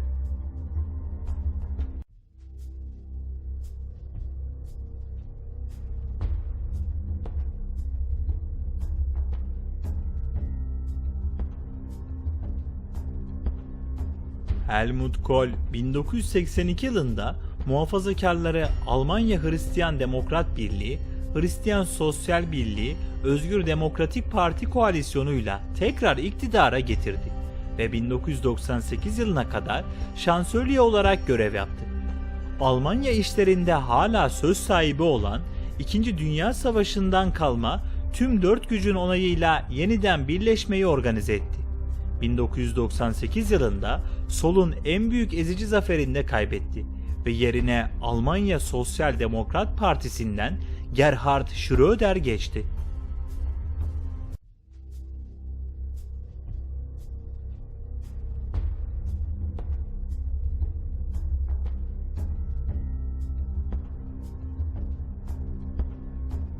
...1989 yazında Doğu Almanya'da barışçıl devrim veya Die Wende olarak bilinen hızlı değişimler yaşandı ve bu da hızla Almanya'nın yeniden birleşmesine yol açtı. Macaristan'ın reformist hükümetinin sınırlarını açmasının ardından giderek artan sayıda Doğu Alman çoğu Macaristan üzerinden Batı Almanya'ya göç etti. 1989 yılının Ağustos ayında Pan-Avrupa zamanında Avusturya ve Macaristan arasındaki demir perdenin açılması, sonunda artık bir Doğu Almanya kalmaması ve Doğu bloğunun dağılmasıyla sonuçlanan bir zincirleme tepkiyi tetikledi. Otto von Habsburg'un fikri, Berlin Duvarı'nın inşasından bu yana en büyük kitlesel göçü geliştirdi ve Sovyetler Birliği ile Doğu Avrupa uydu devletlerinin yöneticilerinin demir perdeyi etkili tutmaya hazır olmadıkları gösterildi. Bu iktidar kayıplarını görünür hale getirdi ve Doğu Almanya'nın artık diğer komünist Doğu bloğu ülkelerinden etkili destek almadığını açıkça ortaya koydu. Daha sonra binlerce Doğu Alman, en önemlisi Prag olmak üzere diğer Doğu Avrupa başkentlerindeki Batı Alman diplomatik tesislerinde oturma eylemleri düzenleyerek Batı'ya ulaşmaya çalıştı.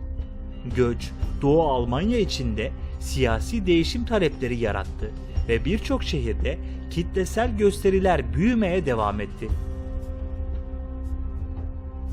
Büyüyen toplumsal huzursuzluğu durduramayan Erich Honecker, Ekim ayında istifa etmek zorunda kaldı ve 9 Kasım'da Doğu Alman yetkilileri beklenmedik bir şekilde Doğu Alman vatandaşlarının Batı Berlin ve Batı Almanya'ya girmesine izin verdi. Yüz binlerce kişi bu fırsattan yararlandı. Berlin Duvarı'nda ve Batı Almanya sınırında yeni geçiş noktaları açıldı. Bu, Doğu Almanya'daki reform sürecinin hızlanmasına yol açtı ve Doğu Almanya'nın dağılması ve 3 Ekim 1990 tarihinde yürürlüğe giren Almanya'nın yeniden birleşmesiyle sonuçlandı.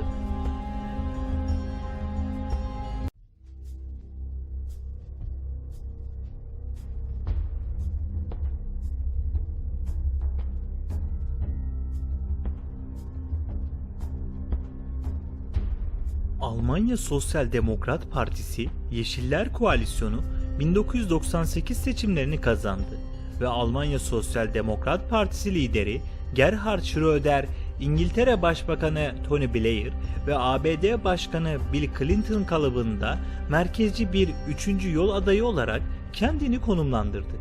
Schröder, refah devletinin 5 hedefle önemli ölçüde küçültülmesini öngören Gündem 2010'u önerdi. Vergi kesintileri, işgücü piyasası düzenlemesinin kaldırılması, özellikle işçileri işten çıkarılmaktan koruyan kuralların gevşetilmesi ve HARS konsepti iş eğitiminin kurulması, hakları azaltarak refah devletinin modernleştirilmesi, küçük işletmeler için bürokratik engellerin azaltılması ve yerel yönetimlere düşük faizli yeni krediler sağlanmasıydı. 26 Aralık 2004 tarihinde Noel tatili sırasında Endonezya depremi sonrası oluşan Hint Okyanusu tsunamisi nedeniyle yaklaşık 540 Alman hayatını kaybetti. Binlerce Almansa Güney Tayland'da tatil yaparken kayboldu. 2005 yılında Almanya Sosyal Demokrat Partisi'nin Kuzey Ren-Vesfalya'da Hristiyan Demokrat Birliği'ne yenilmesinin ardından Gerhard Schröder federal seçimleri en kısa sürede yapacağını duyurdu. Schröder'in üyeleri yeni seçimleri tetiklemek için hükümetine oy vermemeleri yönündeki çağrısının ardından güven oyu önergesi reddedildi. Buna karşılık sol görüşlü Almanya Sosyal Demokrat Partisi muhaliflerinden oluşan bir grup ve Neokomünist Demokratik Sosyalizm Partisi genel seçimlerde ortak bir listeyle yarışmayı kabul etti ve Schröder'in rakibi Oskar Lafontaine yeni gruba liderlik etti. Angela Merkel 2005 seçimlerinde ilk kadın şansölye oldu. 2009 yılında Alman hükümeti 50 milyar avroluk bir teşvik planını onayladı. 21. yüzyılın başlarındaki önemli Alman siyasi projeleri arasında Avrupa entegrasyonunun ilerlemesi, sürdürülebilir bir enerji tedariği için enerji dönüşümü, dengeli bütçeler için borç freni, doğurganlık oranını arttırma önlemleri ve Alman ekonomisinin dönüşümü için Endüstri 4 olarak özetlenen yüksek teknoloji stratejileri yer alıyor. 2005'ten 2009'a ve 2013'ten 2021 yılına kadar Almanya, şansölye olarak Almanya Hristiyan Demokrat Birliği'nden Angela Merkel'in önderlik ettiği büyük bir koalisyon tarafından yönetildi. Merkel, 2009'dan 2013 yılına kadar Almanya Hristiyan Demokrat Birliği, Hristiyan Sosyal Birliği ve Özgür Demokratik Parti'nin merkez sağ hükümetine başkanlık etti. Almanya, Fransa, İtalya, Hollanda ve diğer Avrupa Birliği üye ülkeleriyle birlikte Avrupa Birliği'nde öncü rol oynamıştır. Almanya, birçok Doğu Avrupa ülkesinin Avrupa Birliği'ne kabul edilmesinin başlıca destekçilerinden biriydi. Almanya daha birleşik ve yetenekli bir Avrupa siyasi, savunma ve güvenlik aygıtının yaratılmasını ilerletmek için parasal birliğin ivmesinden yararlanmaya çalışan Avrupa devletlerinin ön saflarında yer almaktadır. Almanya Şansölyesi Schröder, Almanya'nın BM Güvenlik Konseyi'nde daimi bir koltuğa sahip olması konusunda ilgi duyduğunu ifade ederek Fransa, Rusya ve Japonya'yı Almanya'nın teklifini açıkça destekleyen ülkeler olarak tanımladı. Almanya 31 Aralık 1998 tarihinde Alman marka kurunu kalıcı olarak sabitledikten sonra 1 Ocak 1999 tarihinde Euro'yu resmen benimsedi.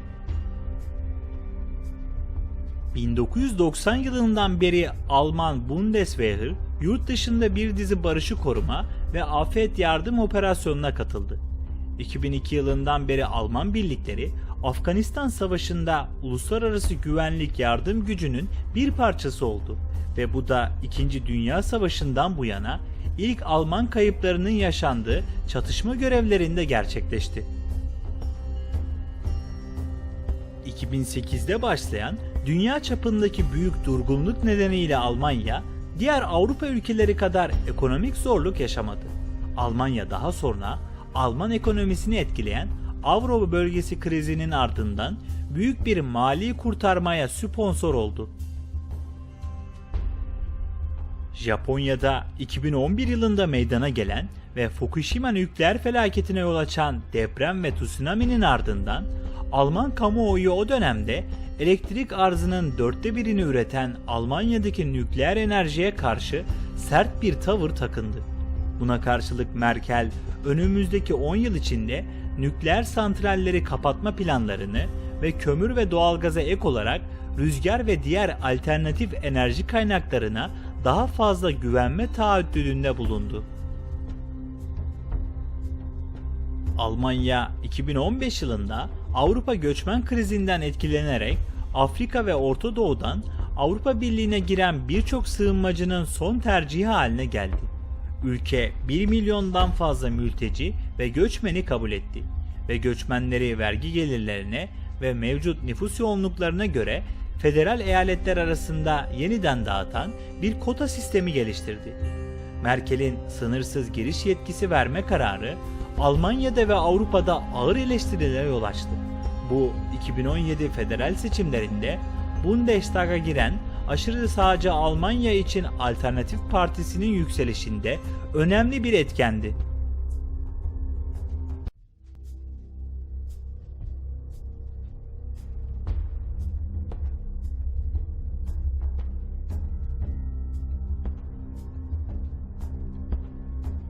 2020 yılının Ocak ayında Almanya, Çin'in Wuhan kentinde bulunan ilk yeni koronavirüs vakasını doğruladı. 2020 yılının Mart ayında Almanya, pandemiden büyük ölçüde etkilenen ve Alman ekonomisi, sağlık sistemi ve toplum üzerinde büyük etkisi olan ulusal karantinalara gitti ve ayrıca enfeksiyonları ve ölümleri azaltma yöntemlerini uygulama konusunda etkili bir model olduğu için övgü aldı. Ancak yıl sonuna kadar artan vaka, hastane yatışı ve ölüm sayısı nedeniyle bu statüsünü kaybetti. 2020 yılının Aralık ayında Almanya'da Covid-19 aşıları uygulanmaya başlandı. Ne yazık ki 2020 yılının Haziran ayından 2022 yılının Mart ayının sonuna kadar Almanya, Delta ve Omikron mutasyonlarının birleşimi olan son derece bulaşıcı Deltakron hibrit varyantı tarafından körüklenen büyük bir Covid-19 enfeksiyon dalgasının yeni bir dalgasına tanık oldu. Ancak Almanya, ilk çeyrekte aşıya daha az erişim sıkıntısına neden olan Deltakron'un rekombinasyon olayından muzdarip oldu. Almanya, 2022 Mayıs ayı itibariyle Covid-19'da ilgili 140.292 ölüm bildirdi ve bu Avrupa'daki 2 milyon ölüm arasında 5. en yüksek ölüm oranıdır. Pandeminin ilk 2 yılının hemen ardından 8 Nisan 2022 tarihinde Almanya, Fransa, İtalya, Hollanda, Belçika, Lüksemburg, Avusturya, İsviçre, Yunanistan, Türkiye ve Güney Kıbrıs'a katılarak tüm Covid-19 kısıtlamalarını, önlemlerini ve olağanüstü hallerini kaldırdı.